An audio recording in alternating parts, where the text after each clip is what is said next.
see. I think we should be good if both of these will upload. Okay. So I think we're just about ready to go. So welcome back to another stream. Looks like today we got some work cut out for us, as we still have, last time we went over this, we have a number of Hell Blasters. You know what? I completely forgot. We need to go get one that was already completed, so we can actually use that as a guide. So we have, I think, another 9 more of these to go. Or, sorry, I can't count. 7 more of these to go. And as a reminder, this is what we are looking at for a number of Dark Angels Hell Blasters that have all of their edges highlighted. We can run with some effects to get their plasma guns to look quite alive. So with that, we have a number of these we have to go through. We just did a little bit of preliminary work, at least for doing like a first base coat of the plasma and so forth. So with that, we have everything we need to get going to make our 7 guys start from something like this going into here. First of which will have to be a number of edge highlighting. And I think maybe, were there some spots that I missed? And what is this? Where'd that come from? I don't know. Yeah, some plastic bits flying around. But I think we should be okay because that's the Caliban green underneath. Yep. So nonetheless, though, we have our AK's light green that we use for some edge highlighting on these guys. And then we will work our way through with some of the reds for the guns and the plasma effects and such and so forth. So hopefully you're all doing quite well today, and we can get going into our whole process in our painting session here today. So first and foremost, I do need to make sure we refill all the water in our wet palette here. Very important that our paints do not dry up during our session here. Okay. I'll soak up all the way through. So what I personally like to do is get all my brushes set up. So I usually use some real hair brushes going from 0, 1, and 2. Thankfully, last time we had a little bit of a mishap where I accidentally dunked one of these brushes in super glue, which was not good. Thankfully, we had some acetone ready to save the day there. So we're using mainly 3 brushes to start our process here. Make sure we can always give our paint a good shake, and we can get this going. So again, we're doing a little bit different of a setup here. Hopefully we kind of upgraded our camera. Normally, previously I don't know how, if my previous camera, like this is a black matte, of course, right, as you can see, but for whatever reason, the previous camera, like, it would just reflect all the light and it went crazy. So hopefully this will do a lot better, and we can look at all the details for how to do this kind of thing. Why am I going to my number 1? If we're doing edge highlighting, we need to go to my number 0 brush. Let's actually start on the right brush here. So, need to soften this brush up for just a little bit, and let's get to it. So, with our guy over here, we want to make sure we are getting all the edges all the way across on all plates of his armor with a lighter green, such that we can get much more depth to show up on this guy's armor. So we can have something like this go around. So we can be a little bit off sometimes. These are edge highlights, so it doesn't exactly have to be 100% on the thickness across, but of course thinner is better.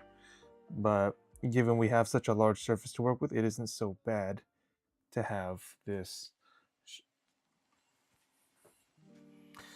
be spread a little bit, at least to get the effect going.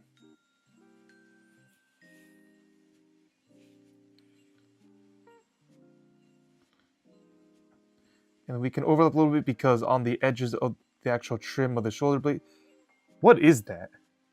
How did that happen? There's like a little piece of like paint or plastic that's stuck to this model. Wait, what? I always discover so much more about what I'm doing wrong whenever I get into these models here. You need my knife here to scrape whatever this thing is off. You need a smooth surface here, buddy. What? Like, is that like primer residue? Like, I don't even know.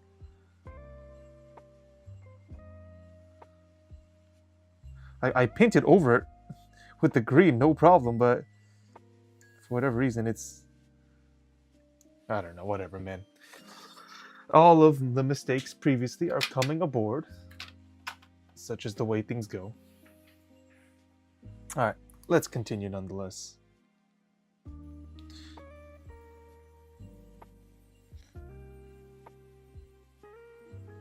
little bit rocky, but maybe that can help us getting away with some of a weathered look on the actual armor. But hopefully, as you can see, there's a little bit of the highlight on the edge on the shoulder pad. Can hopefully make us seem like there's a bit more depth to this model than just one straight coat of green.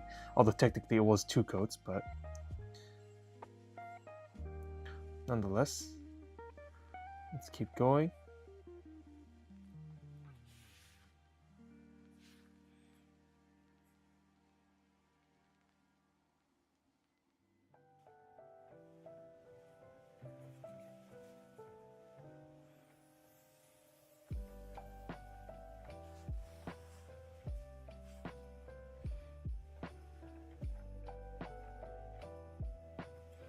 Usually, if you don't really like the intensity of the color, you can just go over it again.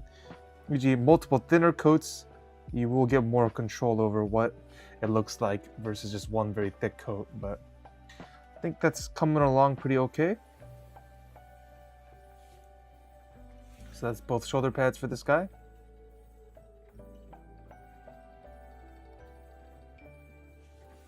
Okay, and then let's go to the bottom back of his jump pack here. So we got quite a lot of edges to go around here.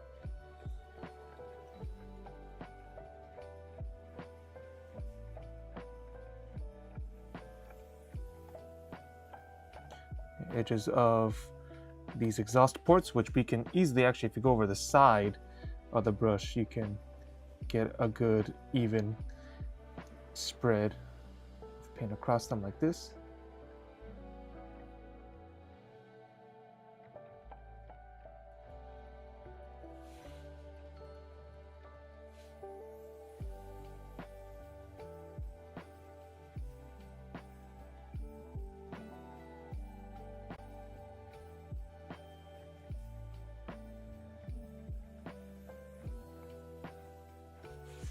Go around again to the main exhaust ports on the back here.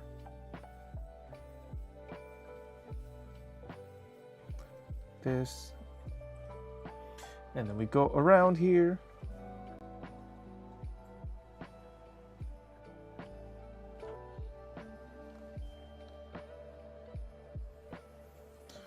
So again, using thinner coats does give us a lot more control of where we want to go with the paint here. But as well, to our advantage, given these are edge highlights, you don't necessarily, at least to my style, you don't necessarily have to be 100% exact on the thickness. At least to me, that makes it look a bit natural, that you don't get like the most perfect lines to come up from the edges of armor. But with whatever that works, if you're painting your models as well.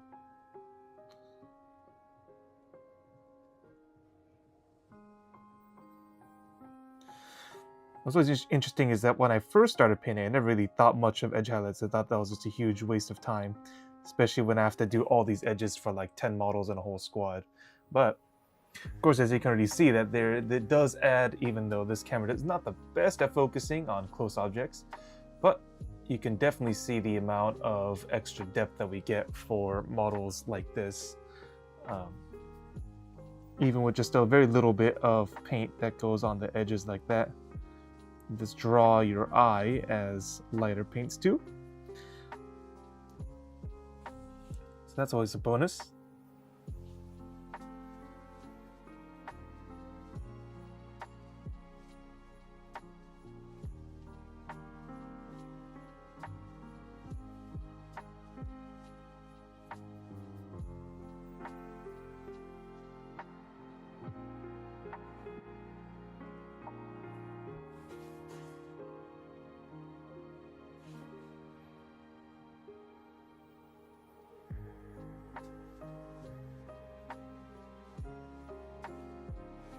Okay. Start working to the top of his helmet here. There's a number of lines we can get to make this work.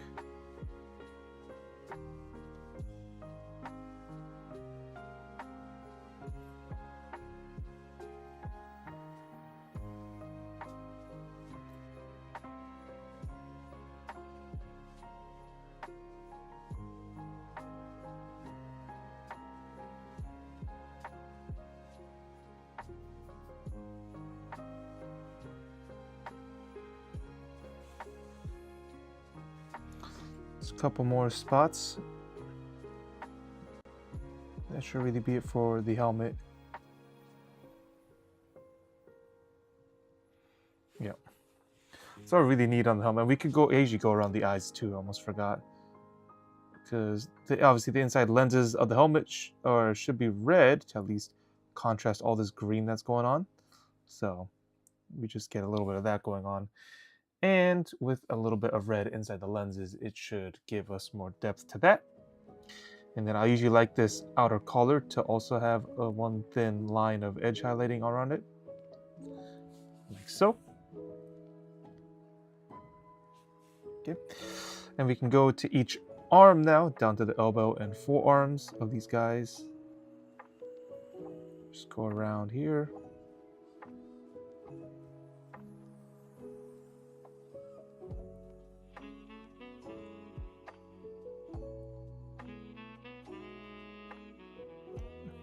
We can get away with a little bit because now we've reached like if you go to this angle, like we'll wait to the underside.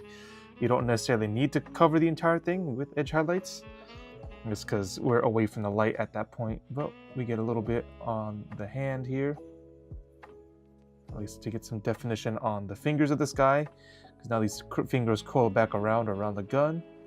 So getting a little bit of definition here goes a long way. Same thing now for this arm.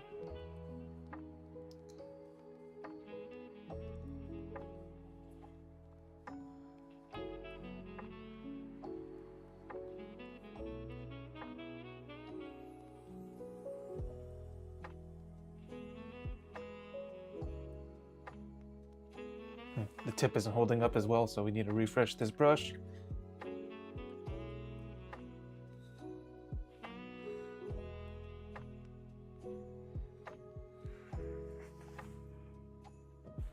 That tip is holding. All right, good.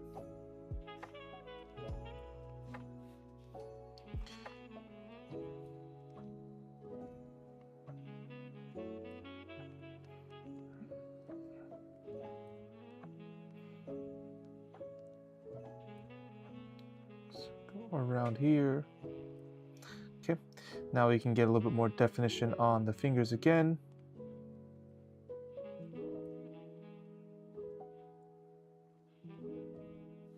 Okay, very good. So that's coming alive a little bit more, at least on his hands now, which can easily be seen, grasping his gun. And we go down to the next part here of the extra armor plates on his thighs.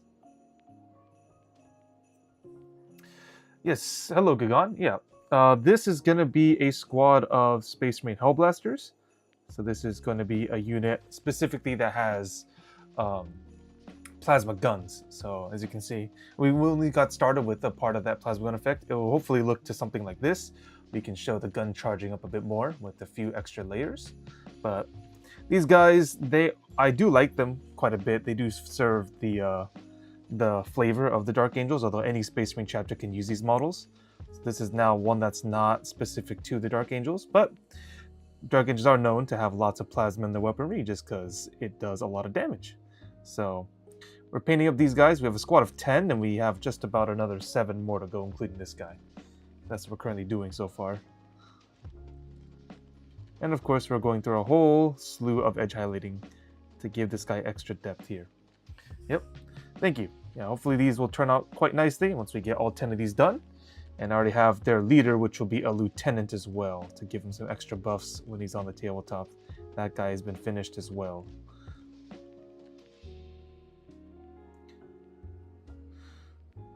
It's just taking its own time to make sure we get every edge that is applicable with this extra light green to give the extra depth that we're looking for on this model.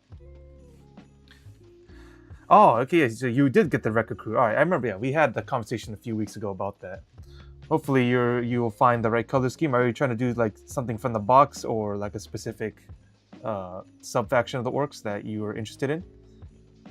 Because I know a lot of times they just paint them mostly yellow for the original box arts.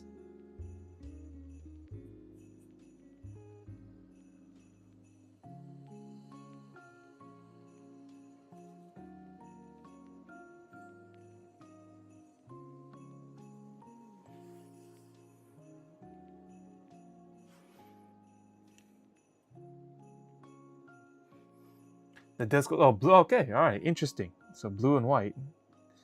That is a little bit different. I haven't seen too much because obviously the yellows are the most. Well, yellows with the bad moons is used quite often because it's a really bright color, and then obviously red and stuff like that for the goths. But yeah, no, discs sound like a lot of fun. Pretty sure you can work a lot to be able to make them pop.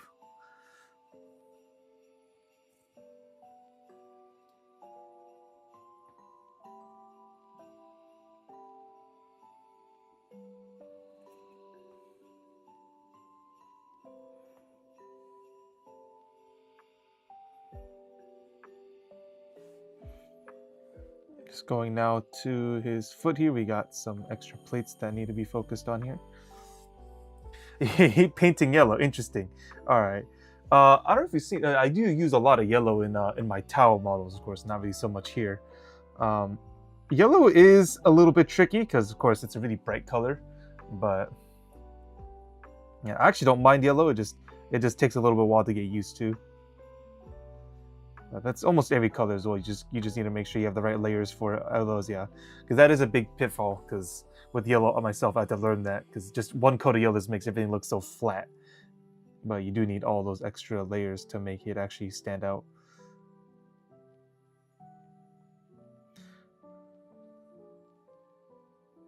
That's always the learning experience.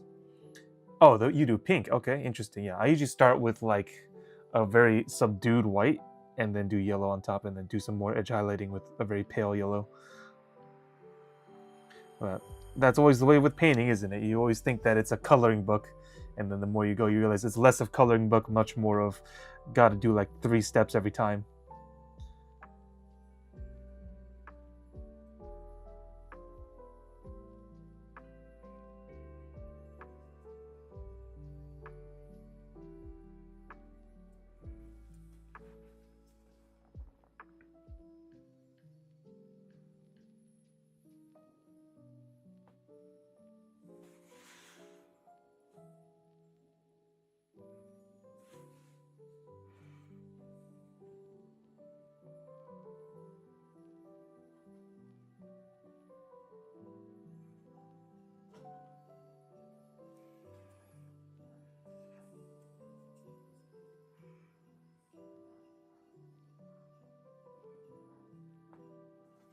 Yeah, but you do remind me that I should be getting back to maybe try to do some Kill Team games. I haven't played a full game of Kill Team in a long while.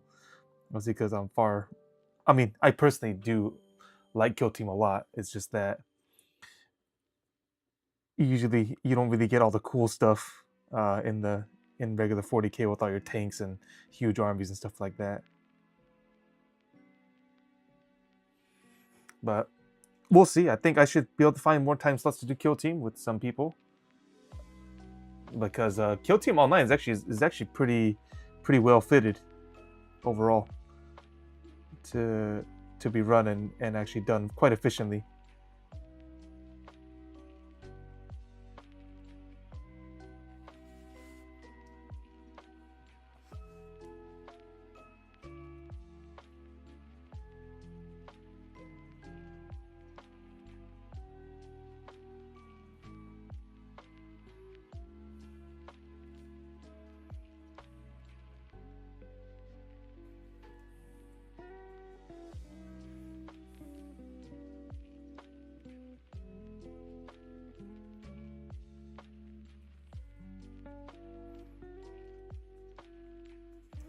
Okay, I think we got a couple last lines here. We should be done. The edge highlights of this guy. That was a really thick line, Moa. Death Guard Necron box. Oh, wow! You got lots of boxes to kill team then. Yeah, I have what? The 2.5. We have a and a half because I already have stealth suits from the Tau army, but then of course there's a kill team with them that's coming out. But you know, I could just say who they are. Not exactly same models, but the same look to them. I know that there's a big thing that we have to get used to switching because of that. Anyways, though, yeah, the Necron one is the most popular one because Necrons are just crazy in kill team. I mean, at least for me, that's been the case. Question is, do I just keep edge highlighting for the rest of these guys, or do I move on to the next part of this model? I kind of got into the groove with the edge highlighting, so I might as well do it for the rest of them. And the result, that's maybe the only color that's being edge highlighted as well. So we'll just move on. So we got another 6 more of these same guys that need to be edge highlighted. So what joy to do the same thing over and over again, but such is the way of doing a large squad. And then we'll see how the time goes. I do have an online game scheduled later tonight. It'll be actual salamanders versus Tau. And yeah, so we'll see how time permits for us painting so far, but we'll have an online game on Tabletop Simulator coming up later as well that we'll showcase. Yeah, it's rather yeah, like, well, it depends on the models too, because sometimes it's okay, sometimes yeah, you have to spend a lot of time on just a single thing. And this guy, I remember this guy, his fingers kind of detached, so we gotta do a little convincing that no, his fingers aren't gone, it's just wrapped around. I have no clue how that even happened.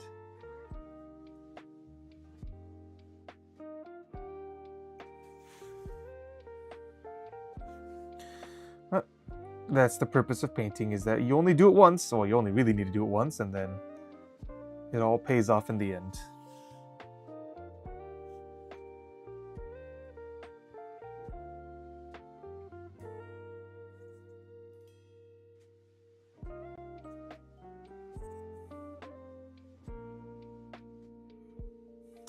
Oh, yeah, I should be using my model holder, actually. I kind of stopped because I was painting a number of my huge walkers from the Tau guys. I didn't want to use my model holder, but I think I should now. Actually get all these better angles on this guy. Let's see. Just a minute here. Where is the holder? And I need to pull out the polymer thingy. I keep forgetting the full name of that. Where is it? Is it not here? Huh. Oh, well, we'll have to find that model holder later. For now, we'll be regulated to holding this guy by hand.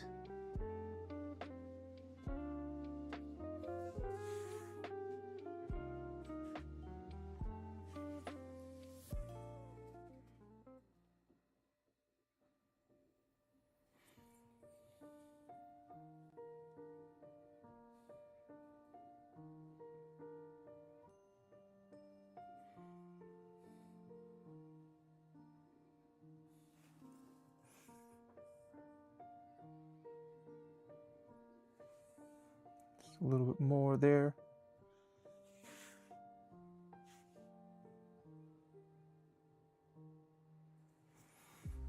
All right, very good. And then let's go to the next part here. Huh. I didn't make his arm lighter green, but oh well. Yeah, I remember I was making these models or doing the first coats of paints on these models in kind of a rush because I was going to use these models in a Warhammer night with some friends, so this one these guys are a little bit rush ordered, but we'll make it work out.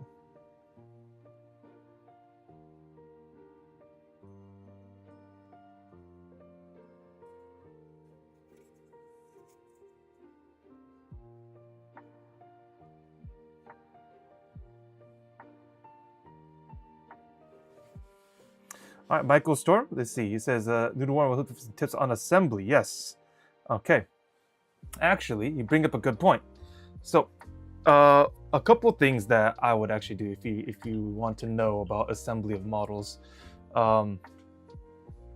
First, of course, you need a good pair of pliers. So, I mean, anything will do if you have pliers. So there'll be anything like this.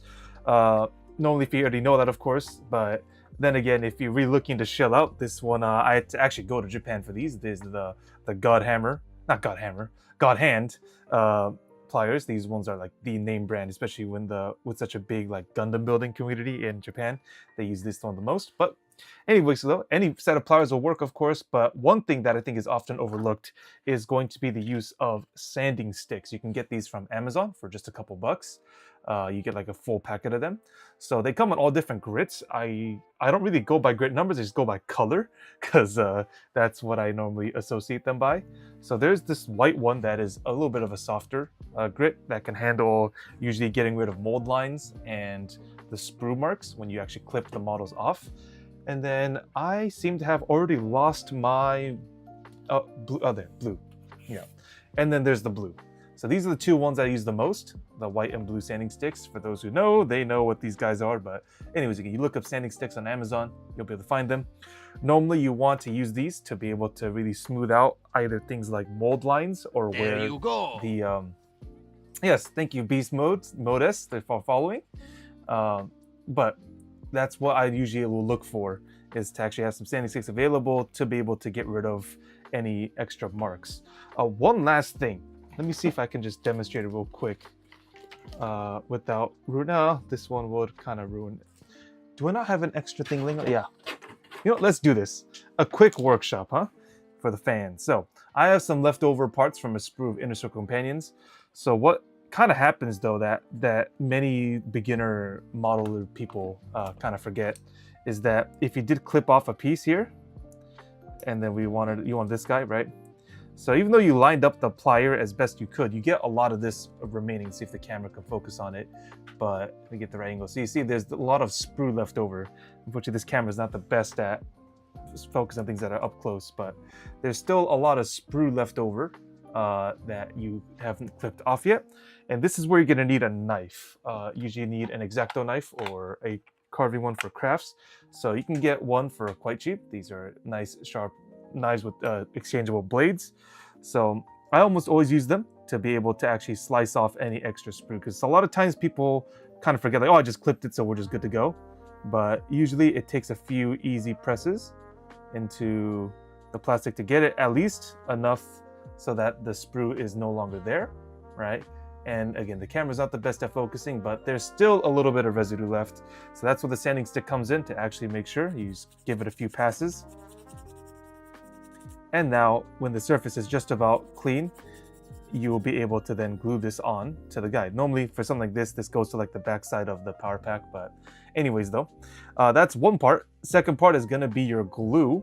I already have a whole collection of these now because I've been building for a little while. So of course, for those who don't know, the number one glue, at least for me, is gonna be the Tamiya's Extra Thin Cement. It is a plastic glue, so unlike super glue, you won't be gluing your fingers shut.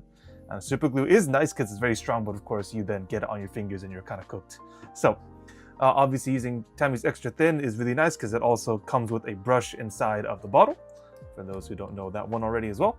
And again, the key concept is a little goes a long way. I should make that a soundbite in this channel.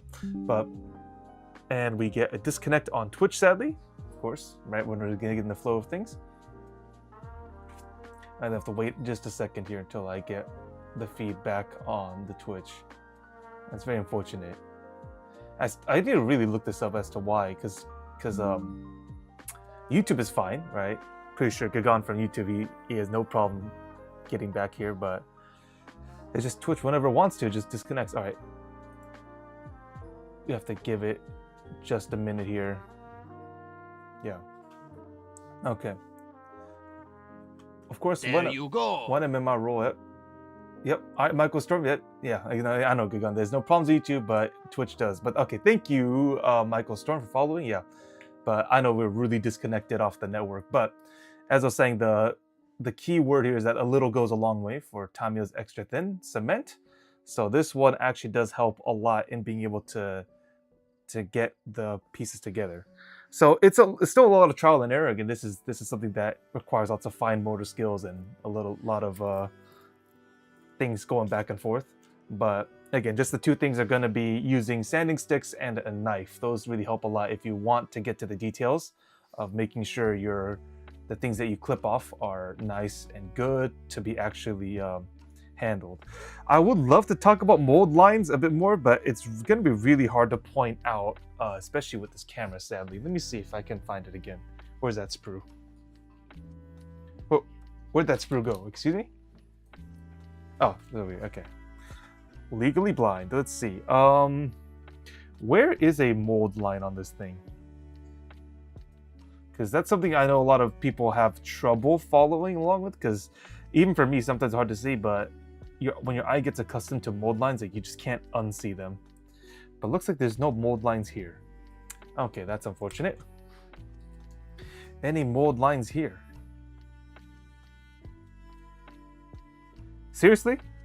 Now when I actually need mold lines, you're not going to get any? Darn. Oh, there is. Okay. Let's see if we can point this out, because again, this camera is not very good at finding things that are this intricate or this close to the camera. But over here, again, this is perfectly pointless, but because these are injection molded plastic parts. Oh, yes, Michael. The Twitch must have dropped. It just happens sometimes. I don't know. Yeah, the YouTube is completely fine. The same username on YouTube as well, Labco Gaming. But I don't know. I want to keep doing more things on Twitch, but for whatever reason, it just drops sometimes whenever it feels like, and then I have to reconnect. But anyways, though, I was talking. The last thing is going to be about mold lines. So they're very hard to spot, especially on this camera here. But you'll see them because, like, again, these are injection molded pieces of plastic. So there's going to be a line, a very thin line that kind of appears like a seam along certain surfaces because of the way that they make these things. And they do show, if you don't take care of them, they do show up when you start to paint. And it's kind of evident to see, especially with different colors showing up. So I personally would be using the softest of the sanding sticks that I use, the white one, to actually get rid of those mold lines. And just a couple back and forth rubs with the sanding stick.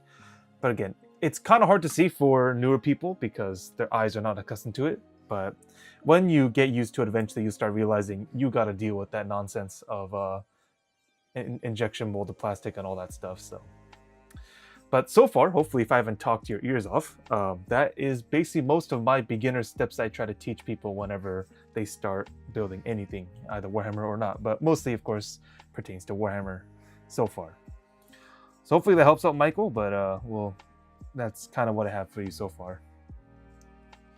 If you have any other questions, of course, just go ahead and ask. But we are continuing with our quest to edge highlight every single one of these guys.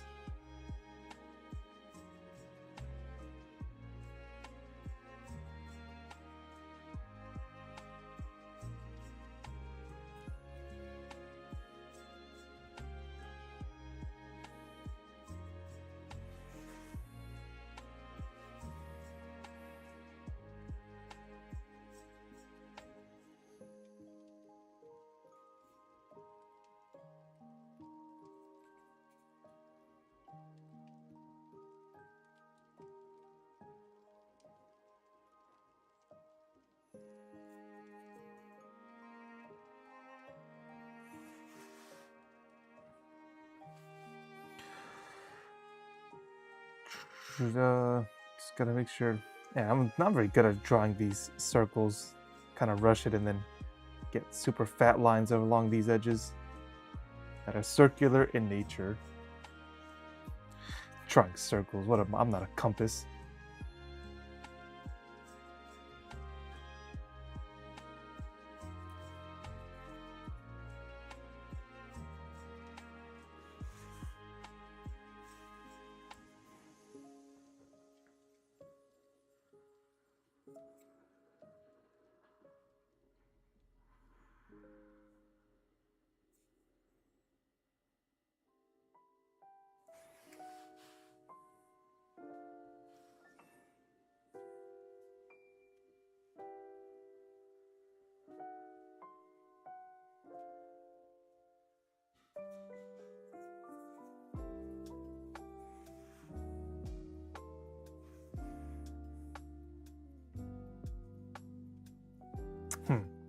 Wow, I missed this entire section on the back of his power pack. That's hilarious.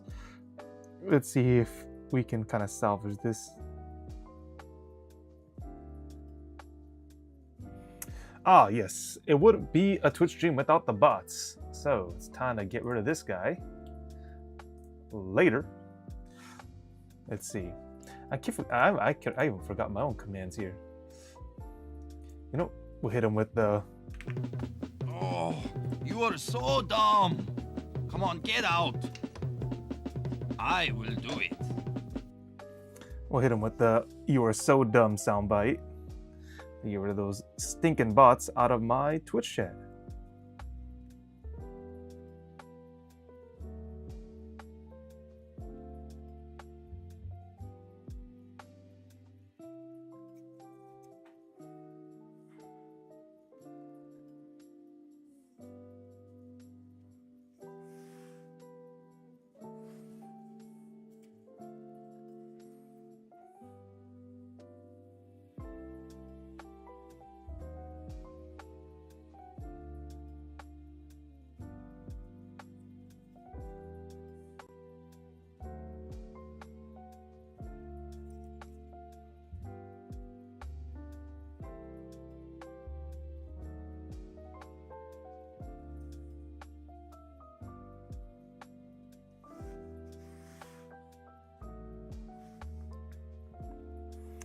Okay. Is anything I'm missing off this side? That's right, we always get his little upper part of his collar. A little touch here.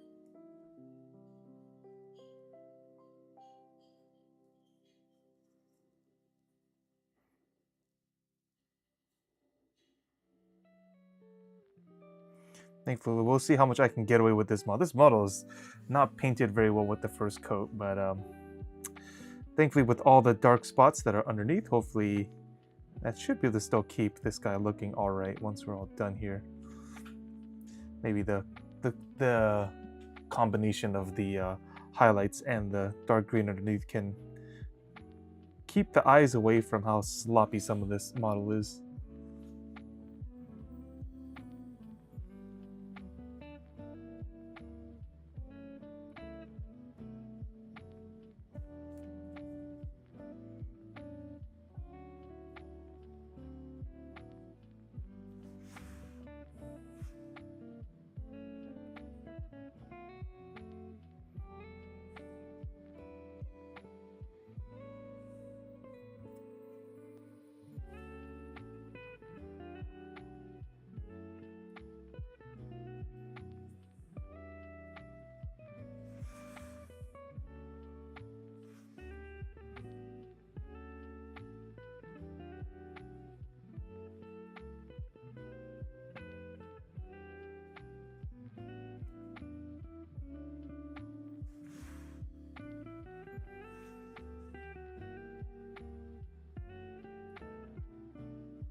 This tip needs to be reformed here.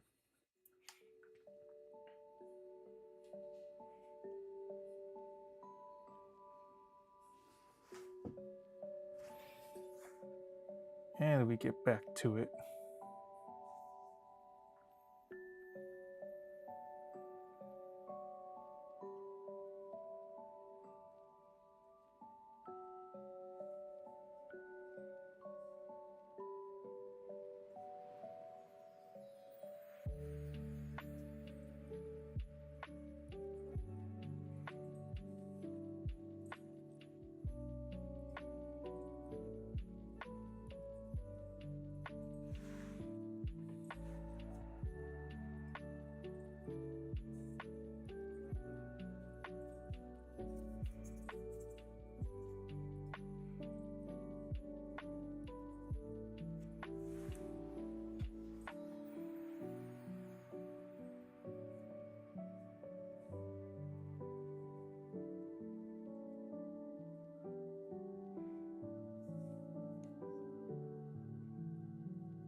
Okay, got this extra bit of armor on his thigh.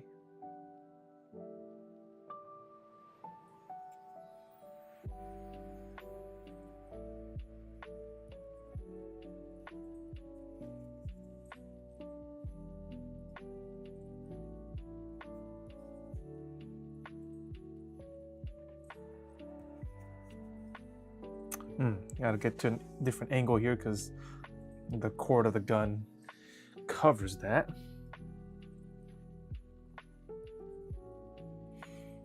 Okay.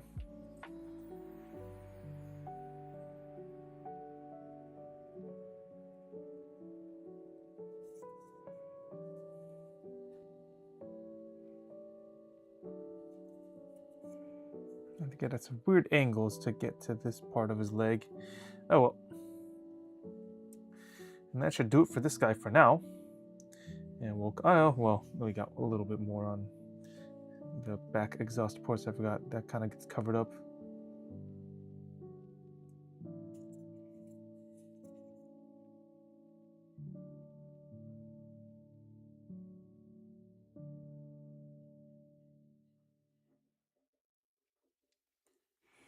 Okay. Very good. So that will be the edge heading of this guy complete. And let's go to our next one. We're making some pretty okay progress. Just a slow and steady progression of something like this. How are we doing on the water in our wet pellet here?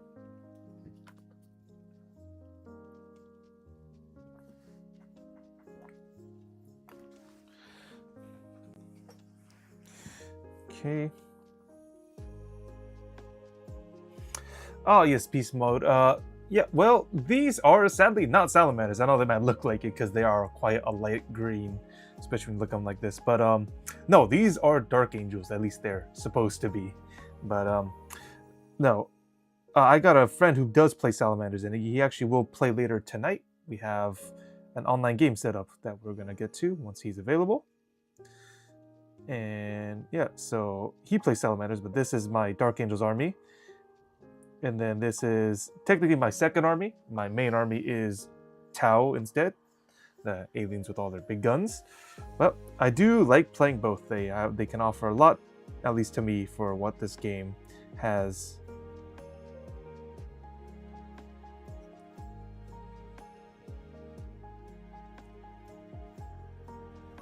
Yeah, nice Ultramarines. Yeah, that's great. Yeah, I know Ultramarines also recently too. They got some pretty wild buffs. People are kind of afraid what Ultramarines are gonna cook up next because of the some of the changes. But there's always a lot of fear now behind the bluest of boys.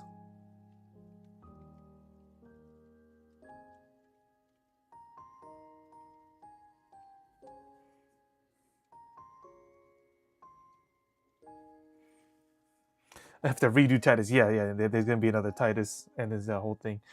It always depends though. If people need to buy that new model or yeah, because did they change his base size? I haven't taken a close look at the new Titus, but I really do like the pose of the first Titus with the from the actual board, the Space Marine 2 standalone board game.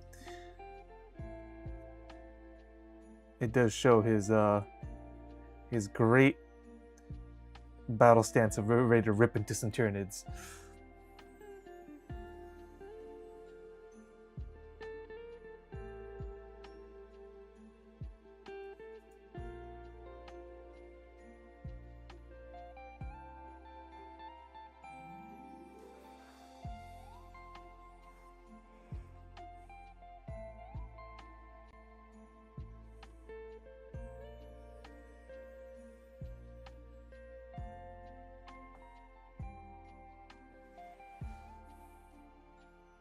And then yeah, there's also a lot of concern about the Ultramarines' new Victrix Guard. I'll have to see. I haven't fully had a chance to acquaint myself with their damage output as the elite melee units of the Ultramarines. At least to me, I'm just far used to the greatness of the Inner Circle Companions for the Dark Angels, who will, as many people would say, they are complete blenders on the board on the tabletop.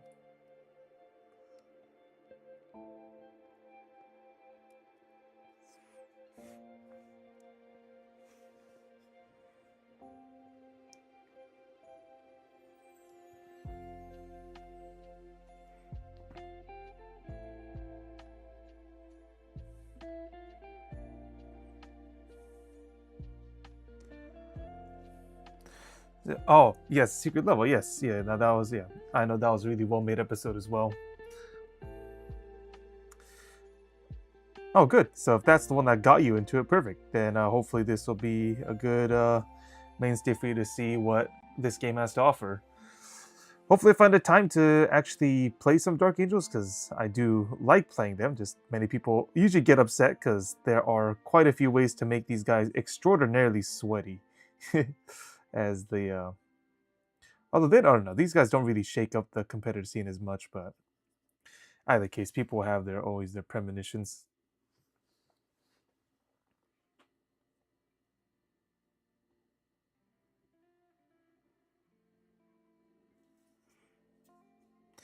And of course, there's lots of expectations because it'll be this upcoming summer, so the summer of 2026, where they should be releasing the next edition of Warhammer, so the 11th edition.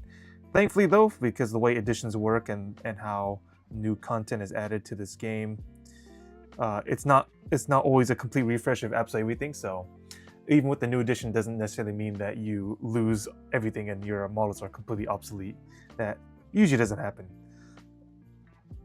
But there are a lot of expectations to what this game will then offer for the newest edition of play.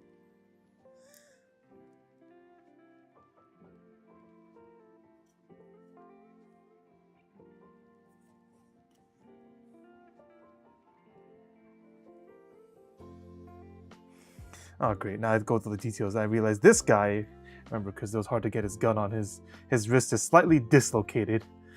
No, he'll just have to live with that.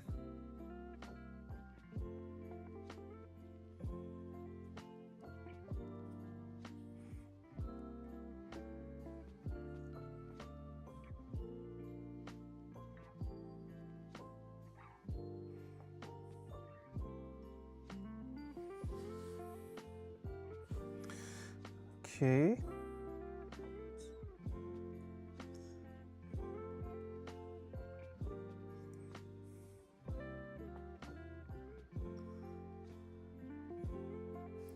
Hey, I was just getting into the groove. Why did the brush have to run out of paint like that?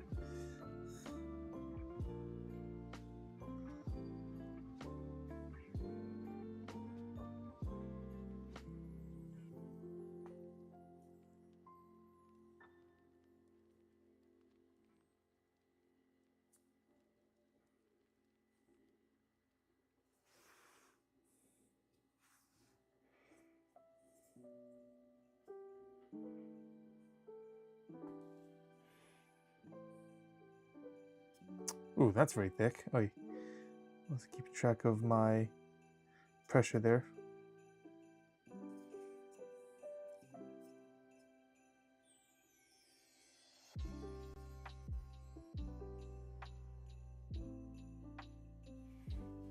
Yes, Ashen Jedi, how you doing?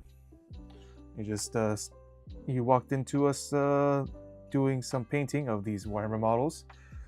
We're on the edge highlighting step, which is quite long, but still makes a big difference to the way that these models look. Hopefully for you as well. Anyways, though, yeah, how are things going for you?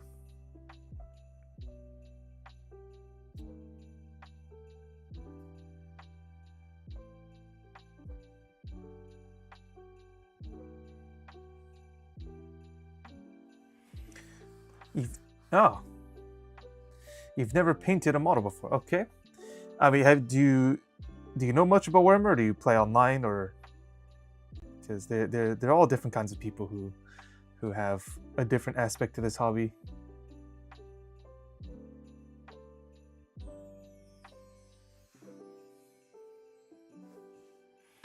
Just started the journey a couple months ago. That's very good. Yeah, we're all welcoming of all different kinds of people, even if they do or don't, or especially if they're new to Warhammer. Well, is there any specific factions you're looking at?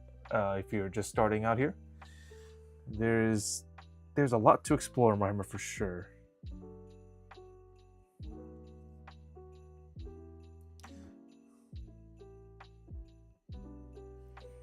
Couple books and order the first model pack. Okay.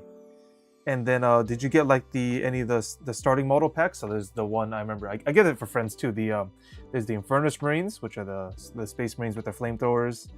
And well, there's like the Tyranid one from the starter box, which is the one that you got. The 3 Marines, yes, the 3 Infernus Marines, the 3 guys with the flamethrowers. Very nice. Are they actually? So, I got this from the store. I think it'll look something like this because I still haven't built this guy. I think it is this. So you might be getting 3 of these. This is the sprue to actually build one. I don't know if we'll have time to actually go through how this guy works. But in the end, though, let me see. I do have one of them completed. If I can find him. That's not it. I guess I traded it with a friend. So no, I don't have one completed one right now. Oh well. Yes, but the 3 Marines is a great way to get started. Because it is very user-friendly to be able to get your first models. So in that case, are you looking to paint them when you get to that in the Ultramarine style? Because they do give you paints for that to get them in the blue armored Ultramarine boys. How did I get silver on that part of his body? It's always a mystery how when I look back on some of my paint jobs.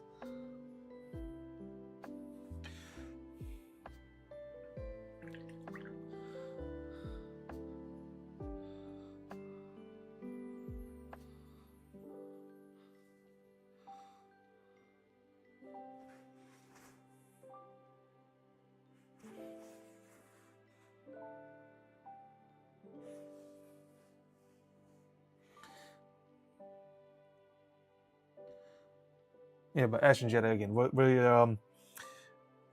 still looking to. We're just looking to use the paints that are part of that box because they do give you the blue and like the that little bronze colorish. But okay. Follow the base eyes on Black Templar. Okay. Yes. All right. Now that makes a lot more sense. Yeah. So Black Templars are indeed a lot of fun. I haven't painted any yet. I do know some people that do utilize Black Templars a lot. But yeah, combat patrols are a good way to get started, at least with the first models. It's a little bit of an argument as to like how much value you get out of them. I wouldn't really make too much of an argument. If you're starting out, combat patrols are a good way to get started. It's just whether or not you actually do want those models that are in there, because sometimes they don't exactly match up. It's actually for me personally, again, I'm not trying to bash your decision making, anything like that, of course, but it's just for me personally, if I had to remake my Dark Angels army, these guys, I absolutely would not buy the Dark Angels, their specific combat patrol, because I don't like any of the models that are in there, basically. It doesn't exactly reflect what the Dark Angels are really known for, at least to my opinion. But yeah, I think the one with dark purple versus black. Well, again, yeah, well, the color scheme you can do whatever you want. Like people, I mean, like especially for this, like this green for the Dark Angels is way too bright for the standard Dark Angels colors. But for me, I don't care. They're green. It's a color that I like for them, and I'm gonna use it. So, yeah. So you can change however colors you want. Like, especially for me, like well, with my main army, my Tau army, I don't follow the color scheme at all. I paint them however I want, which is my like a blue and yellow color scheme, because it reflects my favorite football team. So yeah, that's just not. You can paint however you want, and it shouldn't be too much of a problem.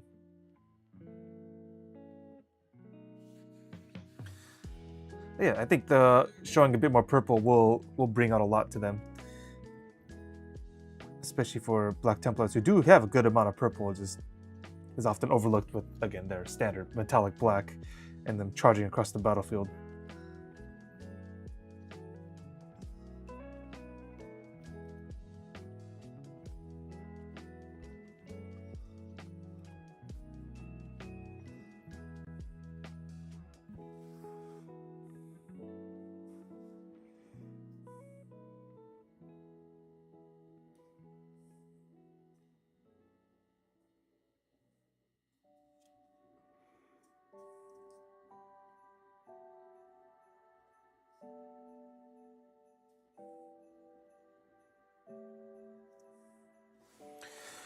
Okay, we got a couple more spots that we missed. But I will say that, yeah, I mean, the same thing, building and painting, they're both will be a learning process for anyone that tries to get into it. I always will remember, I think, because I do need to revisit it. One of my first paint jobs, I absolutely despise it every time I look at it, just because the amount of development you can get with painting. So it'll be a whole process, and you'll get to your painting style and your color schemes that you really want. And then again, these are your models. You don't have to follow the box arts. Yeah. The idea of, yeah, before you up, watch YouTube videos, but yeah. Well, the Combat Patrol, that's the thing. So I guess as a little disclaimer, so Combat Patrol technically is its own sub board game of Warhammer 40k.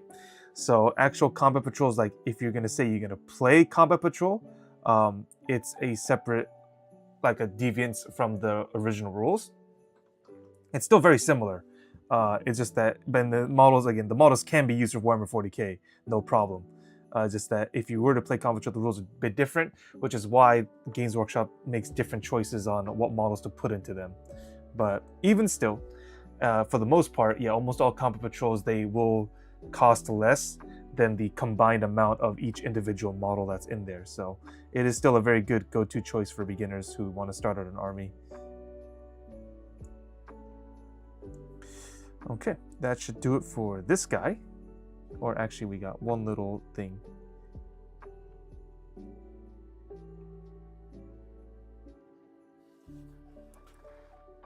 Yeah.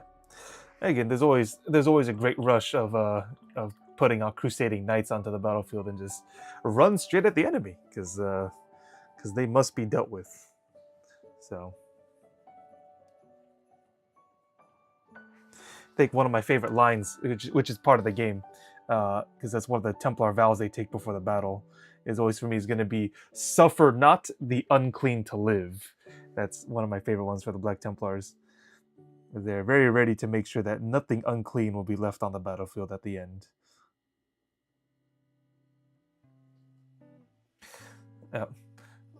Collecting plenty up. Oh yes, of course. Yeah, the tabletop gaming is a little bit daunting sometimes, especially when you start with Warhammer, because like you get to see all this crazy, huge, battles and all this stuff and models everywhere. So I think something that newcomers can take away from Warhammer is that it is simply a whole process. Like you just develop into it. So yeah, starting out is a bit daunting because there's so much you have to learn and do. But overall, the game is pretty well organized for the most part. Of course, there's always going to be rules lawyering. I mean, you already have that with Monopoly to begin with, but yeah. But in other case, though, I mean, again, you if you state that you want to play casually, then that's the air that you're going to get the whole time. So.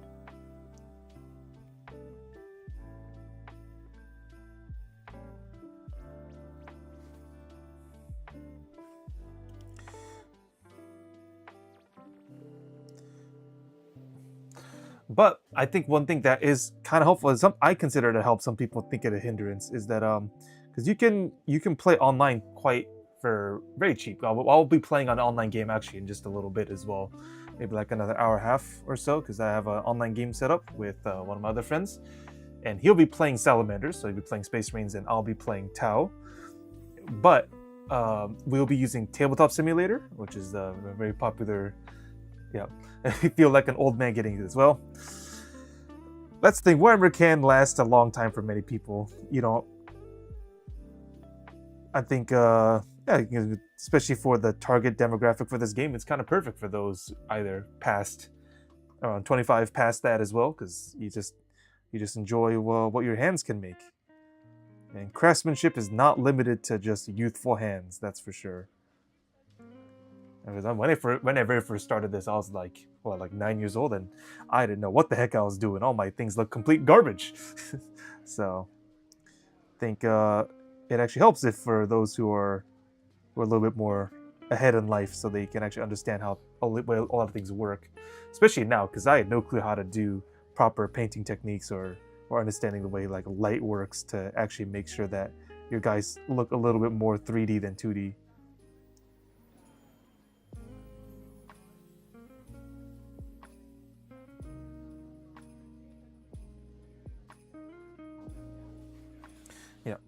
But to continue that thought again, a lot of people use, and I myself use a Tabletop Simulator in order to play games online. It's a one-time purchase for the game itself, of course, off like Steam. And then you can play as many online games as you like, trying out all different models, armies, all that good stuff.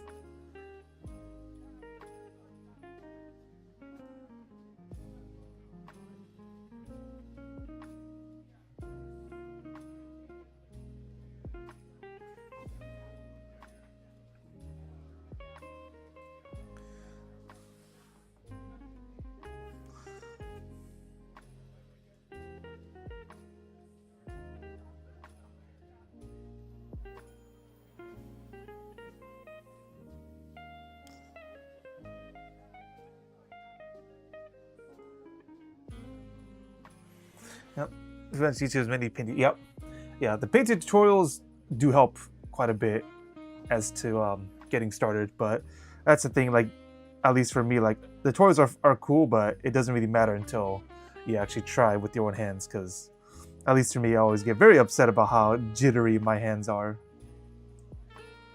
But you'll learn it. It kind of becomes your own technique to the way that you can actually consistently get results.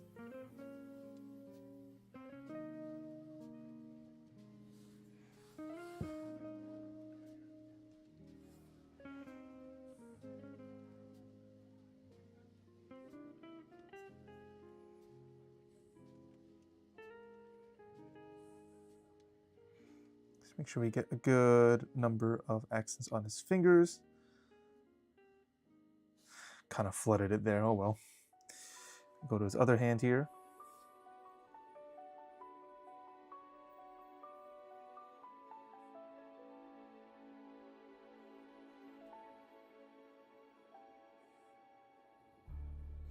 Yeah, and I think one thing that's kind of a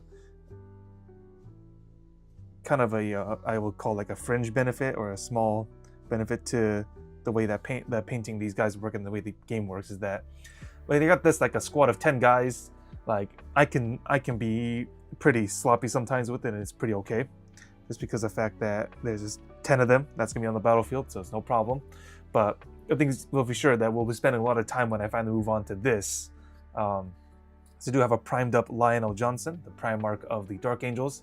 This guy going to be taking a lot of time to paint because so many surfaces and things and details for me. So that'll be a whole thing of its own. Now we got these guys to finish painting, and then another leader to actually get some practice in, and then yeah, when we get to like the big intricate models, that's going to take a very long time to make sure that we paint properly.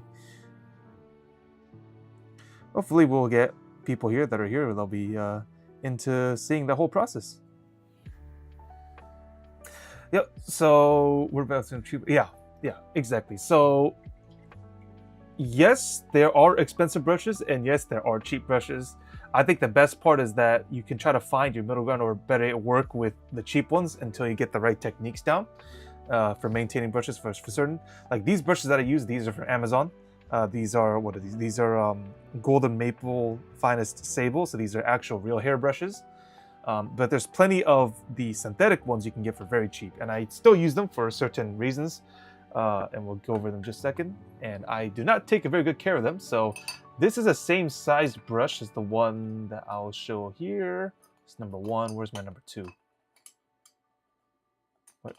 Where? This should be my number 2, right? Yep. Okay. So this is a synthetic brush bought for just like a couple bucks off Amazon for the full set. And then this is the number 2 that I use currently. So I still use this, the black one, this is the synthetic one. This one is, the bristles are completely demolished just because the way I did not really take care of them.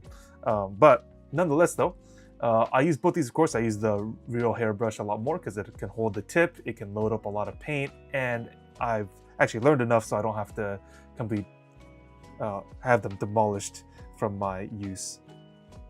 But the full set of these real hair brushes, I think they cost around like $40 last time I bought them from Amazon.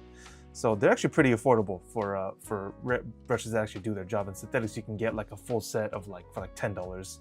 But usually learning from synthetics will really kind of help, especially if you're worried about like ruining good brushes. And then they still have their use too. I do use these when I use things like contrast paints, which are kind of like an ink. Actually, we'll use some on these guys in a little bit. And then I have a really large brush, so this is a flat broadhead was part of that set. This was needed when I paint things like this, so like vehicles, which are obviously very big and I need to cover a lot of area, and we need those brushes for that too. So everything still has its use, but without a doubt, yeah, you'll learn as to which brush you want to go for, and you don't necessarily have to break the bank for things that are at least of good quality.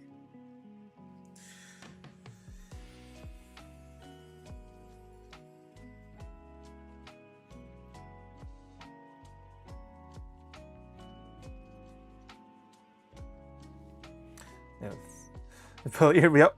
Yeah, I personally don't use airbrushes. I know, yeah, because then I have to buy a whole set of like completely different paints for that. So yeah, it's just not for me to do airbrushing.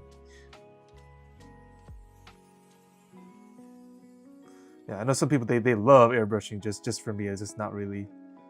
Never really grew up with airbrushing, and then it just never really stuck to me that I should try to do it. But I have no problem with people that do. They just, again, it's just people want to do the techniques. This guy also has another dislocated wrist. Wow, I do a great job building these guys with wrists that don't line up to their hand.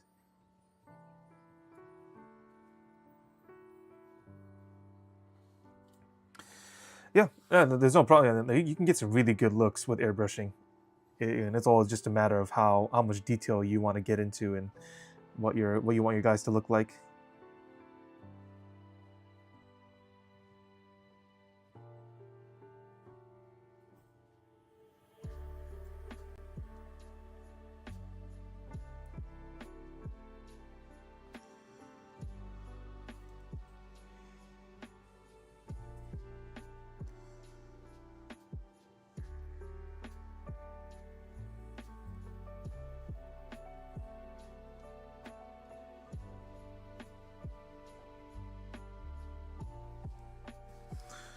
Okay.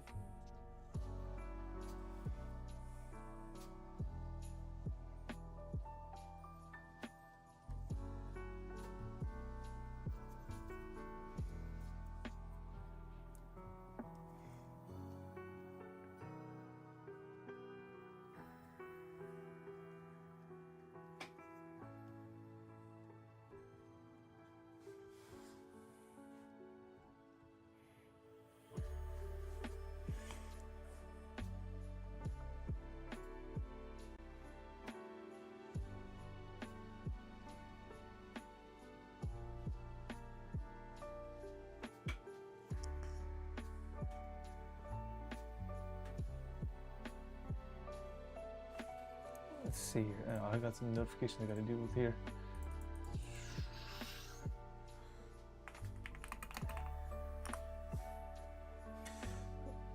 Let's pull this up here. I'm gonna make sure, I can make sure to leave my notifications open for the game that's gonna happen later.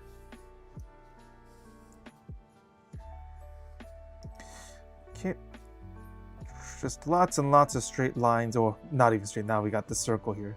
Lots of lines and circles for me to deal with. Actually make it look slightly reasonable that we got light hitting off these edges of his armor. That just went over right in the middle. Okay, hilarious. Oh well. Just make sure this is very well kept, and that should take out that oopsie that I just had right there.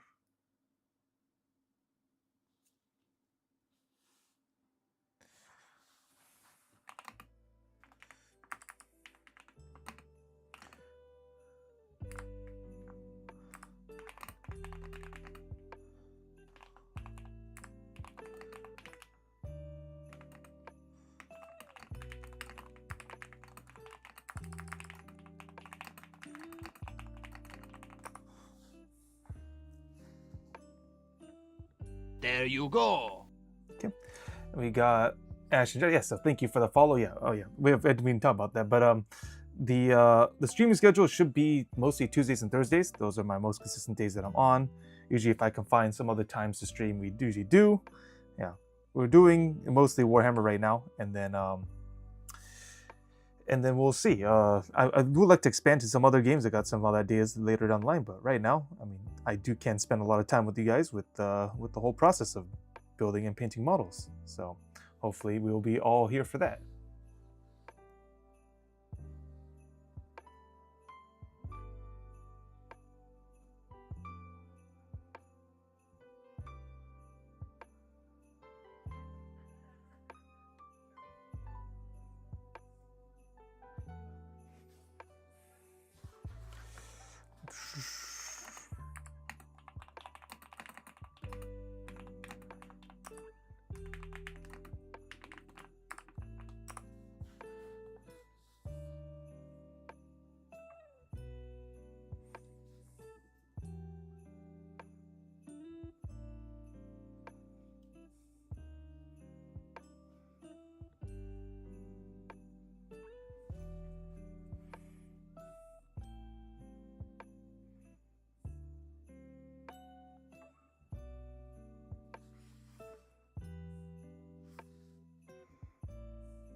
Preferred paint band. Oh yes, okay, that's a great question.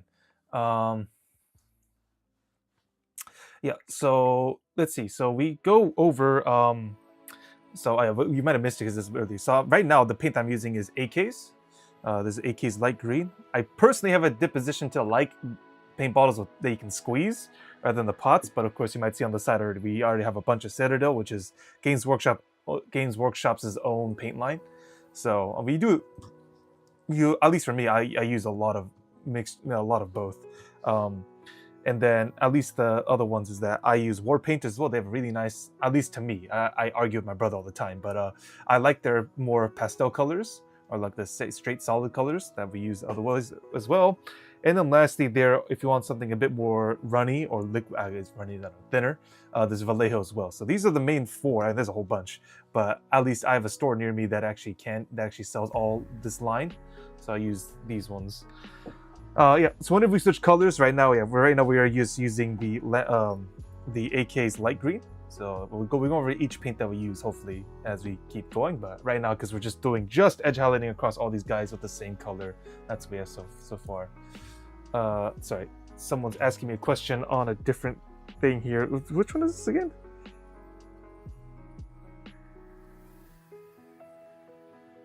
What in the world? Why am I blanking? Just a minute. I need to look up something real quick. Someone asked me a question.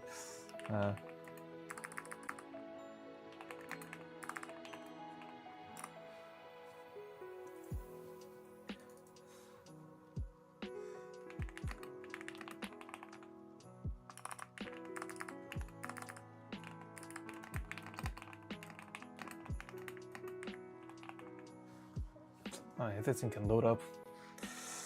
But yeah, at least for me, I'm not really one to just like say like one paint brand is the end all be all, because there's a lot of good things that different brands can offer. Like especially, I do like AK's a lot personally as well, because of course they have squeeze bottles, but then secondly is that the range of colors they have is a lot better, at least to me, a lot better for the kind of things that I'm looking for. If people want to do things as close to the box as possible, like Citadel's Games Workshop colors are the best. Why is this thing not loading? Hello? Okay.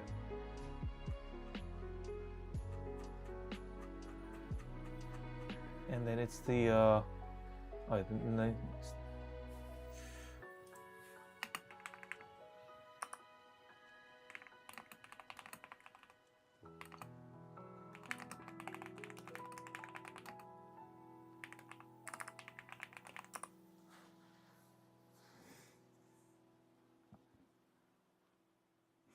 we're getting a little bit sidetracked here, but hopefully we can keep going here.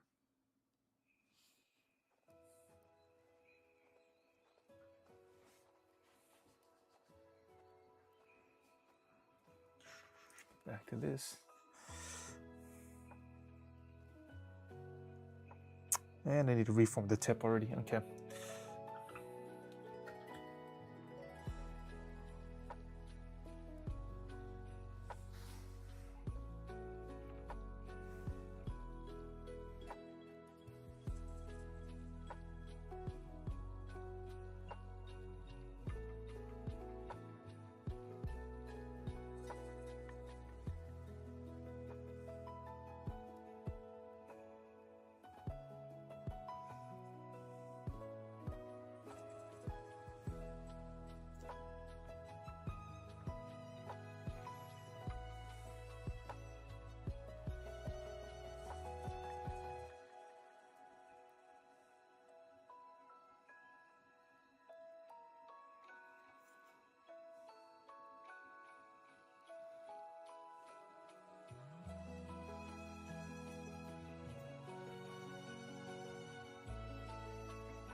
Okay.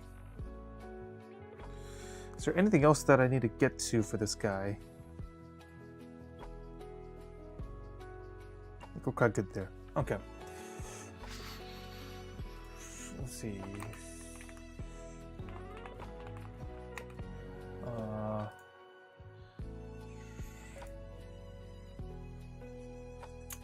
I always forget. I always forget. Yeah. Yes.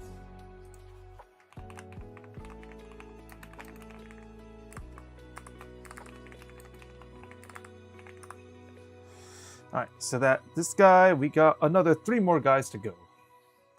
So let's keep at it.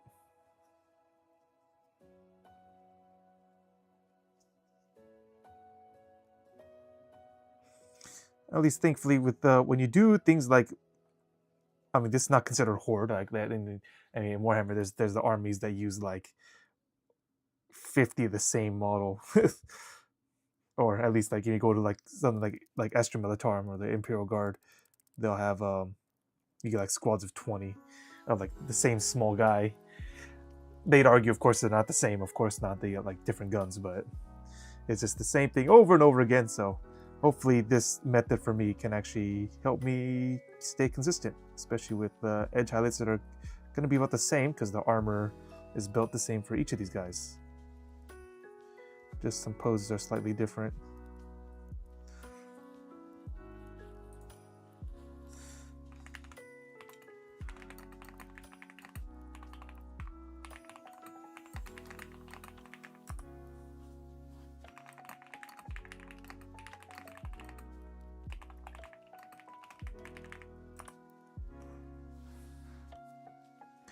Let me see. We can ask these questions elsewhere, and I gotta answer these things. Let's see.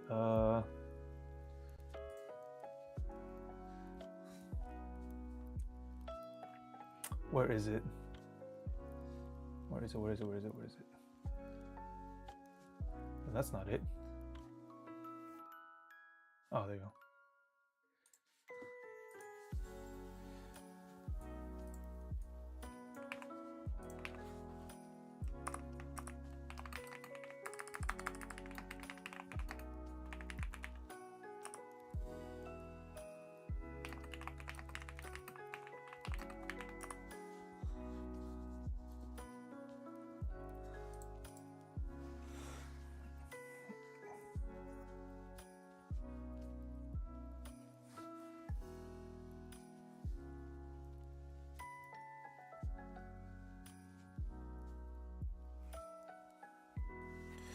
Ooh, let's see.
Oh man, that's a bad line.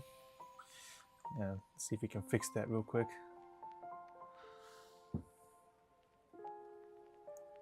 Can we? Hey, this one is not a mistake. I don't think I can really peel over. Just. No, this doesn't happen. I don't make that big. I do make a lot of oopsies, but I don't make this kind of catastrophic one. But that one cleaned up. Okay.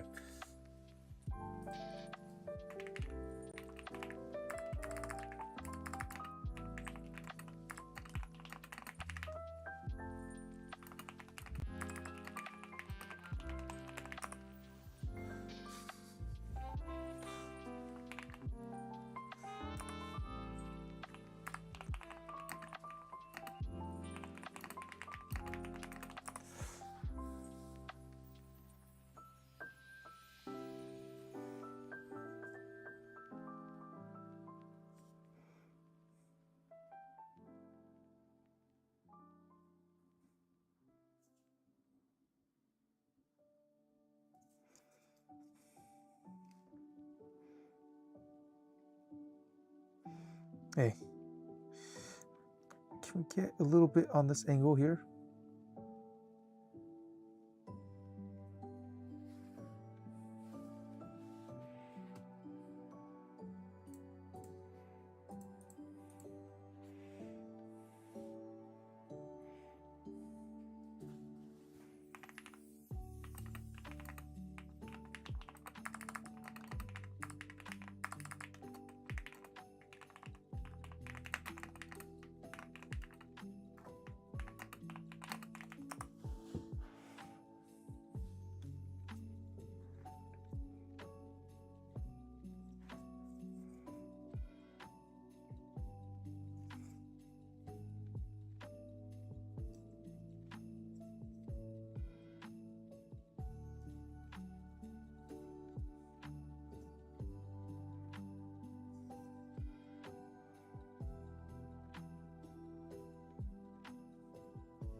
A little bit sloppy on that part, but it should do.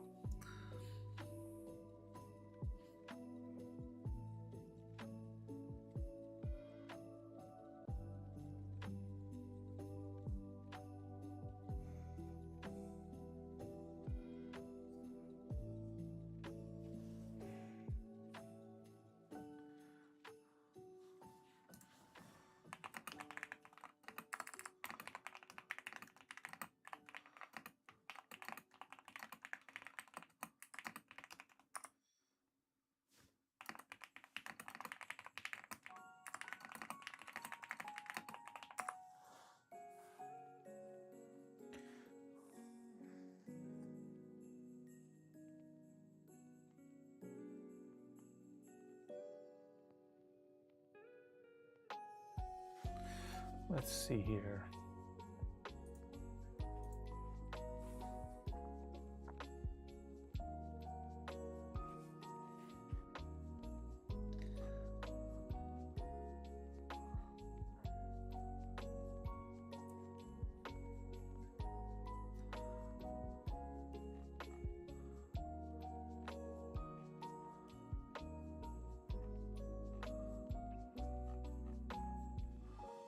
Didn't I have one of these?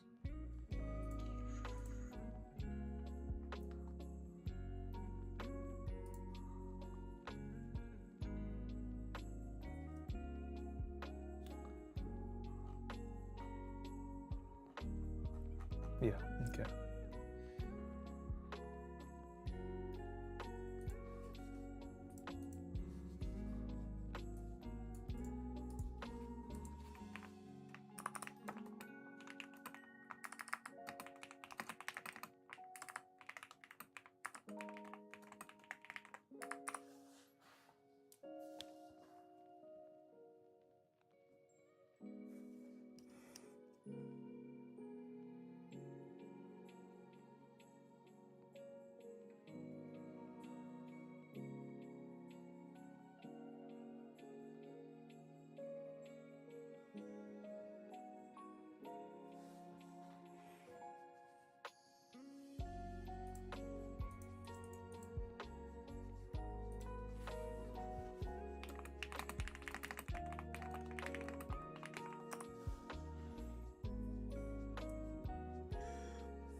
That's a whack line.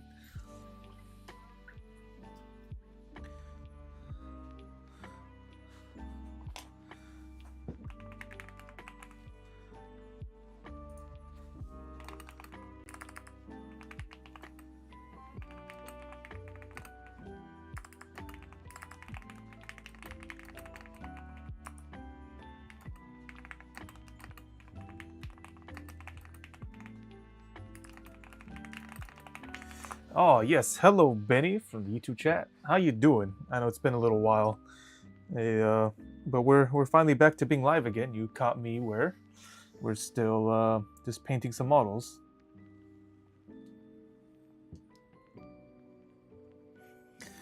Oh, it's not. It shouldn't be too late for you out there.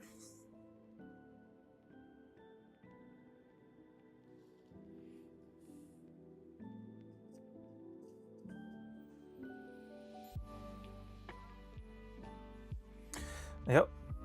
Yeah, the 2-hour difference there. So.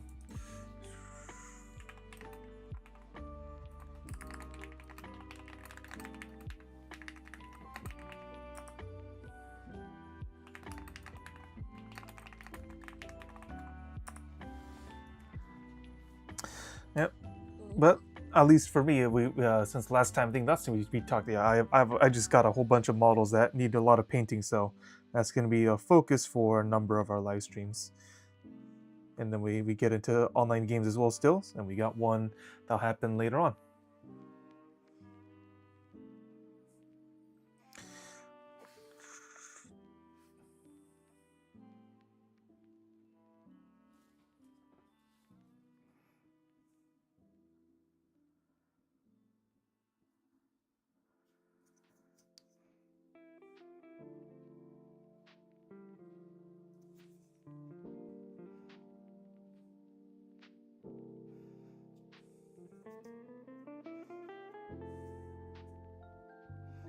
Let's try to, let's see with some of these guys. Let's see if we add this line here. Yeah. Oh, Thanksgiving. Yeah. Oh, we got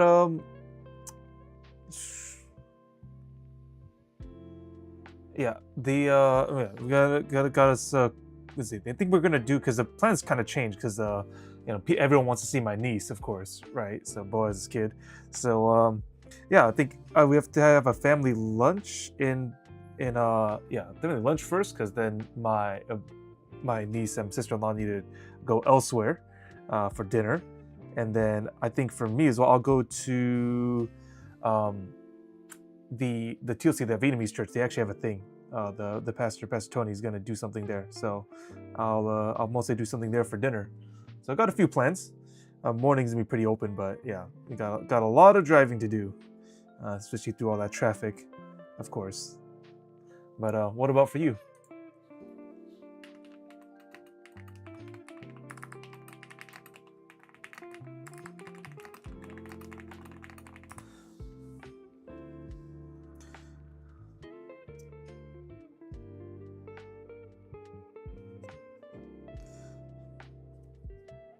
That should be about it for this guy. Yeah, I'll take that. Oh, you're going to Oklahoma. All right. Yeah.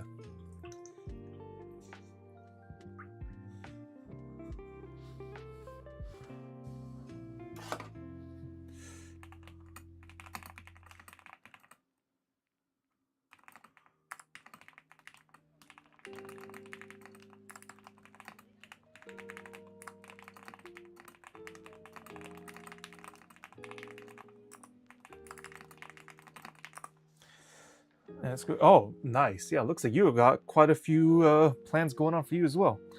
All right, good. We're on a home stretch. We just got 2 more models to do this step on, and then we go to the next step of doing, I think, our gold. And we can try moving on to the actual plasma effect.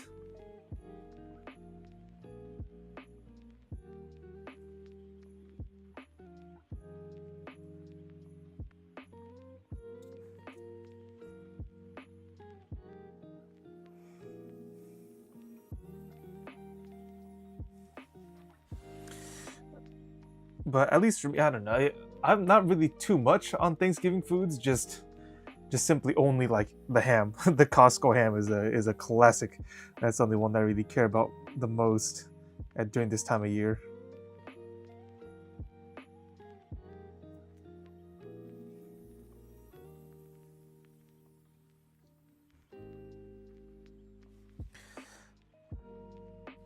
Oh yes, oh that's right. Yeah. We gotta catch some World Cup games next year for sure.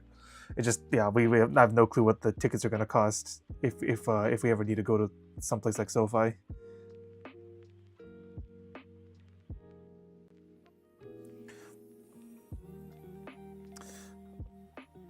But who knows? I got one of my friends. He's half Korean, half Brazilian. So every time it's World Cup, I call him a traitor because he roots for Brazil, you know. So, but he's at least come around to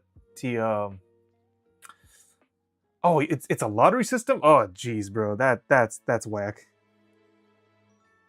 Yeah, I'm not looking to get tickets by lottery, but I am looking forward to continuing to call my half Brazilian friend a traitor because, yeah, even though he's also admitted that the Brazilian national team is kind of garbage right now, but I still get to gloat over him that he's not really Korean because he roots for the Brazilians.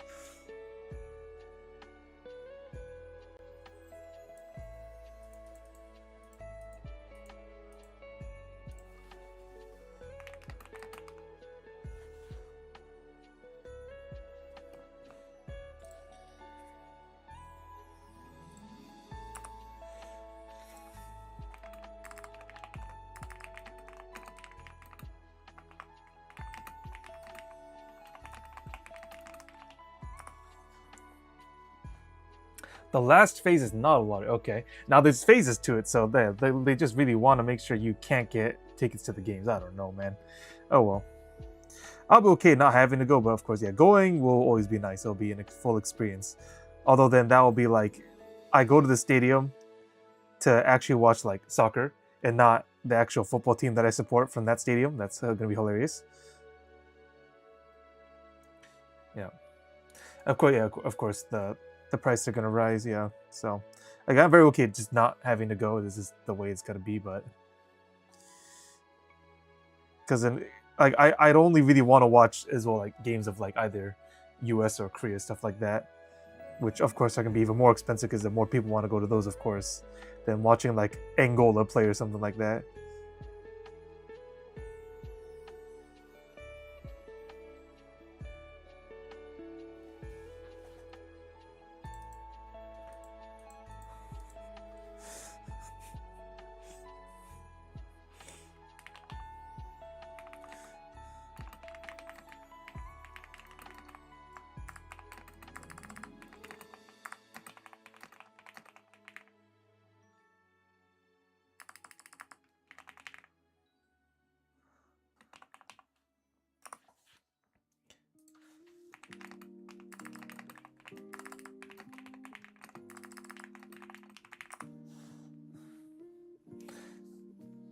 Oh, you got tickets to Dallas games. Oh wow, okay, yeah. And hopefully you'll be able to actually hopefully there will be either US, Korea, yeah, hopefully there'll be games for those teams. So you get to go to good old AT&T Stadium, which again I still do not understand for the life of me that AT&T Stadium is built east to west. So they got huge windows on the east and west side, which means the sun just gets in your eyes whenever it goes to like late afternoon or evening. It's just completely wild to me, but I don't know. It's the Cowboy Stadium, so you will never understand what they're gonna do.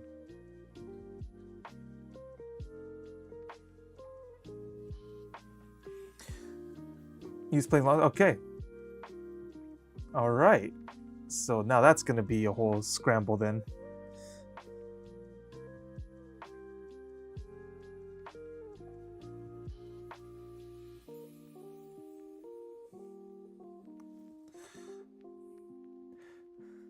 Yeah, that's what I think too. I mean, I've always known in the back of my head that it was purposeful that the sun gets in, but like don't you like switch fields though? Like every sport you switch fields. Like, that happens.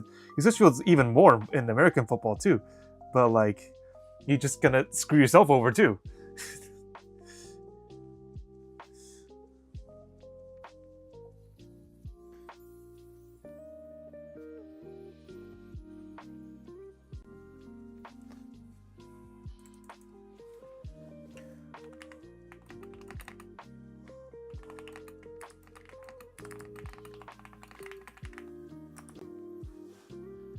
Yeah. But again, that's just whatever. I just chalk it up just to Cowboys being Cowboys, man. That football team is super dysfunctional, and the fans are extremely delusional. But then again, what can you do? They're Cowboys fans. Everyone accepts that. Don't know if you really know too much as to how those people react when you're over there, but at least to me, I can accept that. Yep, exactly. You live with the Cowboys fans over there.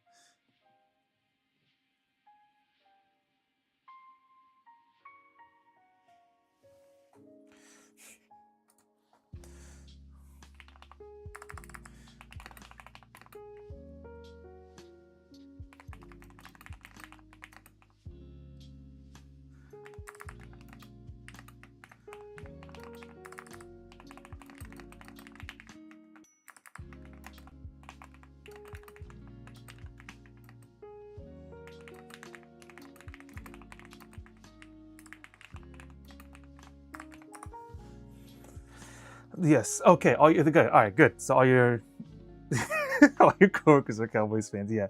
Well, that's they kind of have to be, I suppose. Well, then I'm pretty sure you've already heard. You haven't heard. You've already heard the complete end of it. Of course, that they well, the joke is they think every year is their year, but this year as well, they're not doing that great. But they'll dilute themselves that they win their one game. They go, woo! We're going to Super Bowl. Woo! Yeah. But such is the way for fans that are of that caliber, is all I'm gonna say.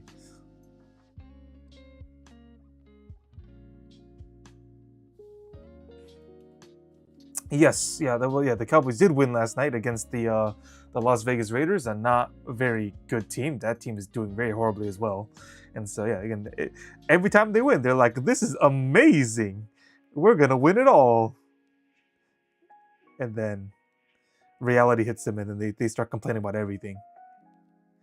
Of course, complain the refs, complain about Jerry Jones, the owner, complain about how quarterback isn't doing garbage or defense doing garbage or the coaches are doing garbage. Again, there's always something else to blame on the Cowboys.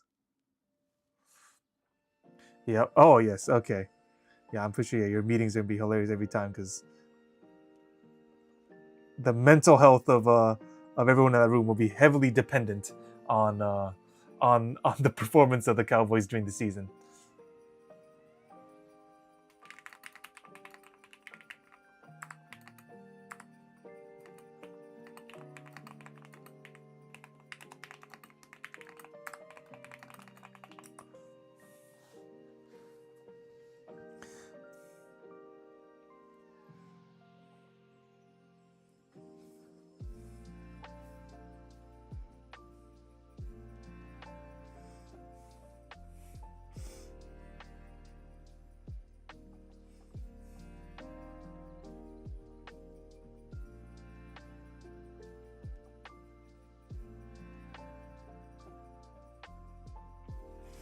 Yeah.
Tired and unmotivated, Vinny. Oi.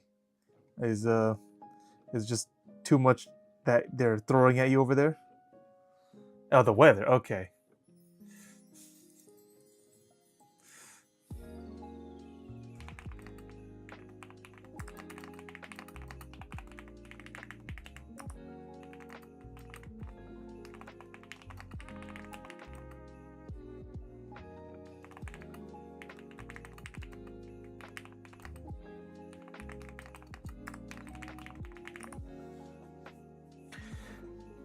To the 40s and wow. That isn't that we don't get that kind of temperature shift. That's wild. Like, it actually goes down to 40 then 90 the next day. What is happening over there, man?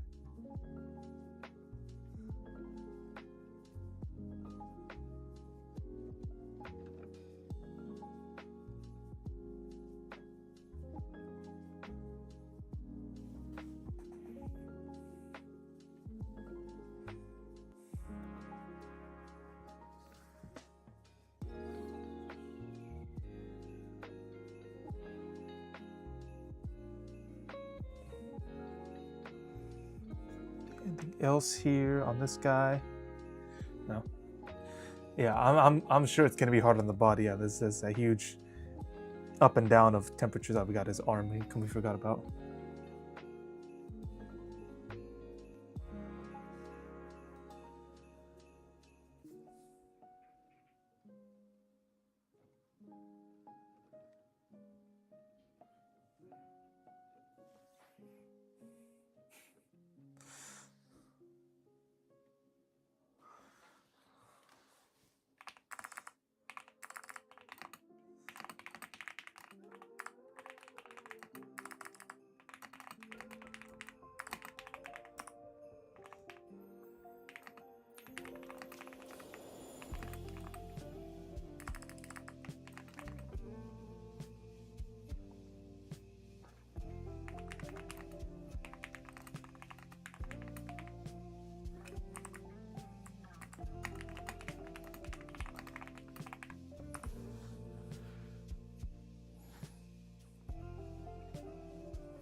What else have we got for this guy?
One more model. And then we get to move finally to the other steps. Finally getting out of this pit of edge highlighting the same things over and over again.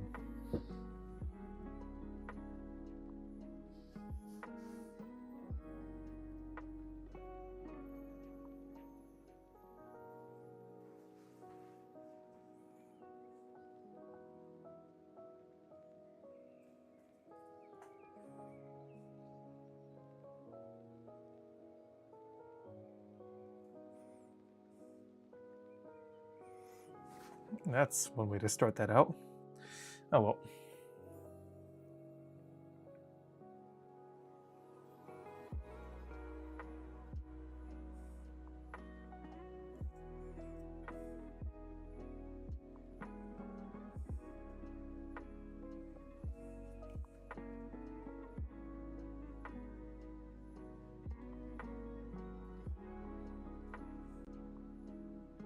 Holy moly, what am I doing?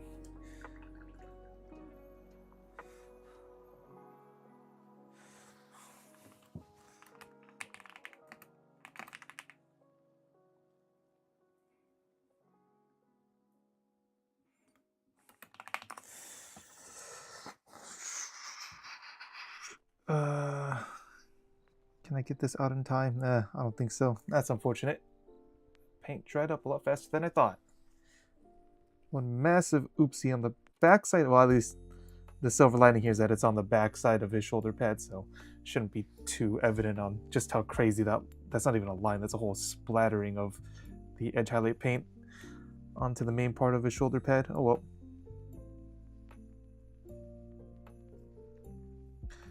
We'll just do this.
I make sure he's most likely going to contact me on my phone as well.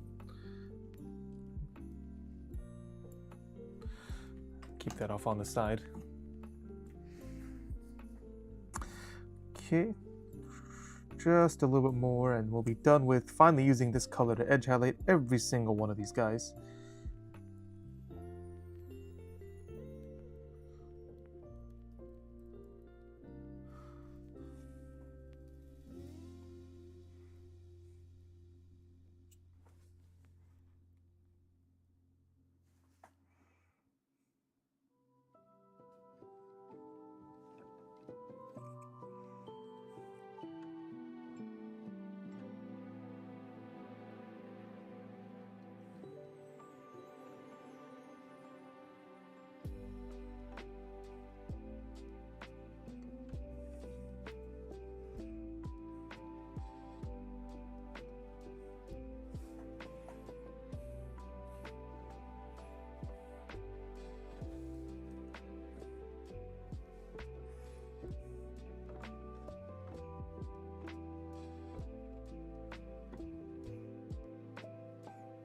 This guy, he's got his whole midsection open now. Unlike the other guys who have their guns conveniently covering up most of their torso, Sergeant has a lot more of this area to paint.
Ay, what am I doing?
Oh, man, I'm just, it's like I'm distracted or something.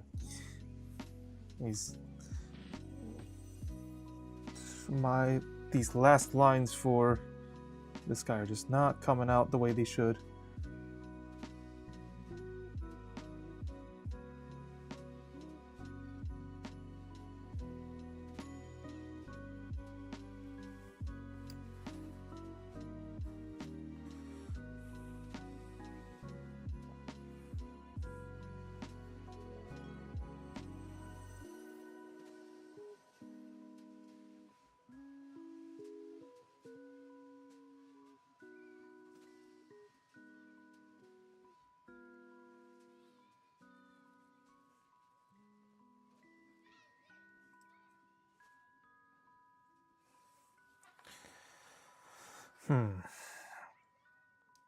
It's getting a little sloppy here on this guy.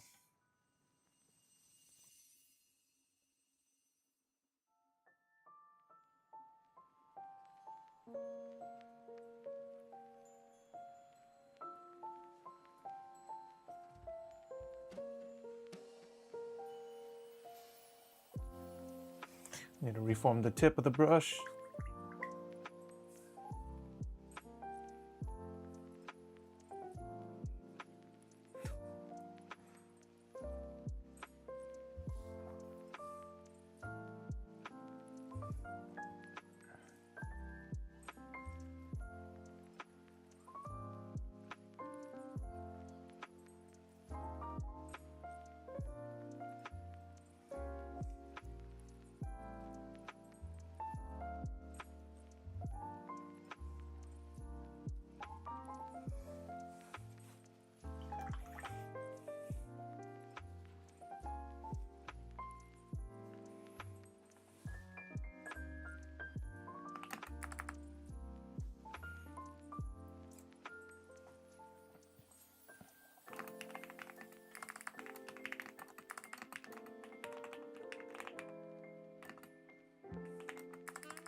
Okay.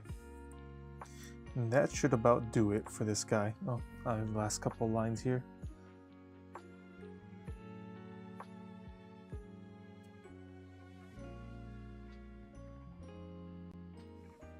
Okay. So this should do it for all of these guys being finally edge highlighted. That's just one big step as to getting some more depth onto these models. So we can finally move on to using some other paints. I know we're using the same one the whole time, but this is a squad of, okay, I keep it 8. Can't count. No, 7. This guy's completed. Jeez. Okay, 7 guys. So we can finally move on to doing other parts of these guys. So first things first, let's go through now, because I think just for me, I prefer to do all the edge highlighting at once, because that is one of the longest processes for these models. So we can go pick out one of these guys. And let's get to having them.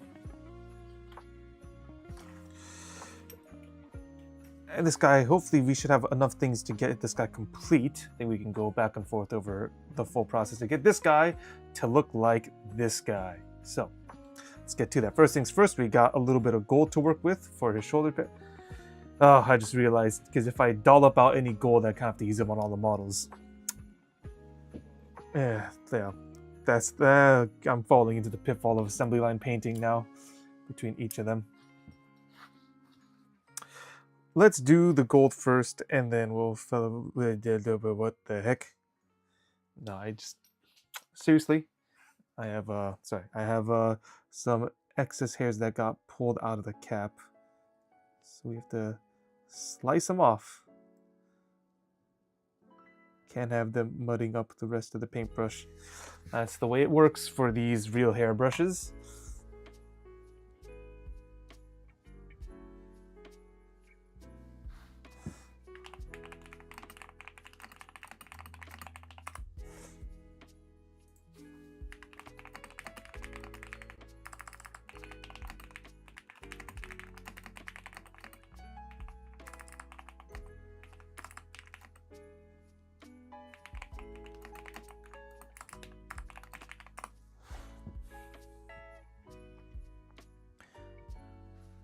Okay, let's go get some. So now we're finally going to switch to a different paint. So they're still using AKs. This is their old gold. So it's still pretty shiny as a gold, just a little bit subdued and darker. So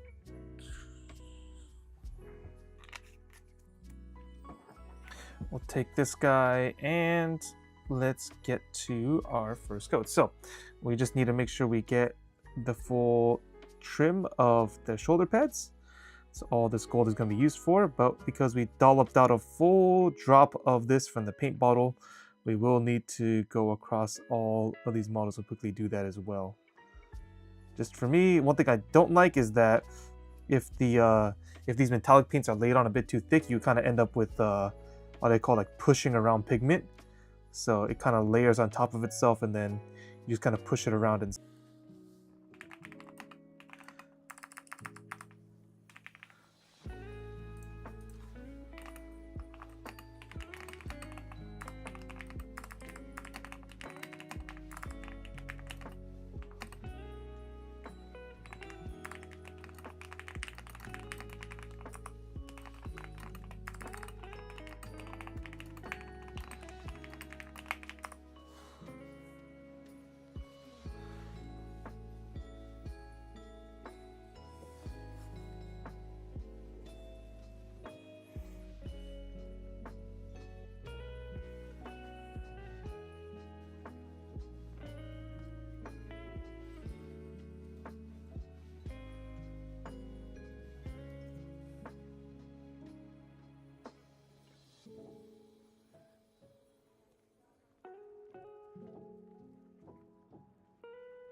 hey, come on, I can't get the gold on the shoulder pad. Let's focus a little bit.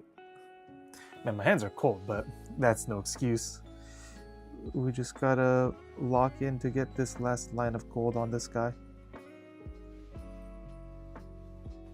Yeah, so what's nice is because this says in the Warhammer 40k setting, having a little bit of scratches or faded gold works just fine. So that'll do. We still get the shine on the shoulder pads, just so long as I stop making those stinking mistakes there, which I think I will need to. That's bothering me a lot. I need to reapply that light green. That's just a bit much, bro. Can I just like lock in for just half a second to do these thin lines?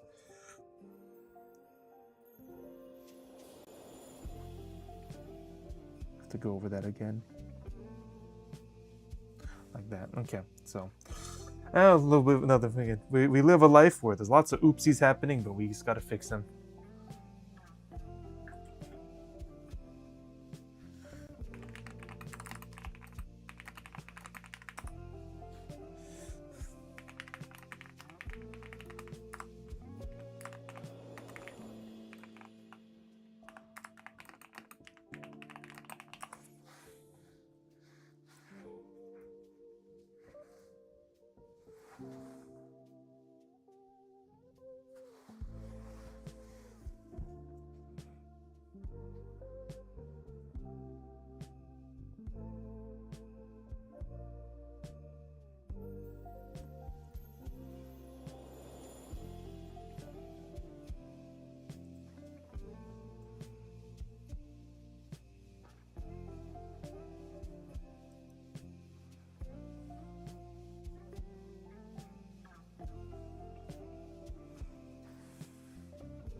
Okay.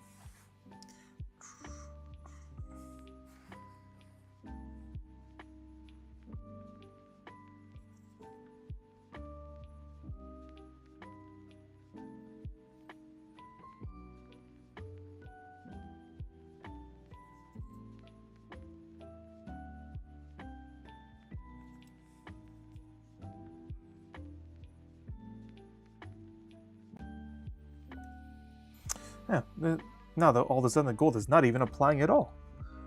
This is a very curious case of how this paint is reacting to me today.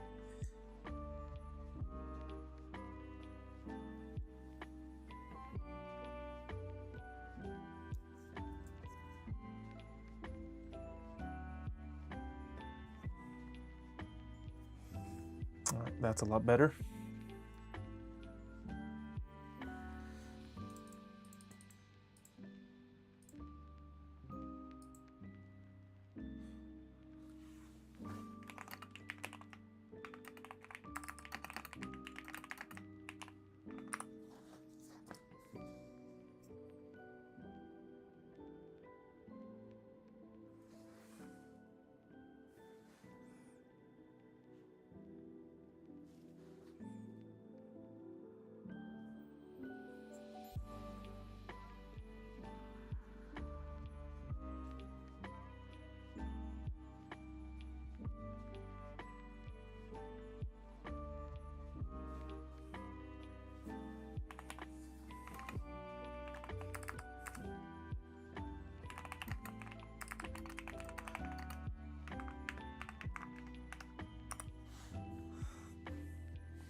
Oh, I just forgot. I have to do the underside of these shoulder pads too. Of course, of course. Great miss of detail for me. Oh, gotta go back to the other guys and do that as well.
Okay. See, so there, that's the guy. That's the only one that pinned under the shoulders. So, I mean, 2 separate groups.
Okay. Just a few more to go.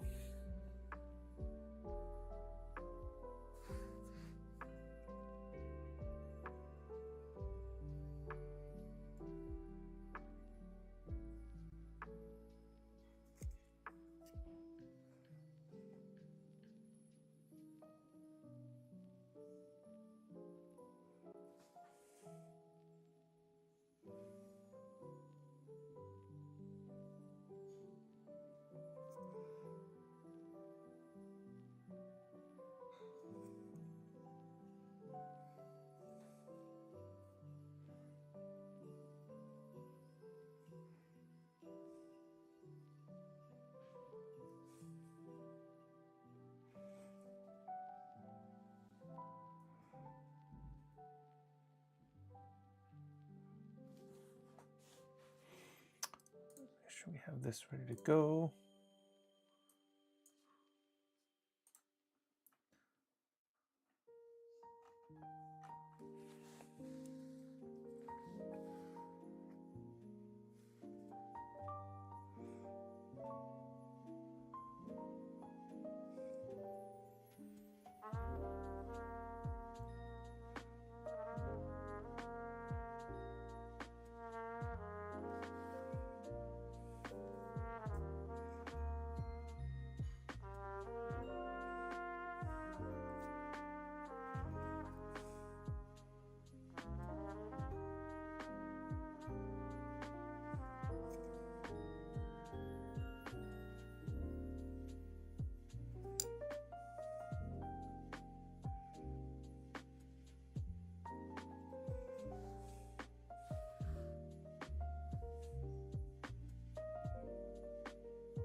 That lays it on real thick.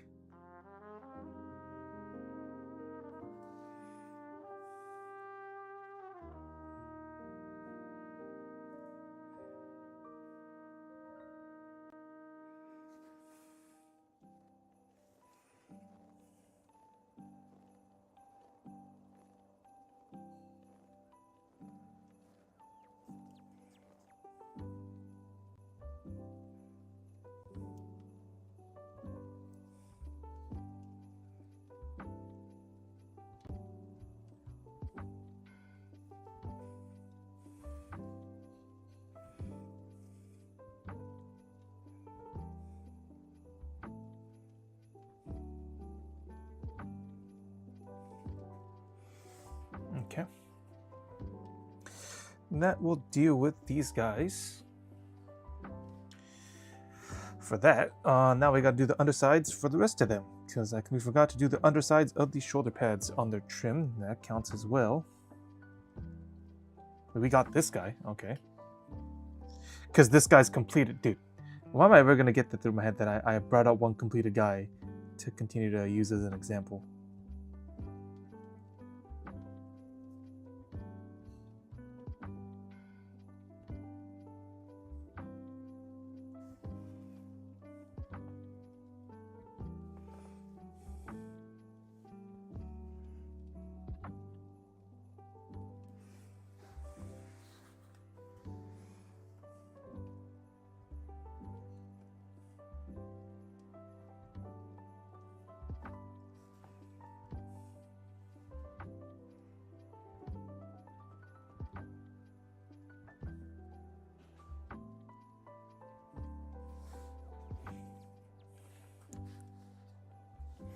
Let's go with this last guy here.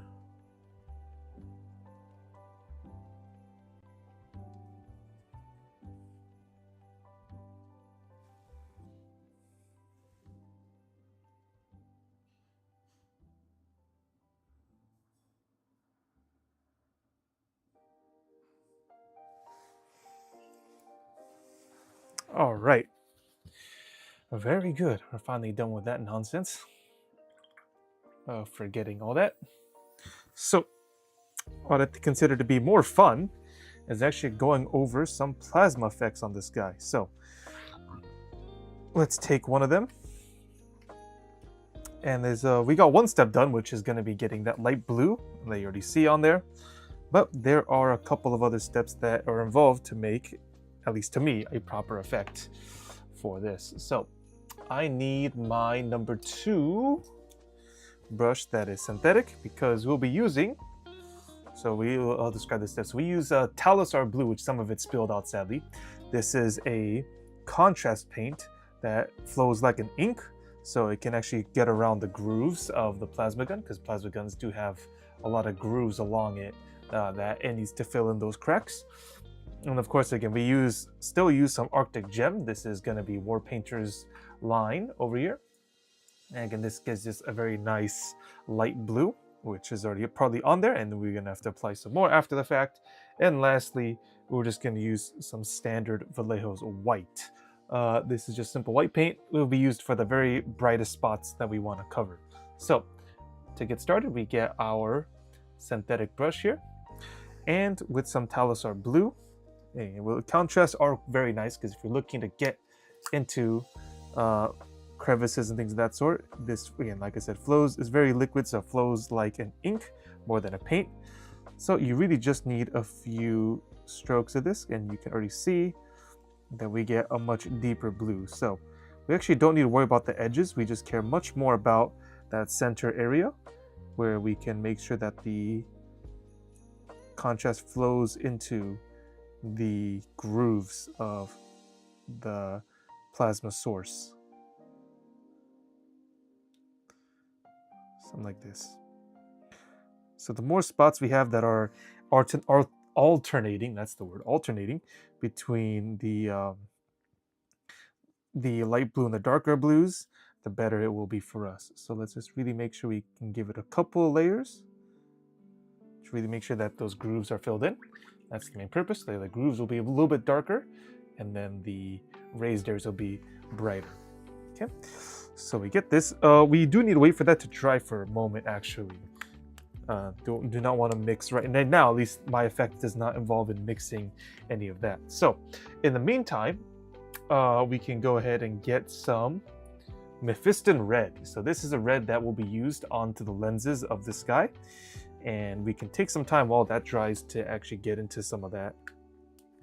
So sadly, it looks like we're going to be getting back into good old assembly line business here. As let's see, I need my 0/3 actually, my smallest brush in my lineup. That's a number 2. My smallest brush among the lineup of brushes that are available to me. I have a 0/3, which can really get into that crevice there. So I really don't need that much Mephiston Red, if at all.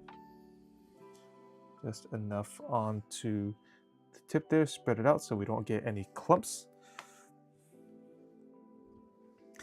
And what we can do is that we'll be getting into, and there's the slightest bit of red onto the lens of the helmet. We do so again over here.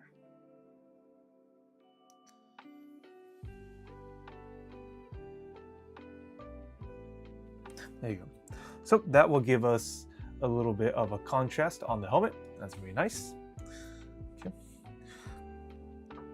And now, hopefully enough time has passed where we can now get into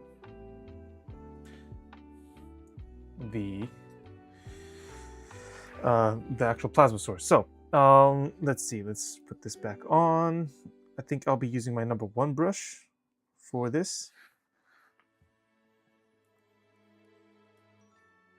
1. Okay, so now we're going to use some Arctic Gem from War Painters, and this we have a spot for right here. Okay.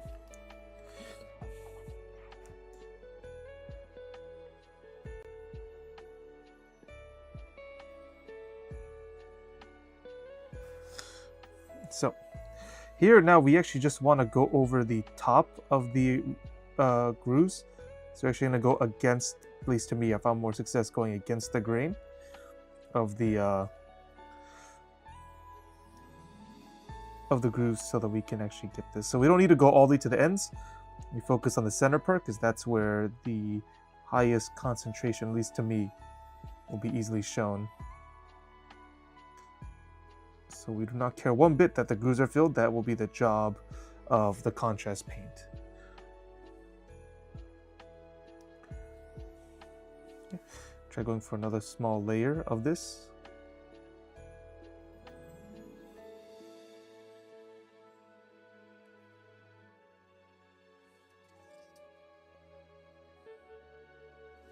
All right, very good.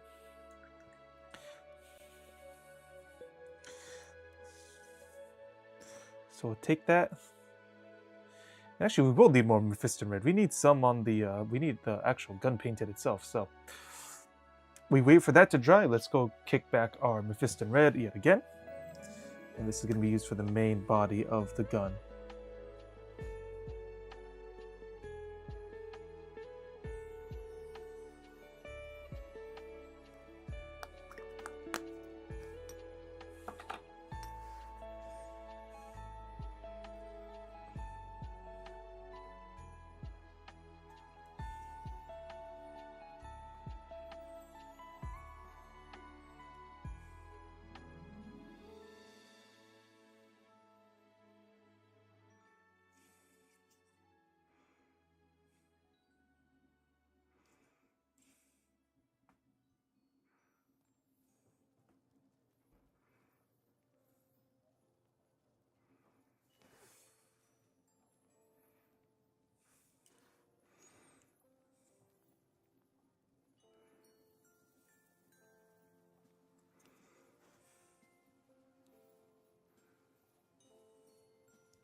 Kind of just have to be careful with this because Oh, it's Ember Vale, VTSL. Hello, how you doing?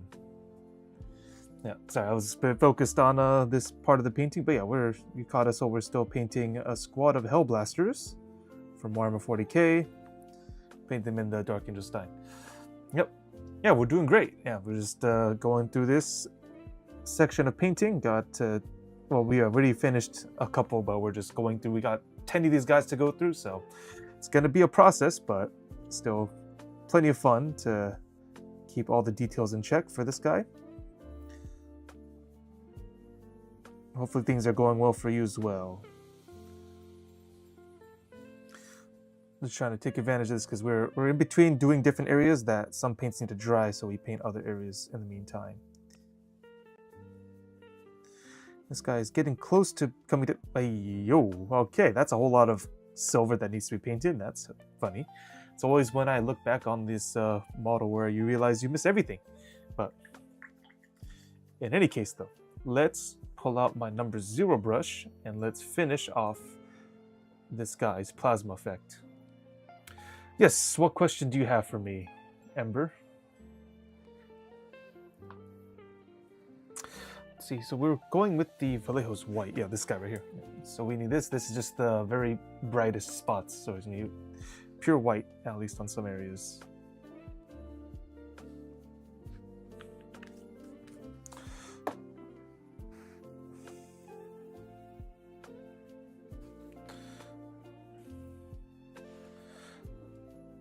One of 1 minute, yeah. Oh, well, sadly, I don't have any means of, like, making miniatures, if that's what you think, like, actually building one from scratch. These are from Warhammer, so these are already pre-made, injection molded things that you cut out and you build.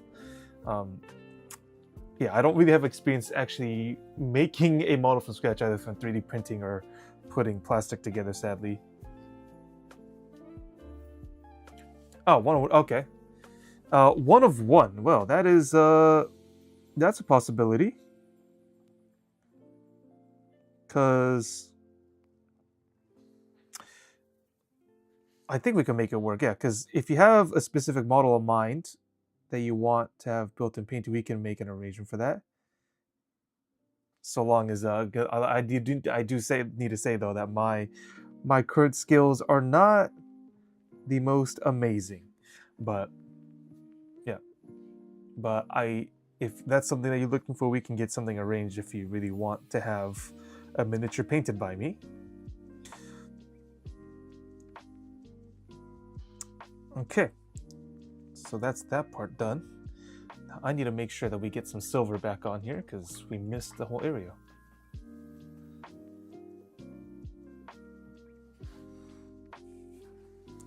Where is my silver? Right here. So there's something that I missed here is that there's the this whole part of this tube here that connects the gun to his backpack. This backside I did not paint at all.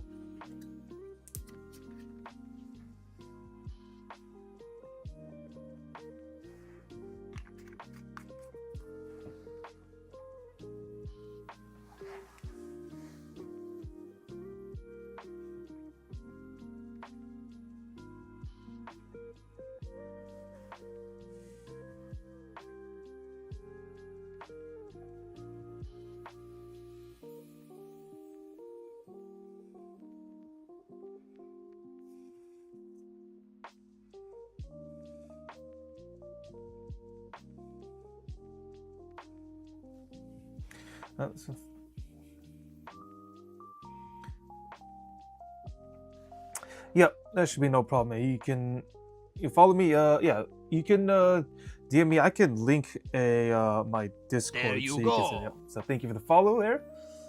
Yep. So let's see here. So yeah, Emberville. So yeah, I'll quickly link up something to you, and then once you have some details, we can get something sorted out. Okay, so that's that guy right there. Oh, sorry, I don't have that command ready. I'll just have to link it manually, sadly.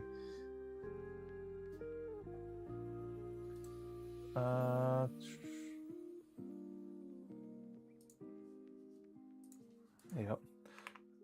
No, that's not it. What? Where is...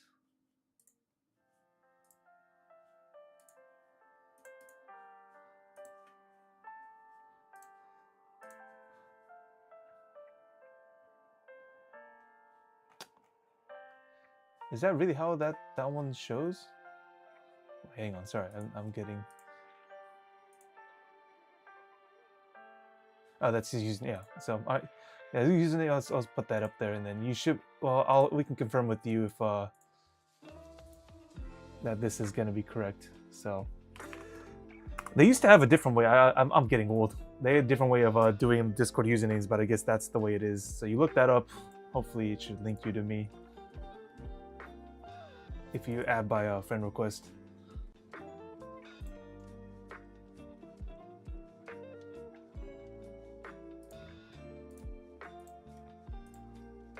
Yeah, okay, yeah, they used to have the hashtag and all that stuff, yeah, but I think they got rid of that. I don't know when, but they did.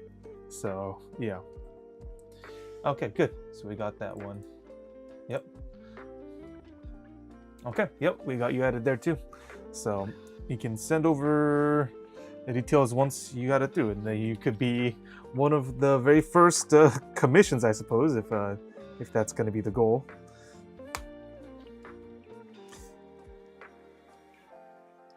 Make sure we get a little bit of blue contrast on the nozzle here. I do like adding a bit of that.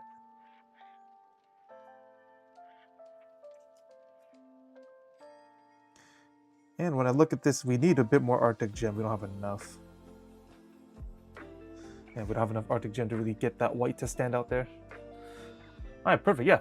I look forward to seeing if you got any specific model, any specific paint things as well you want. The colors, that's what I meant to say, colors. And then we'll definitely get the ball rolling.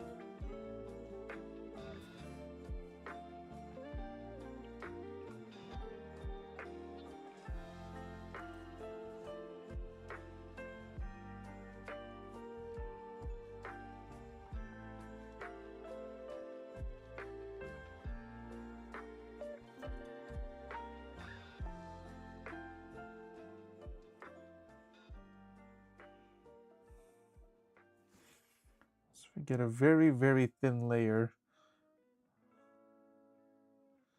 of the Arctic Gem around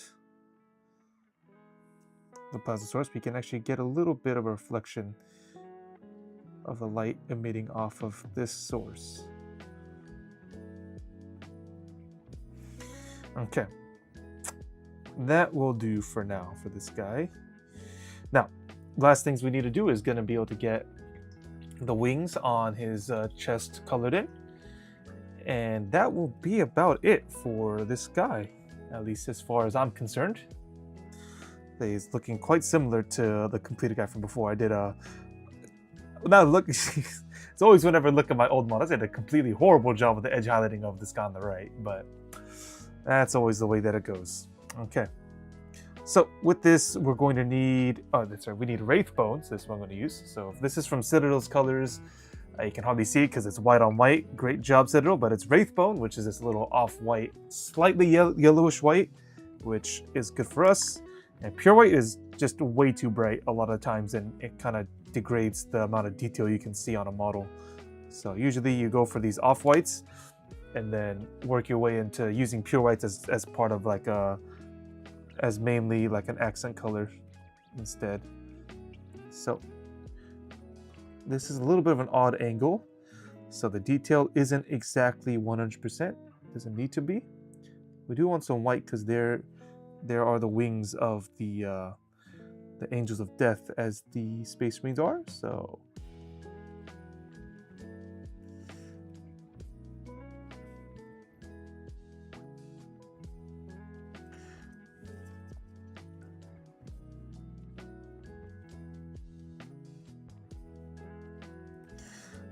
a lot of times when you try to get to these awkward angles, at least one good thing is that you have a lot more leeway with making oopsies around this area because you don't see it very much when it's on tabletop.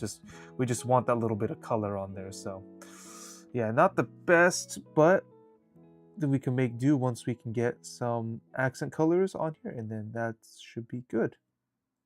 So wait for that to dry. I think maybe I can show what this should look like. So we leave him alone. The sergeant here has his whole chest and upper torso exposed. So we can actually, in the meantime, because we already took out some of this wraith bone, is that we can go about this. So the idea is that we're gonna go here and do a first coat of the wings and that wraith bone off white.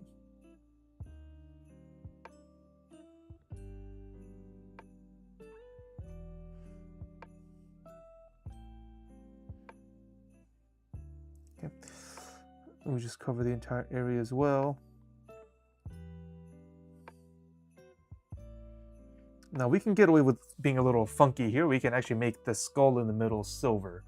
So at least for that, we can go ahead with that option. So what I would like to do once that dries is that we'll be actually making the wings, the tip of the wings blue, actually that light blue, the Arctic gem from earlier, and then we'll do white as highlights. So again, unfortunately, this camera is not very good at focusing at things that are very close to it. So we'll have to go with this for now. Okay, I do need to send out a message to gaslight someone that we're supposed to be playing online against at this time.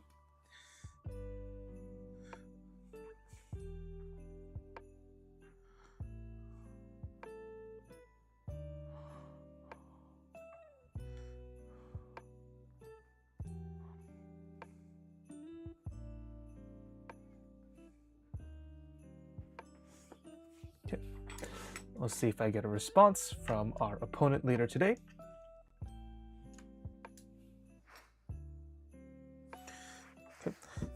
And now, so the idea here is that we go into this Arctic Gem Blue. I do get a response immediately. Okay. Volcanic season.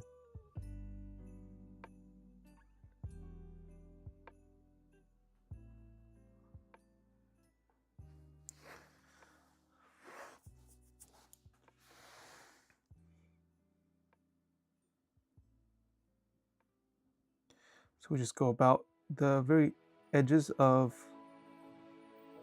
the wings as this light blue. Does not have to be very pronounced because the idea here is that it's just meant to help accent the white of the wings, which again, camera kids can't really pick up very well.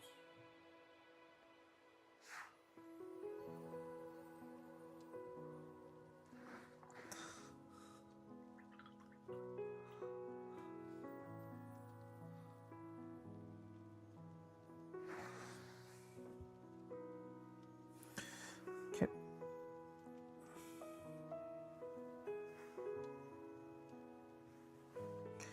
Now we get to our white, and we just need to do just some outer edges. The idea here is that we don't need to cover this thing in white because that will kind of defeat the purpose of starting with the off-white. So again, very small detail, but that's just what I like to do with wings, just for the main part. Now, let's get a little bit creative here, and we can paint the, I already have some silver poured out. So we can get silver on the skull and then his belt too, because normally the belts of the other guys are all concealed by the massive gun that they're holding. But this time, I think silvering up the belt would also help out as well.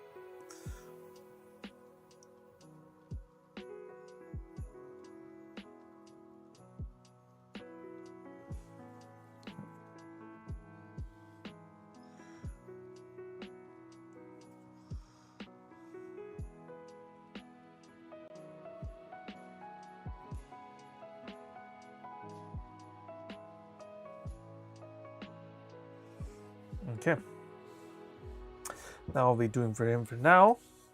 We'll come back once some paint is dried. Now this guy. This is the guy that needs to have a little bit of that Arctic gem, or that light blue on him.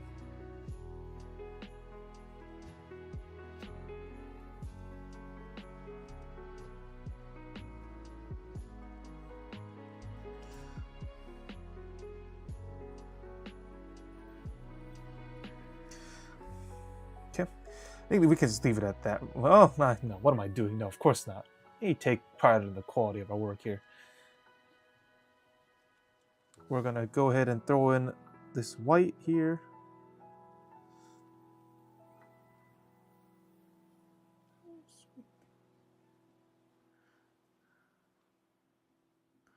And just a little bit extra there, so that does it for him.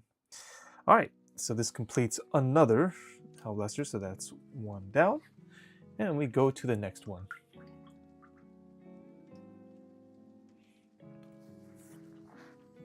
Okay. Let's go straight to the Sergeant here. It looks like we've gotten two different areas for plasma on him, because I gave him a plasma pistol as well as his main rifle here. So we always start with this Talisar Blue to get into the ridges of each plasma source. So let's get started with this.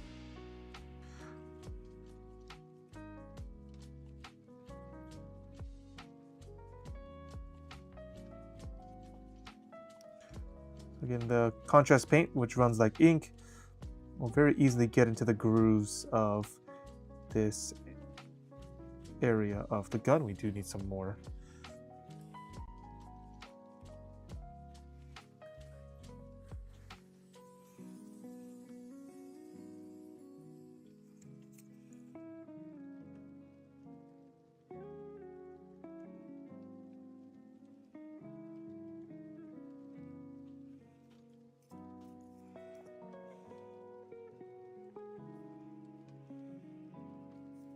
Okay, we need just a little bit more now for the pistol.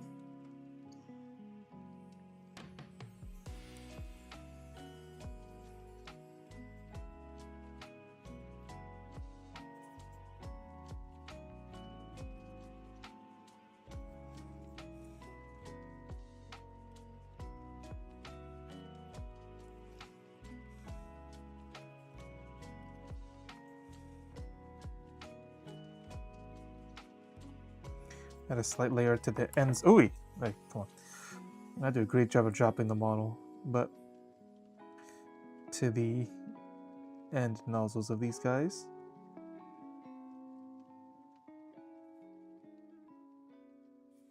Okay. Good.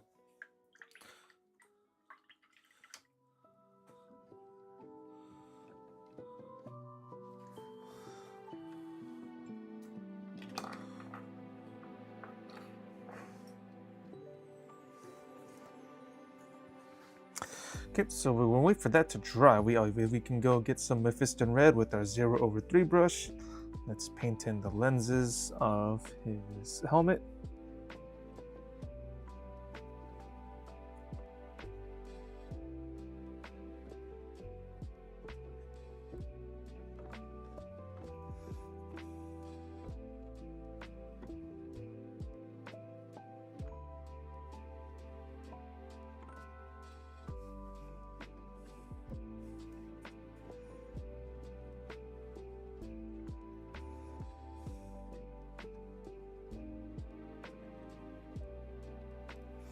All right, very good.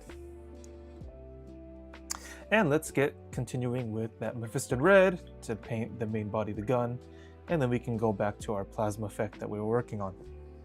I think we can be a little bit brave too with the way that the plasma is located. We can try to get some effects going with the way that the light was gonna come off the gun.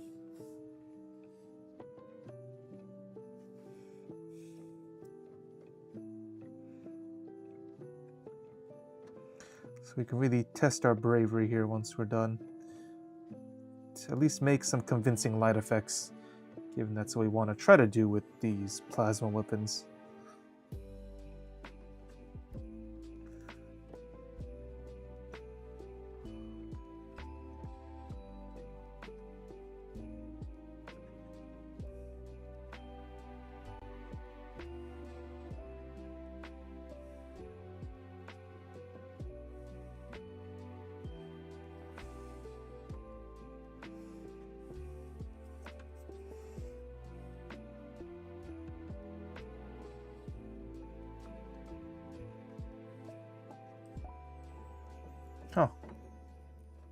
I did not do any edge highlights to that guy's hand. I think we need to come back and do that.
Okay, we'll get that.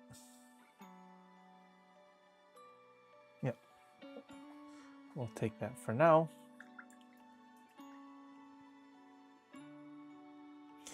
Now let's get into doing our next bit here with my number 0. Back with some more Arctic Gem on the plasma guns.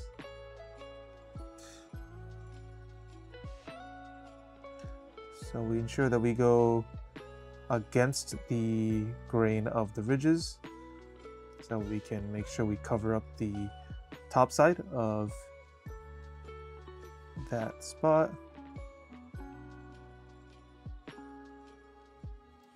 So that only the ridges are left over in that dark blue area.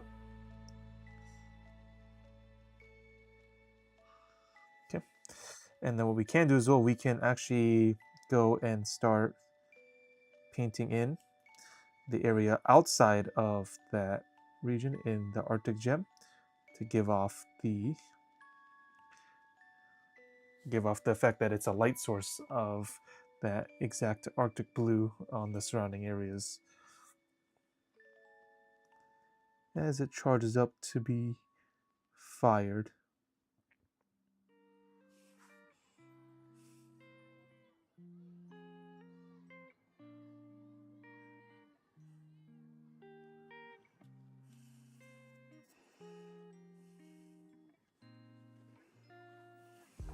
Okay, same thing's gonna happen here with the pistol.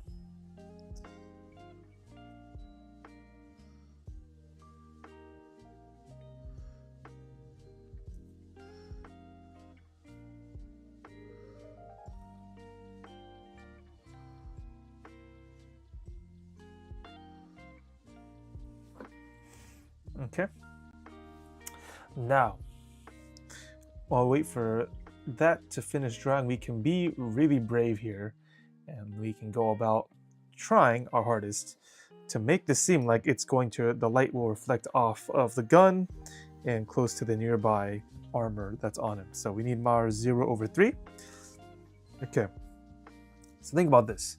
So we got the plasma source right there, and of course with it being right next to his face in this area, hopefully we can try to get this area to look like the light is reflecting off. So again, that's why I said we need to be a bit brave, because it's going to be a lot of disruptive work. But the idea being that if we can get just straight lines, so that is, if we work with straight lines, we will be able to get the illusion of light all coming in one direction. So instead of coloring in like we normally would, we just keep using line after line to be applied to this. change the angle of it as well to locate exactly where the source is coming from. But it'll be just very thin line after very thin line to make it seem like it's reflecting off of that surface. Slightly rudimentary, it's not that sophisticated, just unfortunately for me I only have one color really, but hopefully, again, the camera sadly blurs it a lot. It should be a lot more, but there should be more blue coming off of his shoulder pad there. And give it one more pass as well.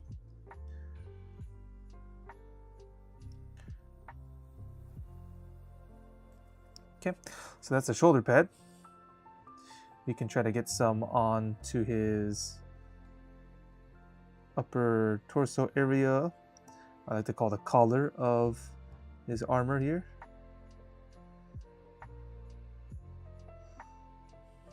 Okay. And dissipates out. And then we go one more on his side of his helmet here.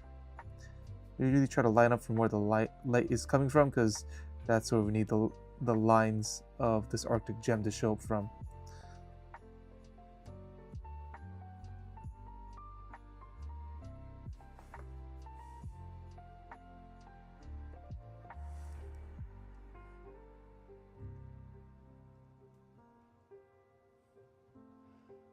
How did red get in there? Oh, that's no good.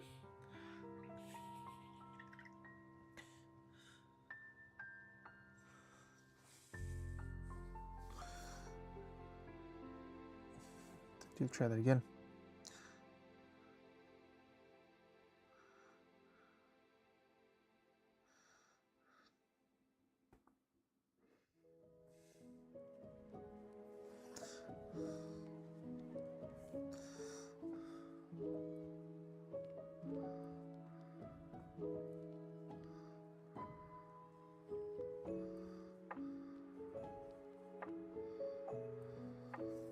Okay. That's almost, actually, the trick is to keep this consistent. There should be a little bit more lines on the wings as well.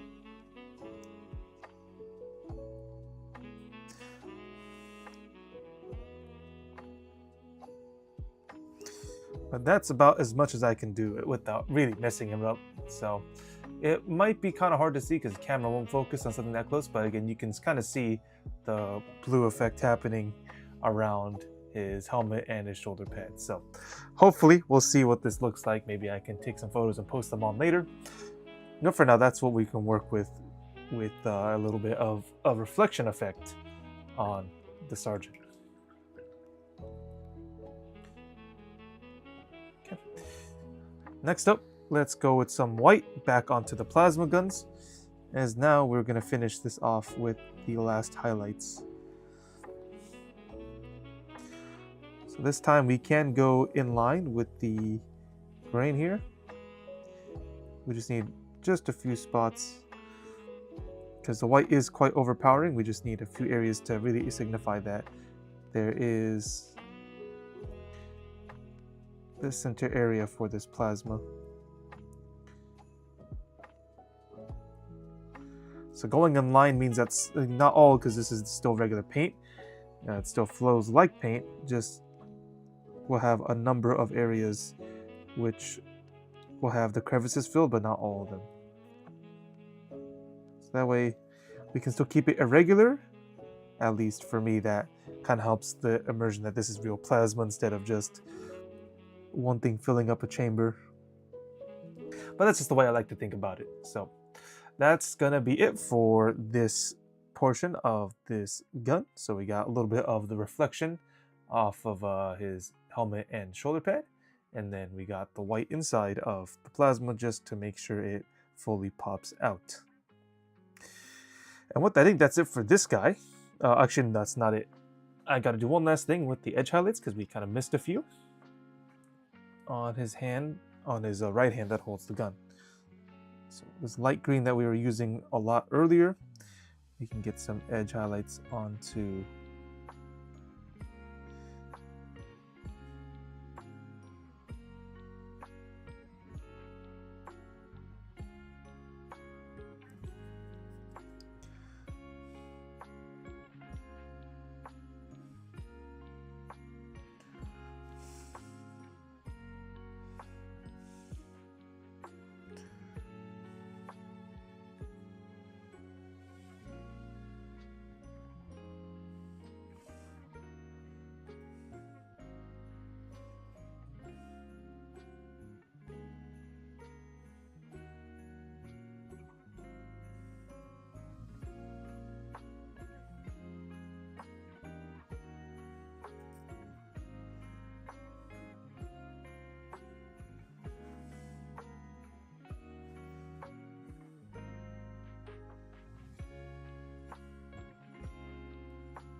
Okay.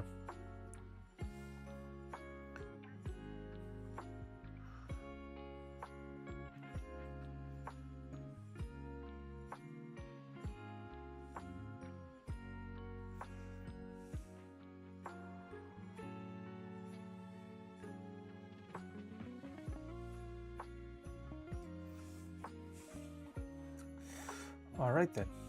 So we'll take this. Okay.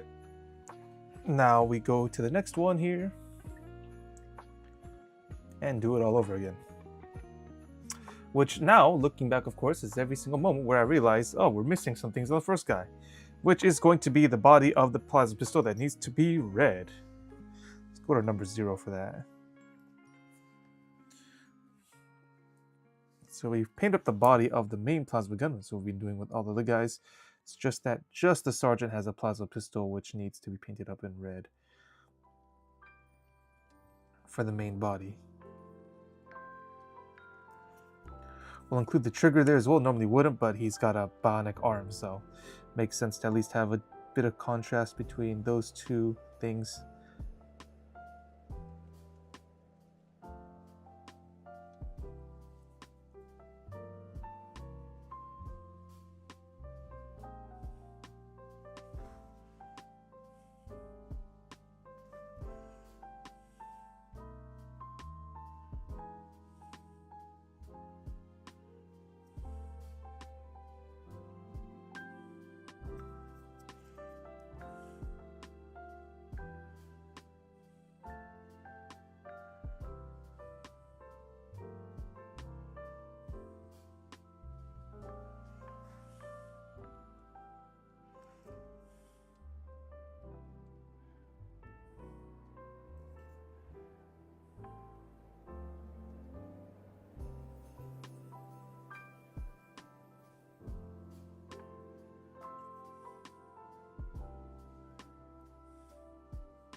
Okay. We'll take that now. Now that should certify that we are done with that guy.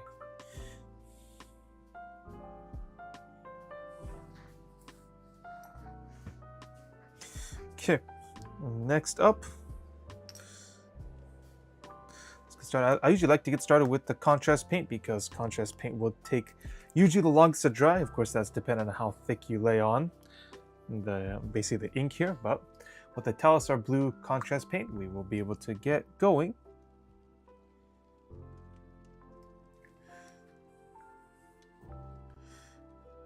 With covering up the ridges of this guy with that deep blue.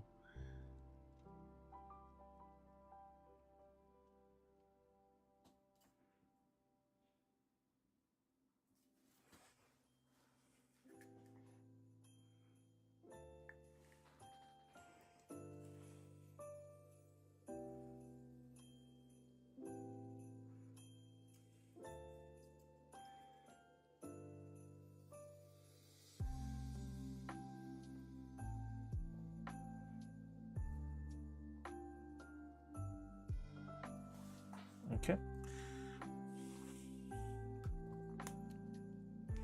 Oh, hang on. We need a little bit more on the nozzle. Almost forgot.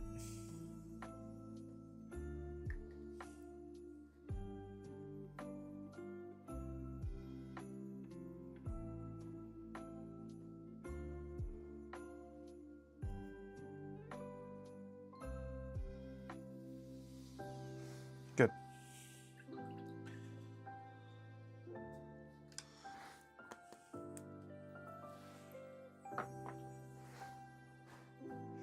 Alright, so we got to go back with our zero brush and let's get to trying to paint the wings as much as possible with some of this Wraithbone, which is the off-white, slightly yellow.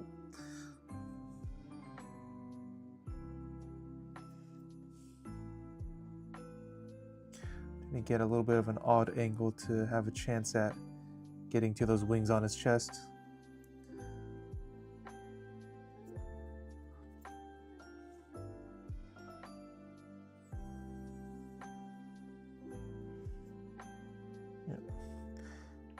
which also means because it's hard to reach, we have a lot of leeway to just give it one coat and really call it a day for that.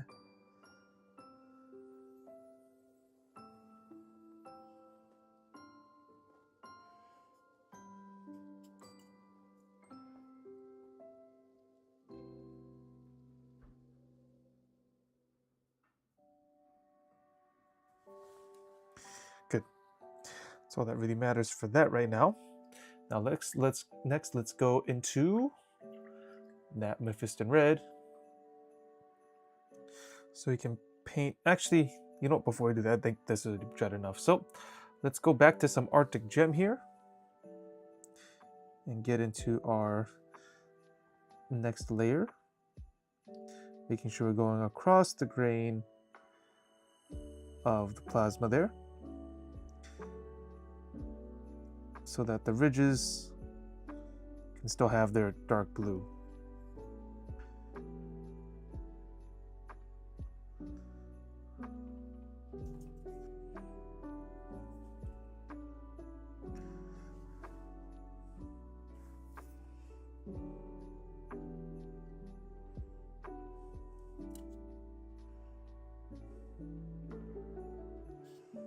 Okay. That works out.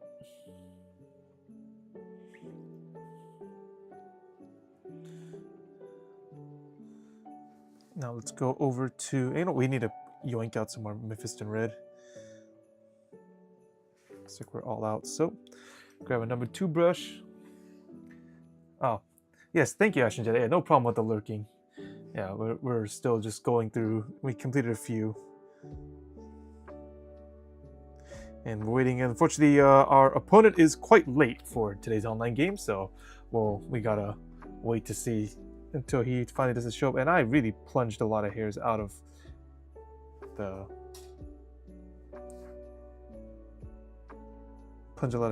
the casing for the brush. Hey. Okay. Anyways, though, let's go get some more Mephiston red here. And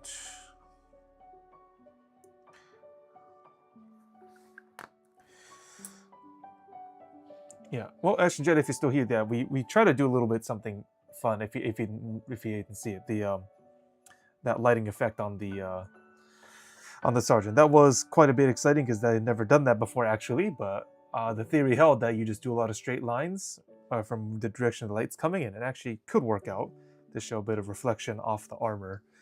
It's a bit of a leap though, because you kind of don't know what it's going to look like until you get a couple lines going on top of what you've already painted.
All right, that's coming around a little bit there. And let's see if we can finish this, because it looks like our opponent is almost ready to get this show on the road. Okay. Let's go with a 0/3. And we can then color in the lenses of his helmet as well.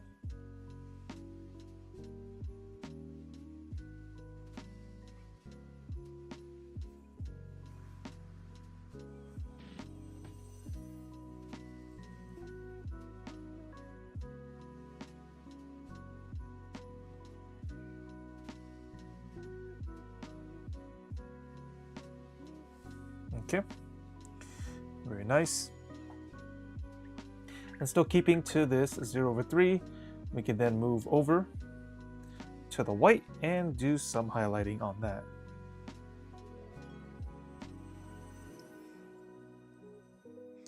So this time again, we can keep this 2.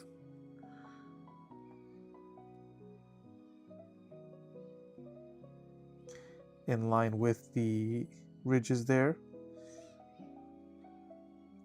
So we get a pure white kind of emanating from that center.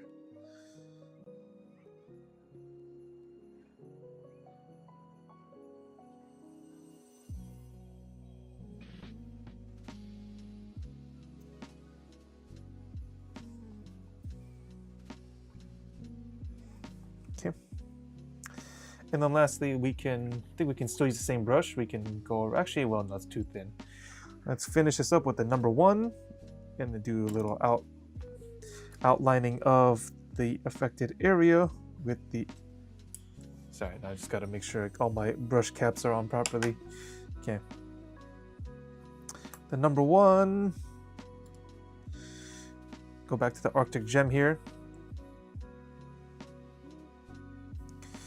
And we can kind of color around this to get a bit of a effect of the light emanating from the plasma source.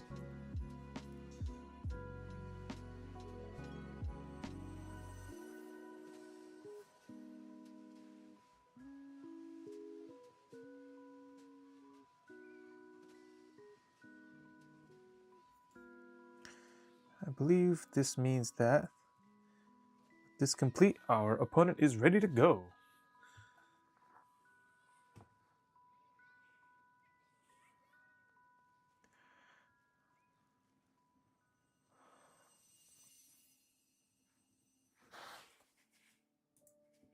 Oh, you're here. Okay. All right. Well, looks like that will do it for this. And we're going to pivot over to the actual game.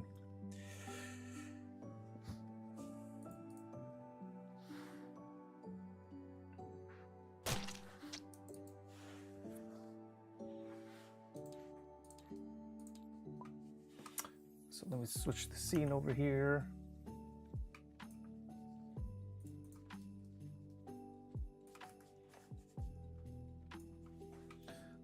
And there you go, that shows. Okay, good.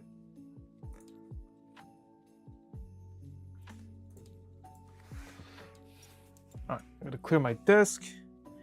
And it's about time we put some models on the tabletop, at least virtual one.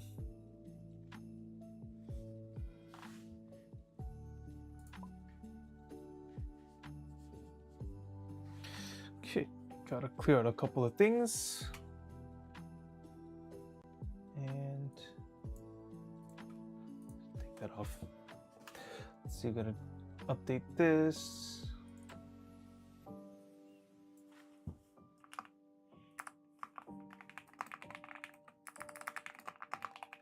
No, I'll play red.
Wait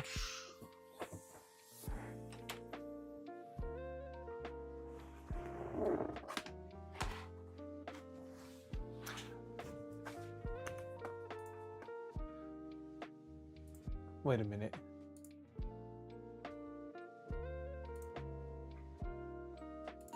Oh, okay, my settings are off. Okay, I can hear you now. Hello. Yes, hello. Dude, I've been screaming into the abyss for I like know. 10 minutes. Why don't you just text me, bro? If there's I something did text you. No, not that you couldn't hear me or I couldn't hear you. Business. Anyways, get in the. You can get in the room now. Lee, dude, that was. Yeah. I thought looking you were for ignoring me because I slighted you or something. Yeah. No. We got this all set up. But there's no point ignoring you. God, Lee, dude. What guy? He has a question. The water heater guy. Oh, right, okay. Yeah, Give me a second. Oh, okay.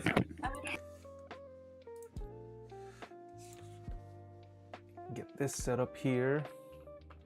I do need to switch this up as well. Shoot, what does he have? Because I can remake the list already.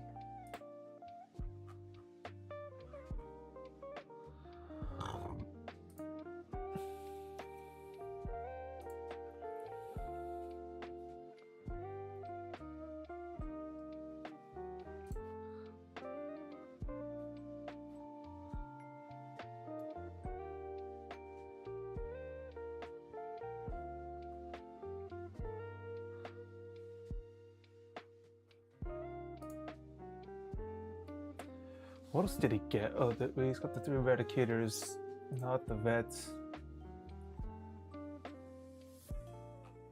He's got 2 of those. I'm trying to remember. Oh,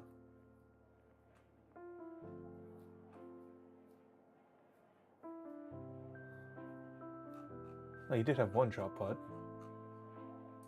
Oh, did he have 2? Hey, he had 2. Okay. The apothecary with 1, librarian on the other. 2 tech marines. Oh, that should be it. Okay. Good. So we can go ahead and start doing this. Doing some of this.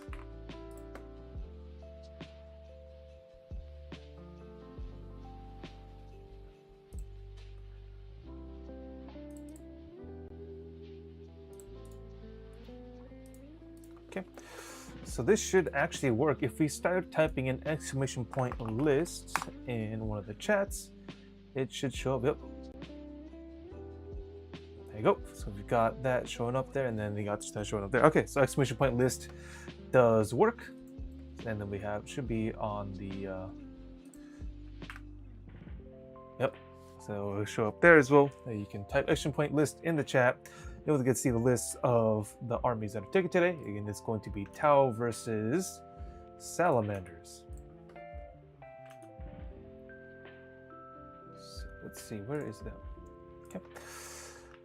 All right. Thing is, he's got the army, so we gotta wait for him. And he's got it saved. And our opponent, of course, steps away. But we'll get everything set up nonetheless. So we have transport 1 here, transport 2 here.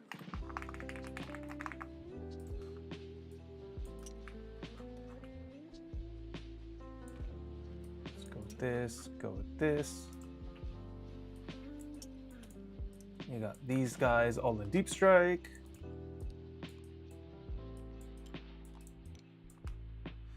And I think that's it. We'll just have our stratagems sitting over here. And we can get ready for some deployment here. And then just show up as the right kind of dice. Very good. Okay. Let's see here. What are we going to get for a map? I'm getting Dawn of War, very simple, and Lynchpin, also very simple. All right. what kind of a setup we're gonna get. So linchpin and search. Dawn of War. Just 5. Okay, Okay, I'm so sorry about that. you're fine. Our water heater is located in the like side alley of our house. Yep. And with the rain, it flooded, so it turned off the water heater. Wow. Okay. So my mom was like, "Oh, I have the plumber who installed it on the phone. Can you tell him what you saw?" And I was like, "Just fucking tell him that the water heater flooded like 2 inches, bro. It's not Yeah. that bad. It's not that hard." Okay. Well, we've got Yep. So I got everything's all set up here, so you can go get yours. It should be this, right? Yep. Yep. That should be everything there. Yeah.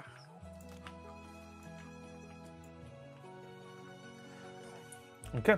Then I don't like this spawn. Then set everything up in terms of who's in transports, who's in deep strike, all that good stuff. All right. Okay. Yeah. So, drop pod number 1. We will have the apothecary with the furnace.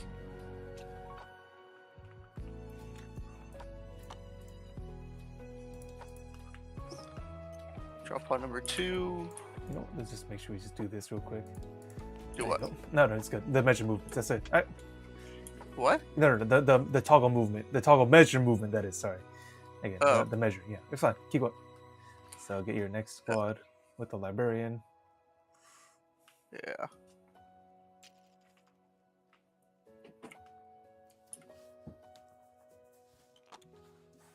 Ah! How was your day, Enoch? Oh, just fine. We painted up a good number of the Hell Blasters. Remember those guys? Yeah. The plasma guys. Yeah, we Yeah. got through a good amount of them. So just got a couple more to go, and then got to paint some other things after that. So most likely do that on Thursday. I do need to get to painting the lion as well. So the big Primarch man, he's Yeah. gotta. What he makes needs you to so pickle. special that the Primarch is with your army?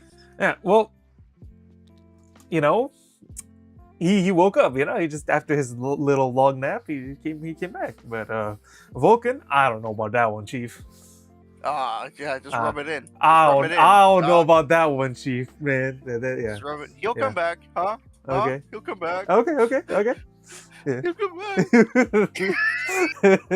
I think that's everybody in transports, right? Yeah, I drop believe pod, so. drop pod, repulsor, executioner. Yeah, that's everybody. Okay, very well. Then shall we go ahead and roll to see who will deploy first? Yep. 4. I got a 1. Okay, that looks like.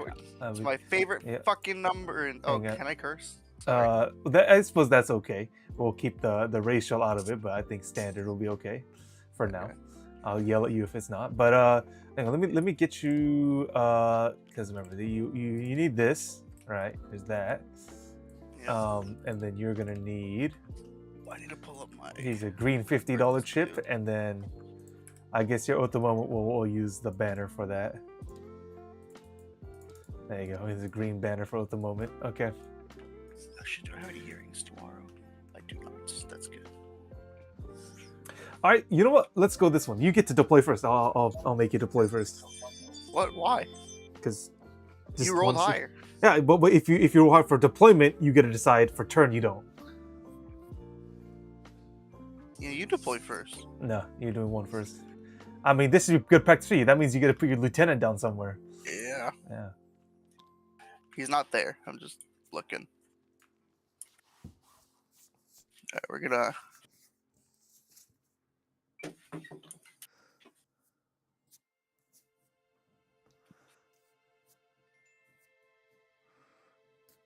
Here, let me change the title of this.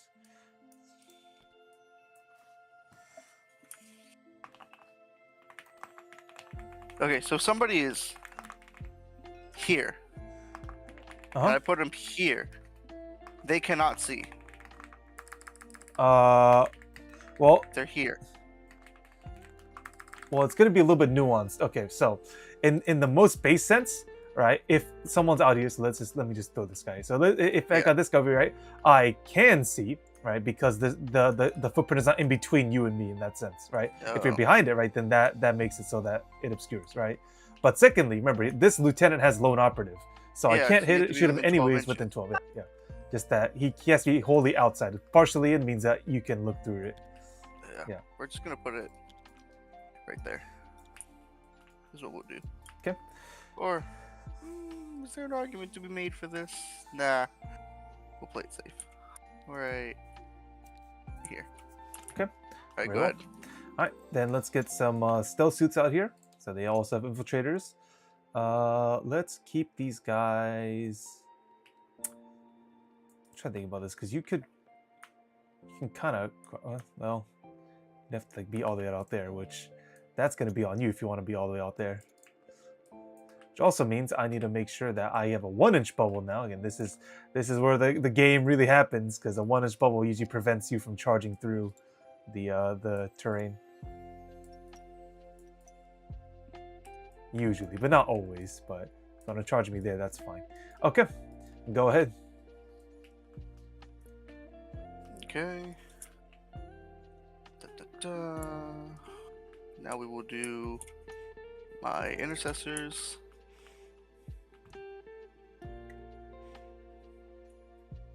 Yeah, I'm getting quite close to finalizing my Dark Angels list for 2,000 points. I just gotta really make sure that a land raid is a good idea, because I want to use one, but It's always a good idea. it's just Me personally, I think they're a great idea. yeah. Then why kinda in miss having why one, why not in gonna D lie. World are you not using one right now? You know, land raiders cost just as many points as a repulsor executioner. Yeah. But Repulsor Executioner, go boom. Of course. All right. I'll go get another stealth team. Let's put these guys this time behind here.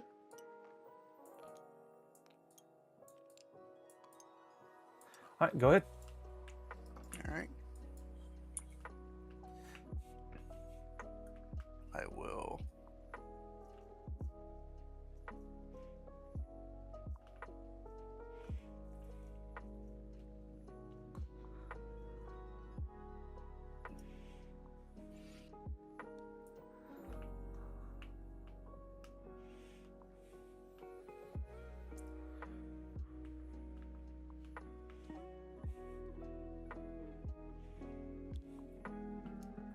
I think that's a good placement there.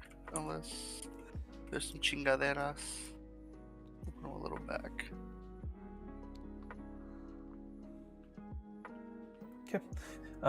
Let's do. Yep.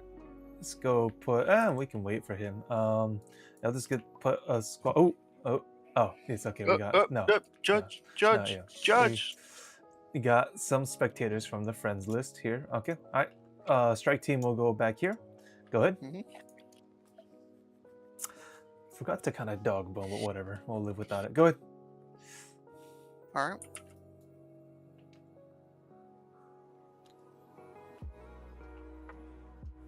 Play guard veterans.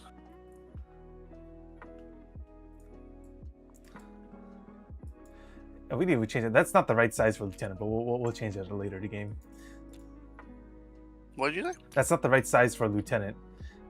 Base size What do and you all mean? that stuff. That model. He's not the right size. Is he bigger or smaller? Yeah, he's supposed to be big. He's supposed to be as big as Ajax. All leaders are going to share the same base size, but Oh. it's fine. It doesn't matter. Not right now. Can we not increase his base? I guess you could. That'll be our slapshot way of doing it. We just make him bigger, and then yeah, like kind of like Or this. is he as Yeah, that's good. I'll accept that.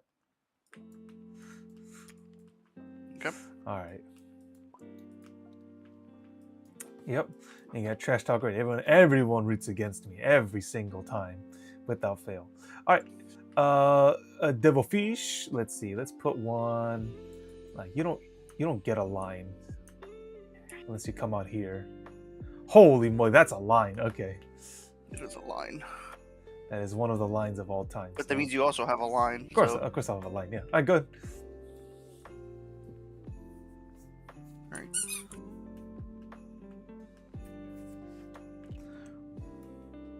Peston and his monkeys.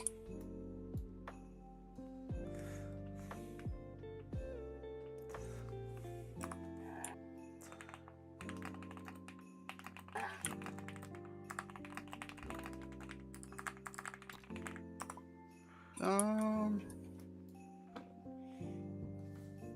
you lift the barriers real quick? It's kind of just a smidge. Just a smidge. I see.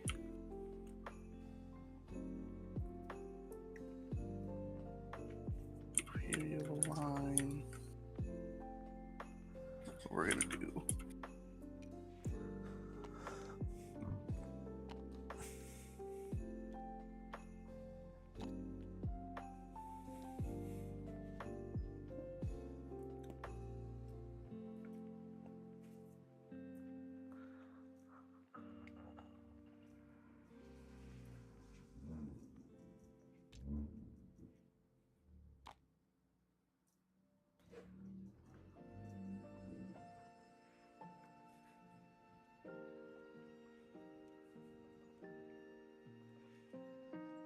Hey, you gonna take that? You know, we're just gonna start them way back here. Oh, way back. All right. Yeah, that's what we'll do. Okay. But exactly there. All right. Then I'll go grab one Riptide. Let's put him right there. Well, arguably you can still get a line like that, so we'll keep him off to the side here. There you go. See what about the thickest? Oh, I don't know. You can't fit anything there. All right, go ahead. Okay. My other Predator Annihilator.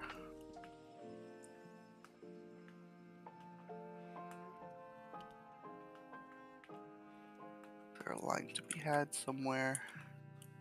I mean, Can no, you see? Can you no, see over this? No, you can't see over No, that. right? No, he's not towering. Yeah, so you can't see that. Okay. Yeah, there's no line to be had. At least No, I not until there. Yeah. Right, that'll be it for placement. Then I shall go ahead and grab some Pathfinders. Let's see. Do something like this.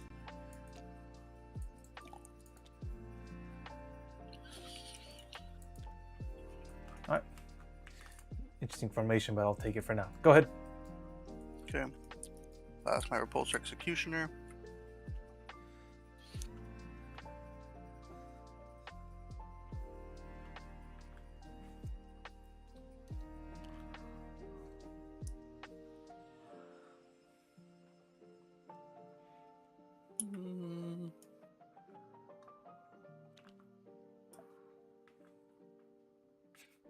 What in the world?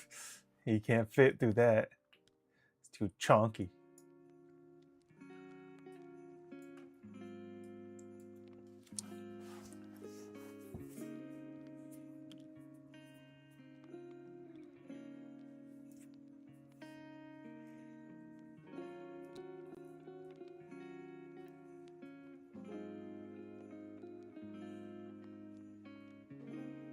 We'll leave it there. Well, I suppose I'll give it to you then. There's the slightest bit of overhang, but it doesn't matter. It's fine. We're not gonna Oh, be. I'll No. Leave it. It's fine. It's gonna be fine. It's just the slightest bit. I don't. It doesn't matter. There. Okay. Okay. Suppose if he divided up the flanks as such. I mean, yeah, he can. He's supposed to be able to fit through that, so. Let's see, what He if we did doesn't. some? He doesn't. He Yeah. doesn't. He doesn't. You just pull up and you'll do that. So.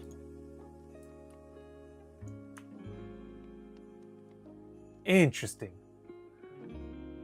Oh, that's going to be on you. Then you get baited to that. All right, go ahead. Okay.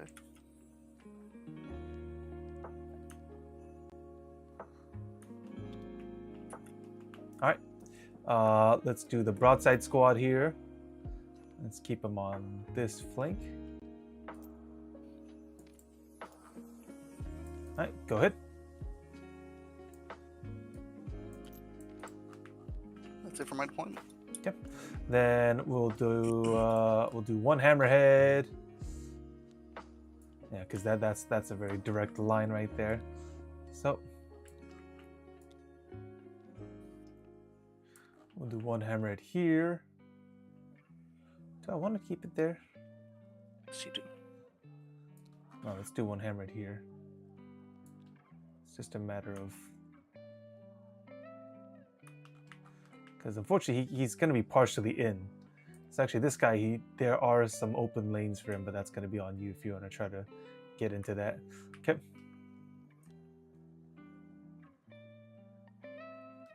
Let's keep one hammerhead back here. The other devilfish back here. Another stealth team. At this point we can keep him back here. Well, yeah, that's fine. It's not really gonna really waste shots with the predator like that, right? Okay. I might. Yeah, I know you might. You just might. Okay. Very well. I might allocate one Then- gun. Then that's gonna be it. All right. So let's roll to see who goes first. All right.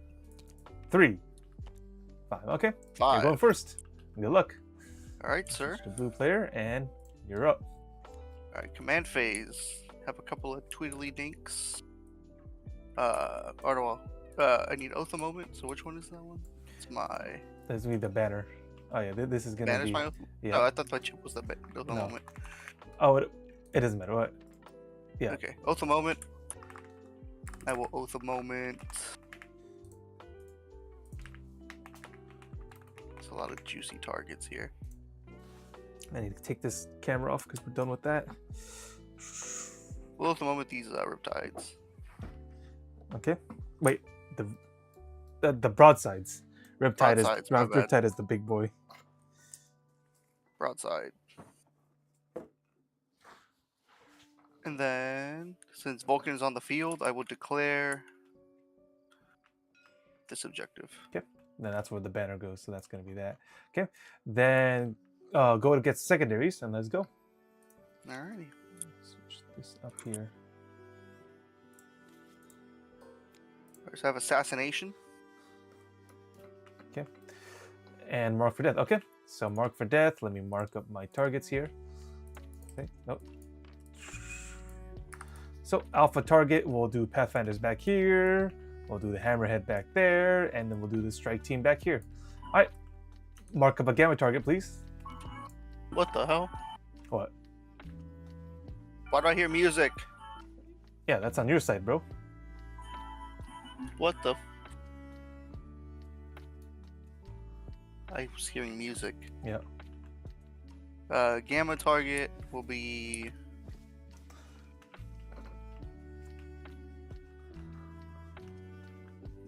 These guys. You might as well do the broadside if you're going to put Oath of Moment on them, right? Yeah, but these guys. Okay, fine. All right.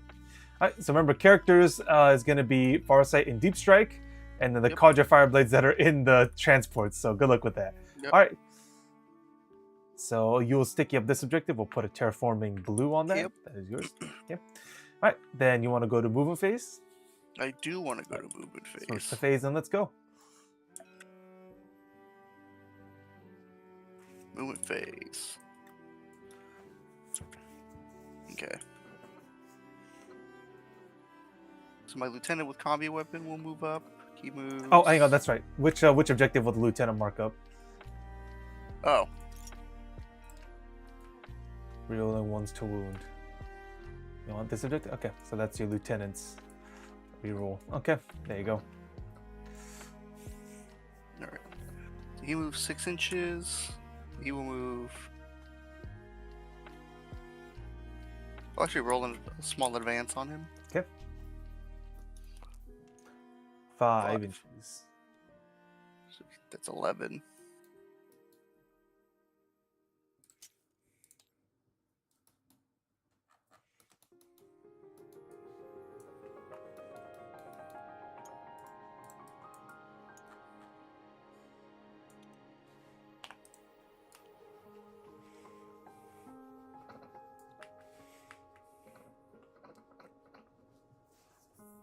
I keep him on the 6, I have to roll a 9. And press escape if you want to revert it while holding him. Yep. There's a 6, and then 5 more.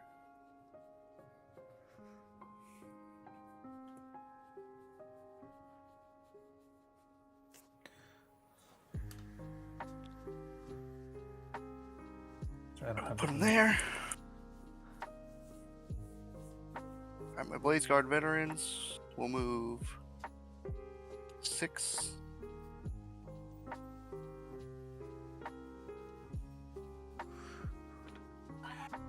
Why do I hear music, dude? What the hell?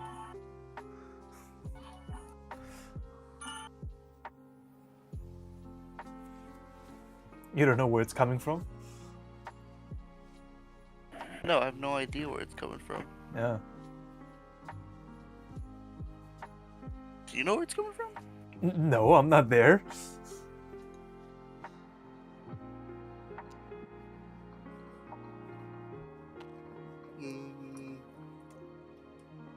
I'll roll in advance on them. They're not going to make any charges. Okay. They're too far away from anything. A 2. So you get 8 inches.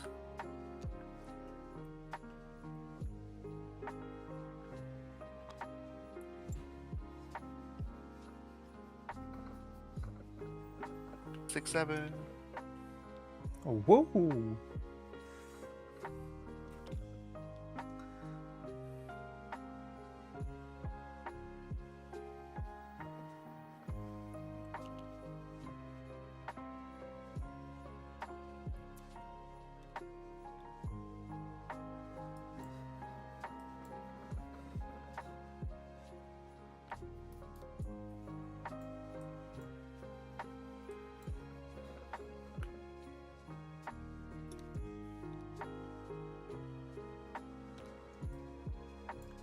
Okay. Yep. Do that there.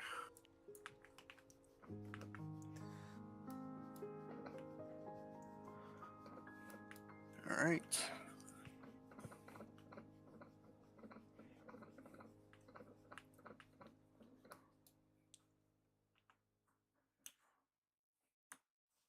Predator Annihilator will move 10. We'll do 6, 7, 8. 8, 9, 10.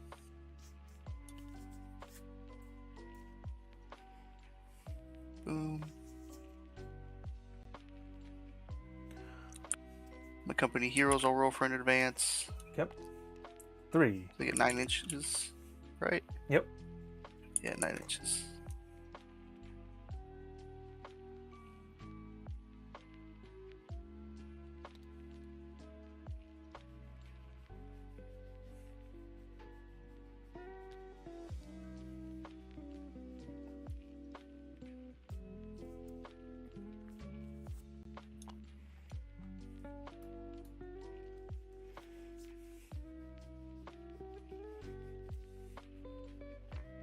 Oh, hang on. We were supposed to assume that you're giving the +1 hits to that predator, and then which one over here from the Tech Marine?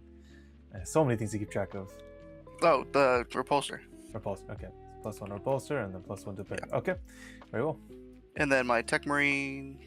Can he just move regular 6 inches? Yeah, he'll just remove regular 6 inches. Boom. Okay. This Predator Annihilator. If we go 10, that puts us here.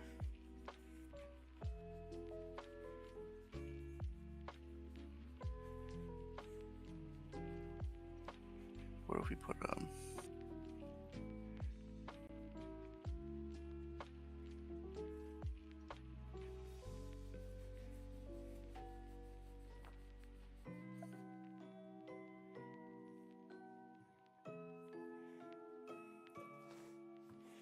I mean, you might as well just roll for the ants here.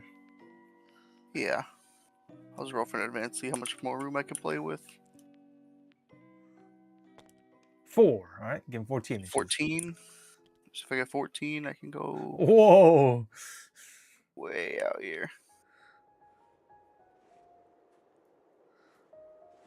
I didn't mean to press the shift. I meant to press W. Yeah. Fuck. I think that's not his final placement. I'm just checking some shit out. Oh, then you're supposed to save position then. If you want Sorry? to bring, you're supposed to save the position if you want to bring it back, Oh shit. right? So we'll Well, put it it back. was 14 inches exactly. So do this, right? So control click it, and then there's the save button that will save the position over here. There Okay. you go. Okay, so move it around actually. So move it around, let go, right? And so yeah, and then hit the restored position. I'll bring it back. Okay. What if we go?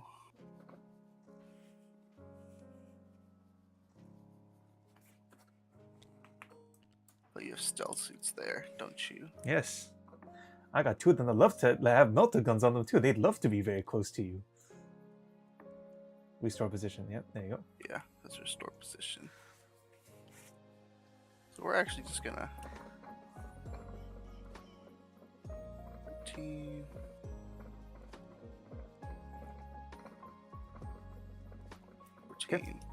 For now.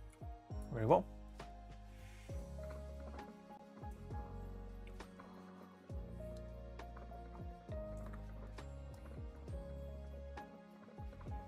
And my repulsor executioner. I'll just roll for the advance. Okay.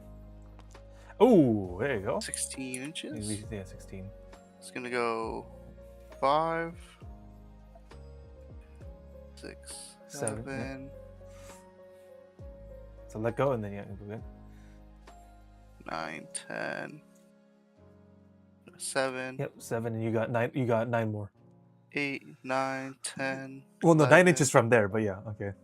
That what is measuring right now, the 9 inches you can get.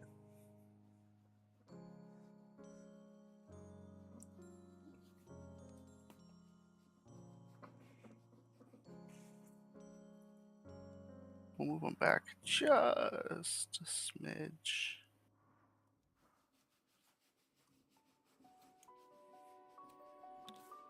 Okay. Tech Marine will move up with it. Yep.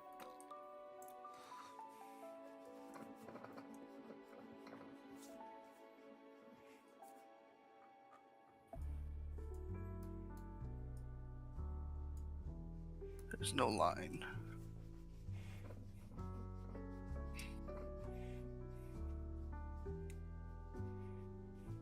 Okay.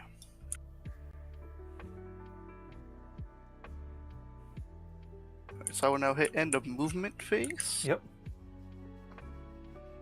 Do I want to drop in? You can't drop in turn 1. Or yes, you can. They're drop pods. My bad. They're drop pods. They can definitely drop in turn 1. Oh wait, my bad. My intercessors. I will not be going to end of movement. Okay.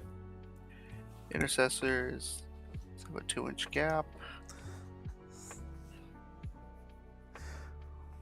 It's 2.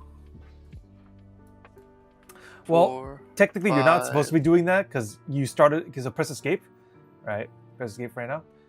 Oh shoot! No, that. Okay. Well, let me show you. So the thing is, right? Because technically wise, you started this formation. Yeah. Right. But if you did the 2-inch gap, you see like one guy goes all the way out here to start the 2-inch gap of a straight Mhm. line, right? So normally you just roll for advance and then you can align them in a line if you want to. Or for 5, advance. okay, there you 5. go. So I have 11 inches. Yeah. So now you can put them in a line. And if you want to, you can check for the deep. You can screen for deep strikes with a 9-inch bubble. There you go. Yeah.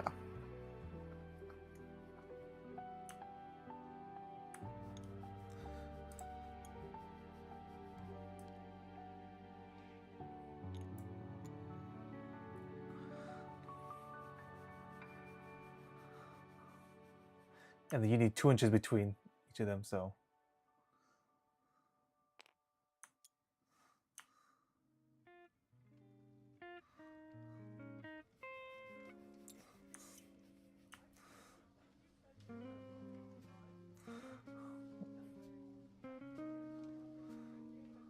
I was at 6 inches away. 6 inches from where you're starting from. Oh. I'm measuring the distance between models.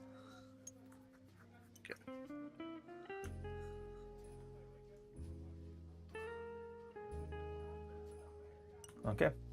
Yeah, we're just gonna do that. Oh shoot. I hit Oh, the wrong brother, button. It's fine. brother. He's right there. He's right there. My brother in Christ. Alright, now we'll go to end of movement. Okay. I think I need the 9-inch bubble on these guys. Yep.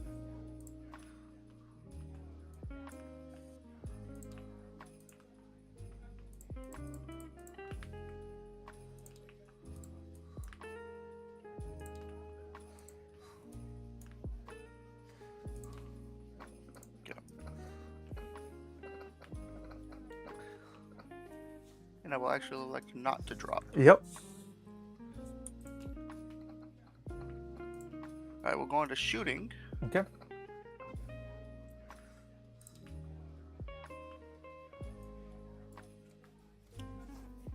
I don't think I Who's can going see to anything. I'd like to see this line. Hang on. Ooh. There is a line. No, there is not. You're coming over this guy here. Let's see. Can we get? We have to pick the right angle here, though. Oh yeah, it goes over. Too good to be true. Let's see. Hang on. Wait. One last spot. This spot right here. Oh no! It collides. A Yeah, line it does. collides. It Sadly. collides. Sadly. Okay. When worlds collide. Yep.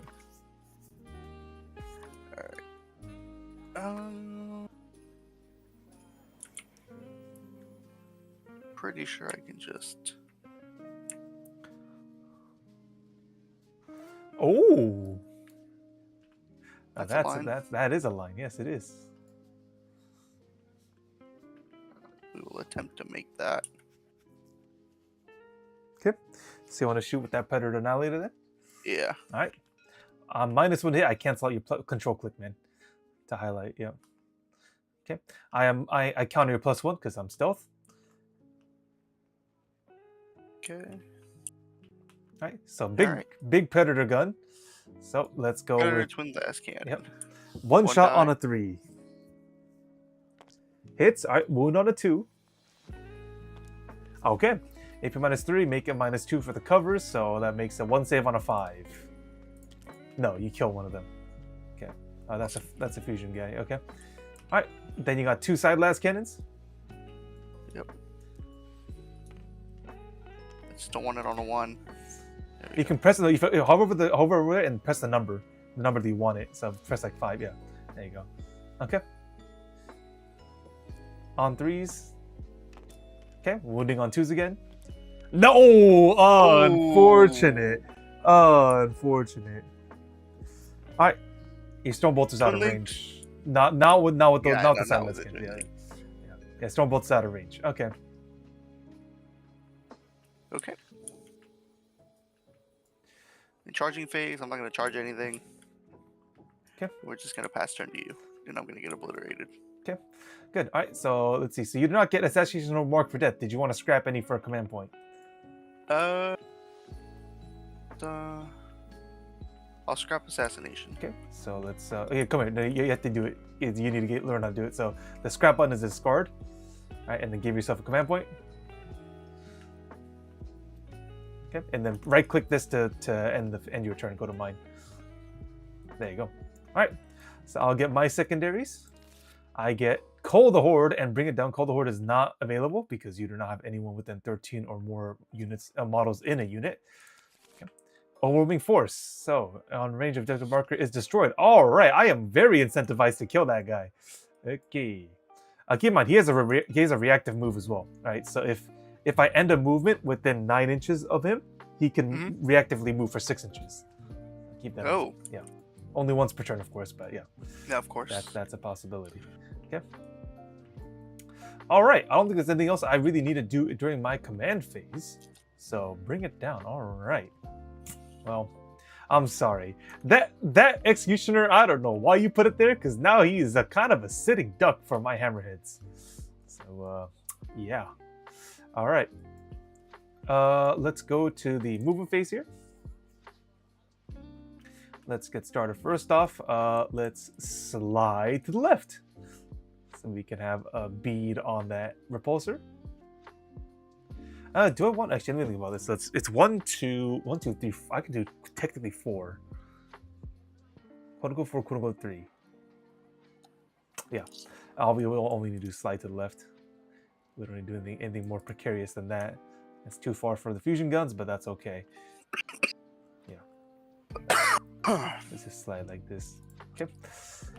All right, and then let's see, 12 inches of him. Oh, that's a bit much. Yeah.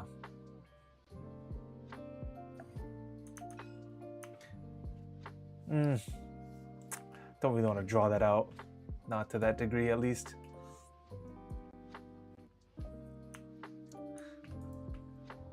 Let's see, let's put a 12-inch bubble around him. All right. The broadsides can have some fun.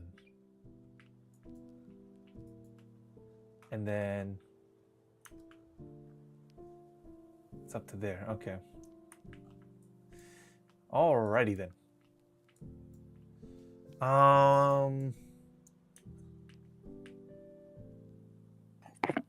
You could have shot the Riptide. Look at that line. Look at this line. Yeah, but the Riptide has like that two to fucking save bullshit. What? So you just got the? I think you liked it because it makes go boom. You do the Heavy Invaders Destroyer. That's the biggest gun. But if you don't want to, you don't have to. But okay. I don't want to. All right. You're goddamn right. Shoot. We need to allocate enough because this thing's got 16 wounds. That's a lot of wounds. You know what I'm saying? All right. Double Fish can go, and then we just handle it like that. Okay. All right. Let's advance with the Devilfish. 6. Let's go. All right. 18 inches. Zoom. 13 like this, and we get full marks right there. Okay. Actually. Yeah, because we can. Well, we don't have to smack the Peternalia like that. I mean, it would be funny if we did. I think we leave the Peternalia alone for now. We got enough as it is. Okay, I'm gonna steal your advanced tokens because you don't need them anymore. All right. Okay. Let's advance with this Devilfish in the back. Another 6. Perfection. All right. I could draw you out.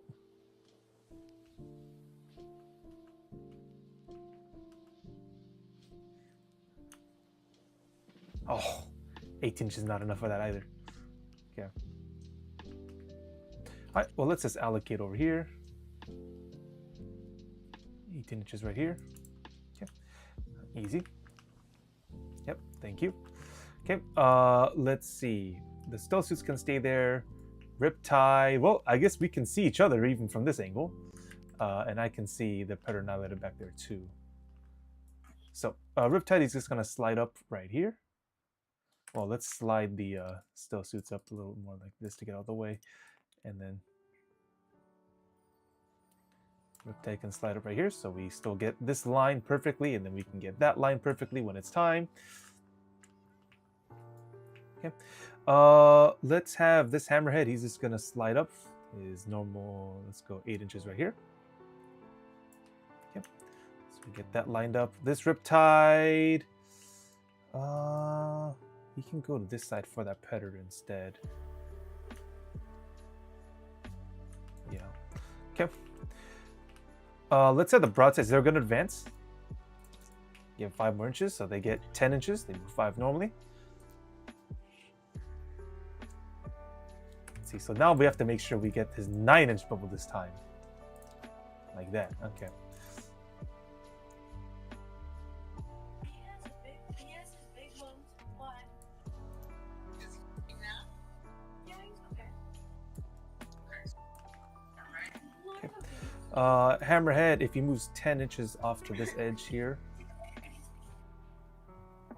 Slide a bit more back. Oh, that doesn't work. He has to slide up all the way. Okay, now that works. That works. Okay. Oh, but that doesn't. Ah, shoot. Okay, whatever. we'll make do without it. Okay. Stealth suits. Let's have these guys advance. 3 more inches. Put them out here. I think we're fine.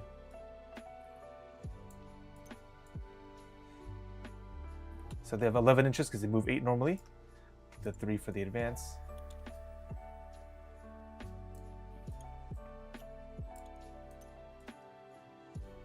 Okay. Put an advance token on them. Thank you. Let's see. So this Riptide has got to 1, 2, 3, 4 technically. Shoot, it's gonna be a bit of a gamble. Who's gonna go where?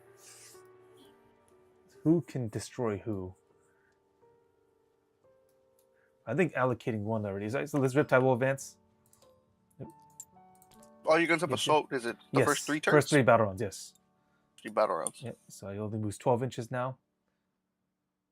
So let's put him back here. We'll take that advance token. All right, there you go. So we'll have that lined up just fine. Okay, strike team. I do need someone at home, and I can't have you deep striking somewhere I don't want you to deep strike. So I think the strike team will stand still for now. Let's have the. I think just to be safe, let's have these Pathfinders advance, and we're gonna have to do a little bit interesting movement with them. 4 inches. Okay. So where my railgunners at? Wait, those are rail rifles, but I kind of messed up with the models, but just bear with me for now. So these 3 are railguns, so I'm gonna switch the color of them. There you go. So those are railguns. That's important. It shows the wrong model, sadly, but we'll put them out here. 30 inches. Yeah, no problem. Okay. And then we just cover this up here. Do a little bit of spread. Okay.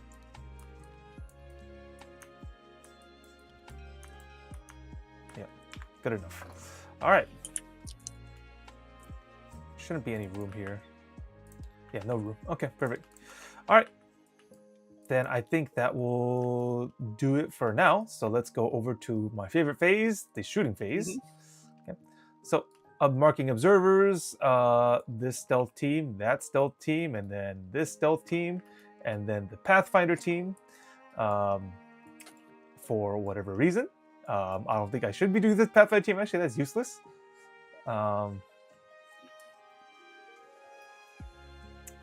Yeah, I think that's it. We'll leave it like that. All right. So let's go ahead and just start doing some spotting here. So, this stealth team is obviously going to spot for that repulsor right there. Okay. And first order business, this hammerhead will unload absolutely. Hey, give me 1 second. Ah, Give me okay. 1 second. Yeah. Just when we're going to get to the fun of it, of blasting him off the board. My favorite thing to do as Tau.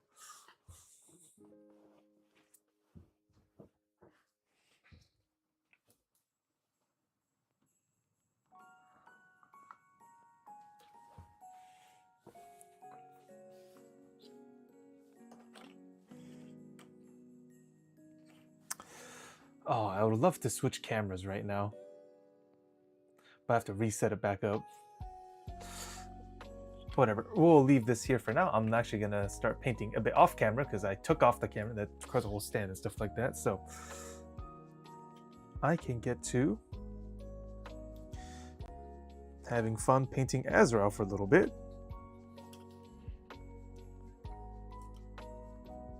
That's my number 2. There you go. I'm gonna be using some good old Galvorback red to get started with his robes. Right, Azrael's robes should be purple, right? Am I tripping?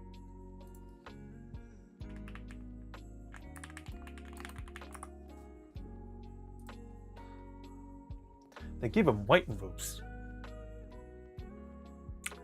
That's boring as heck. He's leading the inner circles in my army, so he's going to have. Oh, he's back Okay, up. hello. Okay, sorry. Yeah, you're back. Yeah, sorry. My mom like screamed bloody murder, so I Oh. just went to go check if everything was okay. Okay.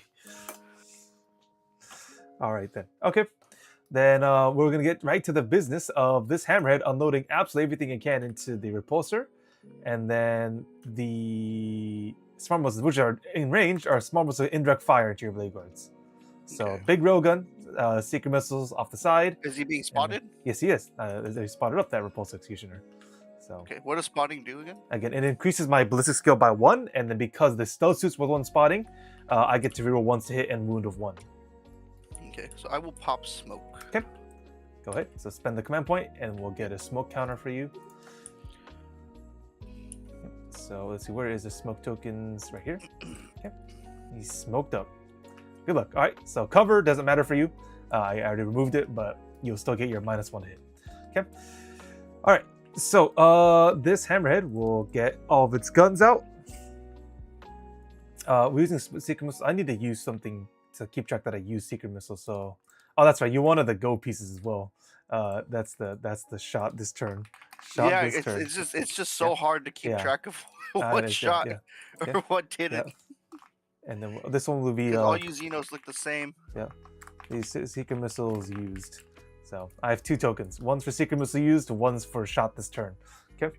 All right. So let's go down the line. So railgun. So I did move. I am +1 to hit against you anyways because I have it's a hammerhead. So I normally will hit you on a 2 now, with both of the spotting and then the ability. But your smoke makes me hit you on a 3. Okay. 1 shot on a 3. Hits. Okay. And then strength 20. So I wound you on a 3 as well. Okay. Wounds. AP -5. You don't get a save. So D6 + 6 damage. 11 damage. Good luck. About to save 11. No. You just take 11 damage. It's AP -5. You don't get a save. This thing does not have an invulnerable save. So it's just taken down to taken down to 5. Okay. All right. 2 secret missiles. Both of them hitting on 3s. I can still reroll 1s to hit a wound. Both hit. And then now with strength 14, I wound you on 3s. Both wounds. All right, now you get a save. AP -3. Go and make saves of 6. Okay, D6 +1 on each of them. And it's dead. Roll to see if it explodes. It does not. All right, so jump out with your guys. Can you press, my number pad doesn't work right now because what I have hooked up to my computer. Don't Can you have a press? number pad. You don't have a number pad either. Okay. You know what? I need to do this then. Let me quickly change some controls here. I need some secondaries. Keypad 4. Can I do Alt 4?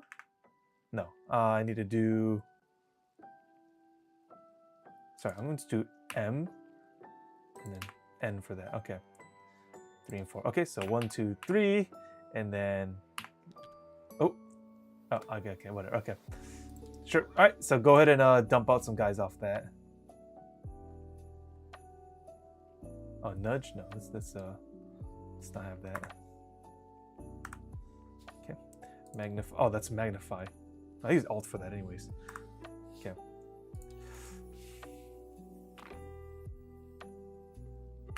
No. There. Yeah. Sorry. Okay. Okay. So these guys are. Oh yeah. Run. Then roll 3 dice. Each one is gonna be mortal wound against those guys. They're all good. Okay.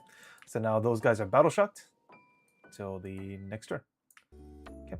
So the spotting wears off, and the hammerhead will then unload the last of its smart missiles into your blade guard. So these, he is not being spotted. I don't think anyone will spot for those guys. Yeah, no one's going to. Okay. What about sight? Well, it's indirect fire. That's why. But so with indirect fire, I need to hit you on 5s. So here we go. Okay, 2 hits, and then with strength 5, I wound you on 3s. All right, go make 2 saves. Normal. You get covered, but it doesn't really matter. You save on 3s. So 2 saves at 3. 1 damage. Let's put a damage on one of them.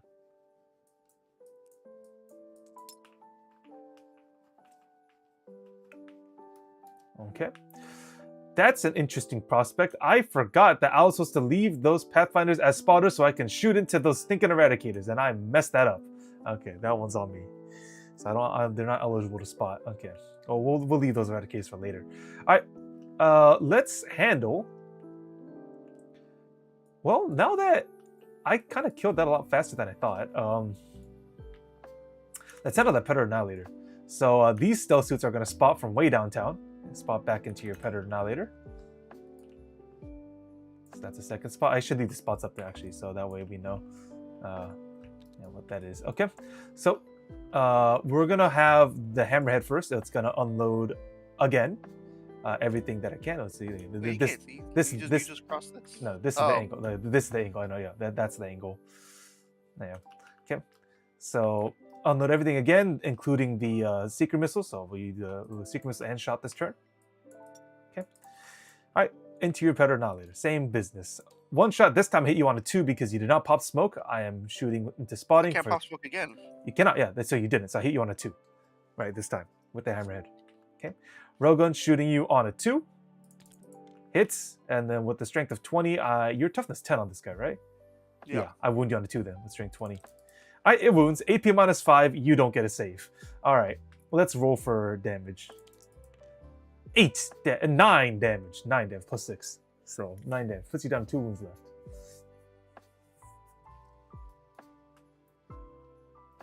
Okay. And then let's do 2 secret missiles, hitting you on 2s again with these. Both hit, wounding on 3s. Okay, can reroll 1s to wound, thanks to the stealth spotting. All right, make 1 save of a 6, AP minus 3. Good luck. No, it's dead. Yeah, D6 plus 1, automatic death. All right, roll to see if it explodes. It does not. Okay. All right. Cool. So that's the. I didn't even declare the smart missile. We're gonna skip that. Okay. Then we'll have the broadsides now because they've kind of got freed up. They can unload both into your lieutenant immediately. Both within 12. Okay. Let's unload. Forget. Yeah, we just have to make sure this guy dies. So we'll unload absolutely everything into lieutenant. Okay, so you do have stealth, and these stealth suits now. That's my last spotter. These stealth suits are going to spot into him. Okay. All right. So, 2 heavy rifle shots. So hitting you on. Oh, that's right. You're stealth, but I could just ignore it because the broadsides have the weapon support system on them. So that's a bit unfortunate. But you do get Feel No Pain 5. Okay, cool. All right, hitting you on 3s, rerolling 1s to hit. 2 misses. All right, that's a lethal though. And then strength 12, so I wound you on a 2. Oh, rerolling 1 to wound. All right. Go to make 2 invulnerable saves of 4 or 5. Shit. Hang on. You don't have an invulnerable save. I forgot. No, you don't. Lieutenant with combo weapon does not have an invulnerable save. Okay. I feel no pain. Yeah, so I'm going to roll for damage. We'll do Feel No Pain on that. Okay, both plus 1s on each one, so that's 8 damage. Go roll 8 Feel No Pains, a 5 up.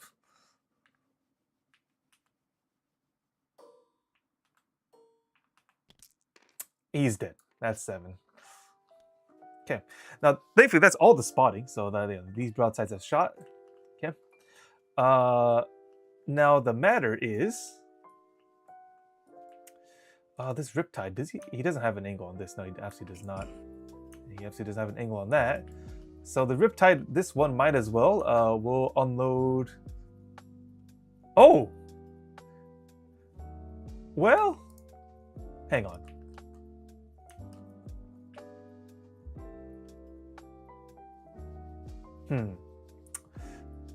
I think the Eradicators are the bigger deal right now. Yeah. You'll get covered because I don't have a spotter assigned. So you will get covered for once now against those Eradicators. Riptide's gonna shoot. I'm gonna go to ground. Okay, let's spend the command point. Okay, so you will get cover and an invul save of 6, which is, I would argue that you shouldn't, because I only have AP minus 3 anyways. So that doesn't make a difference. You should take it back.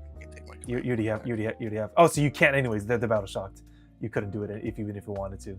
So, all right, it's fine. All right, overcharging on the main gun, and then what else can hit you with range? Given the range, Yeah. Okay. Everything can hit you then. All right. So, hitting you on 4s because I am not being spotted here. No rerolls of any kind. Okay. Strength 10, so I wound you on 2s. Or 3, sorry, 3. You're toughness 6 with those guys. Okay. I'll make 2 saves of 5. Yeah, you could cover. It's AP minus 2. So 2 saves of 5, please. Alright. 4 damage, so one of them dies. I'll make a hazardous check. He's fine. Okay.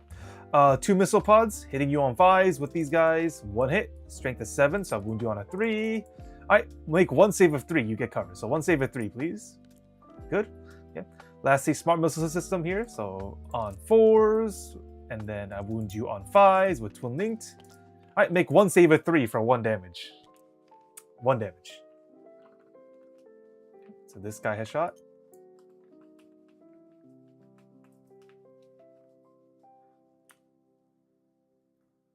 Oh!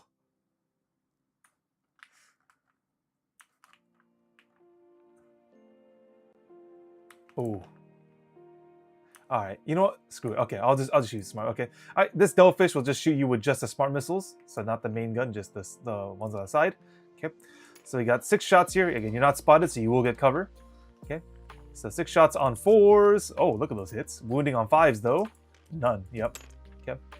Same biz. He can't see. Okay. Pathfinders.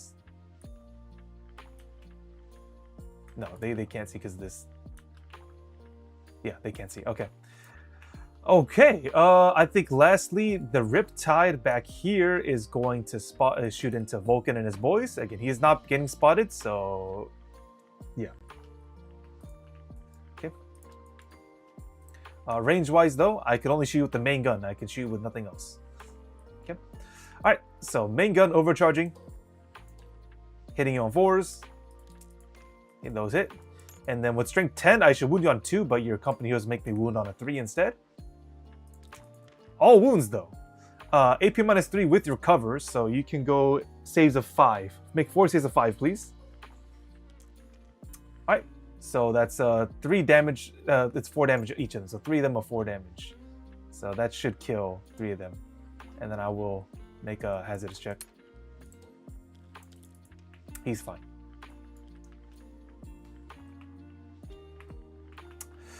Okay.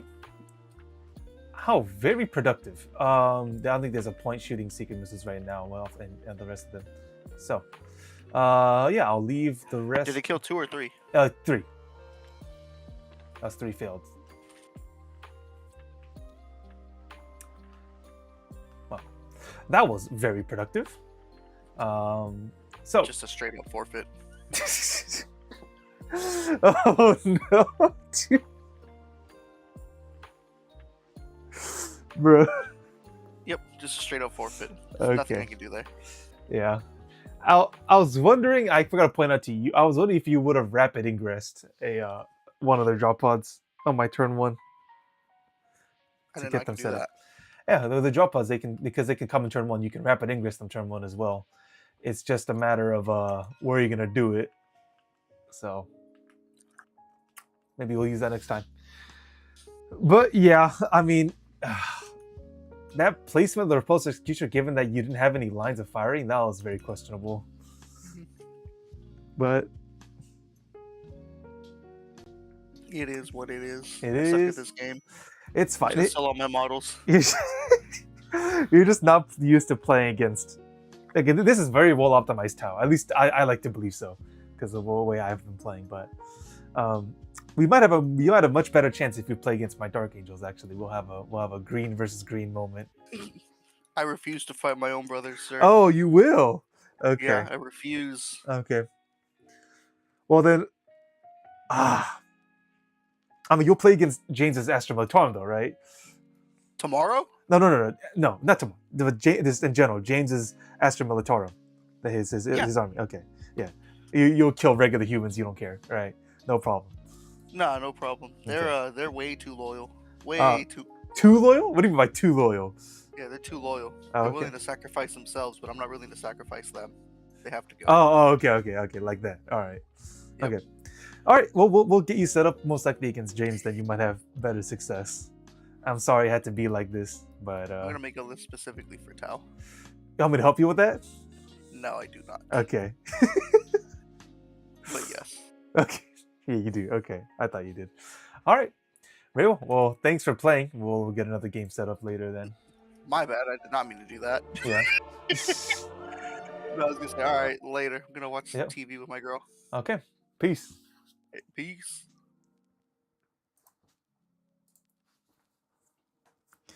Okay. Yeah, tide wall tactics. Yeah. Yes. Inhuman reject law. Yeah, that's kind of the way that it went. Suits off the title. Yeah. Yep. Well, that's kind of what happens, though. This is kind of the result. But I knocked away. How many? Let's calculate. How many points did I knock off here? That's 220 off the Executioner. That's another 135 off the Annihilator. Then we got some smattering. Oh, we got the Lieutenant as well. That's like another 70 off the Lieutenant. And then we got a couple company heroes. That's a full thing, so we'll just round that to like 75. Oh wait, Lieutenants are 75, aren't they? Oh, 70. Okay, yeah. So we'll do. I guess we'll both call them 70s for now, just for parity. Okay, so 2 70s off that, and then one Eradicate 33. Let's do some quick calculations. So we got 70, 70. We got 33 because that's 100 for 3 of them. This is 135, and this is 220. So we do 140, 173. 173, 135 is 308. And then 308 and 220 is going to be 528. 528. I knocked off more than half of his army in one turn. That's a bit unfortunate. Yeah. I mean, obviously he misplayed quite a few things, but that's I don't know if I've ever gotten this many points knocked off the board in one turn with my Tau, because this is definitely the army that I use in actual real life. We're still in the process of painting up a lot of these models, but yeah, that's unfortunately the way it goes when I've got my optimized list and he just kind of runs up his Executioner just right there. It's like quite literally just smack right in the middle where all the firing lanes. I literally had what, 1, 2, 3, technically 4, or that's not a really firing lane, so no, not that one. But yeah, I had like at least 3 different things all aiming at it. I like this. That was wild. Oh, okay. Oh, that's right, James. Oh yeah, you died for the Emperor. Yeah. Well, I don't know, James. This has been this is kind of a thrashing against Noe, sadly, given what happened here. So, in any case, though, I think that will conclude it for today. We can do a bit more longer streams. Yeah, I would be switching back to doing more painting, but I think that'll be it for now. We still need to work. I am working on a different video, not Warhammer related, surprisingly, but we will get a video up on Friday. We'll be switching to that as well over time. But nonetheless, thank you all for coming in today, and we'll be back again on Thursday for some more live stream. We're live for a better part of 4.5 hours, so pretty okay. And then we'll be back again later. So thanks for all the people that follow. We got at least 33 more followers off Twitch. So yeah, thank you all for coming in today, and we'll be back again on Thursday about the same time. And we go off Pacific time, that's where I am, so it'll be at 4 p.m. Pacific. So thank you all, and we'll catch you again on the next time.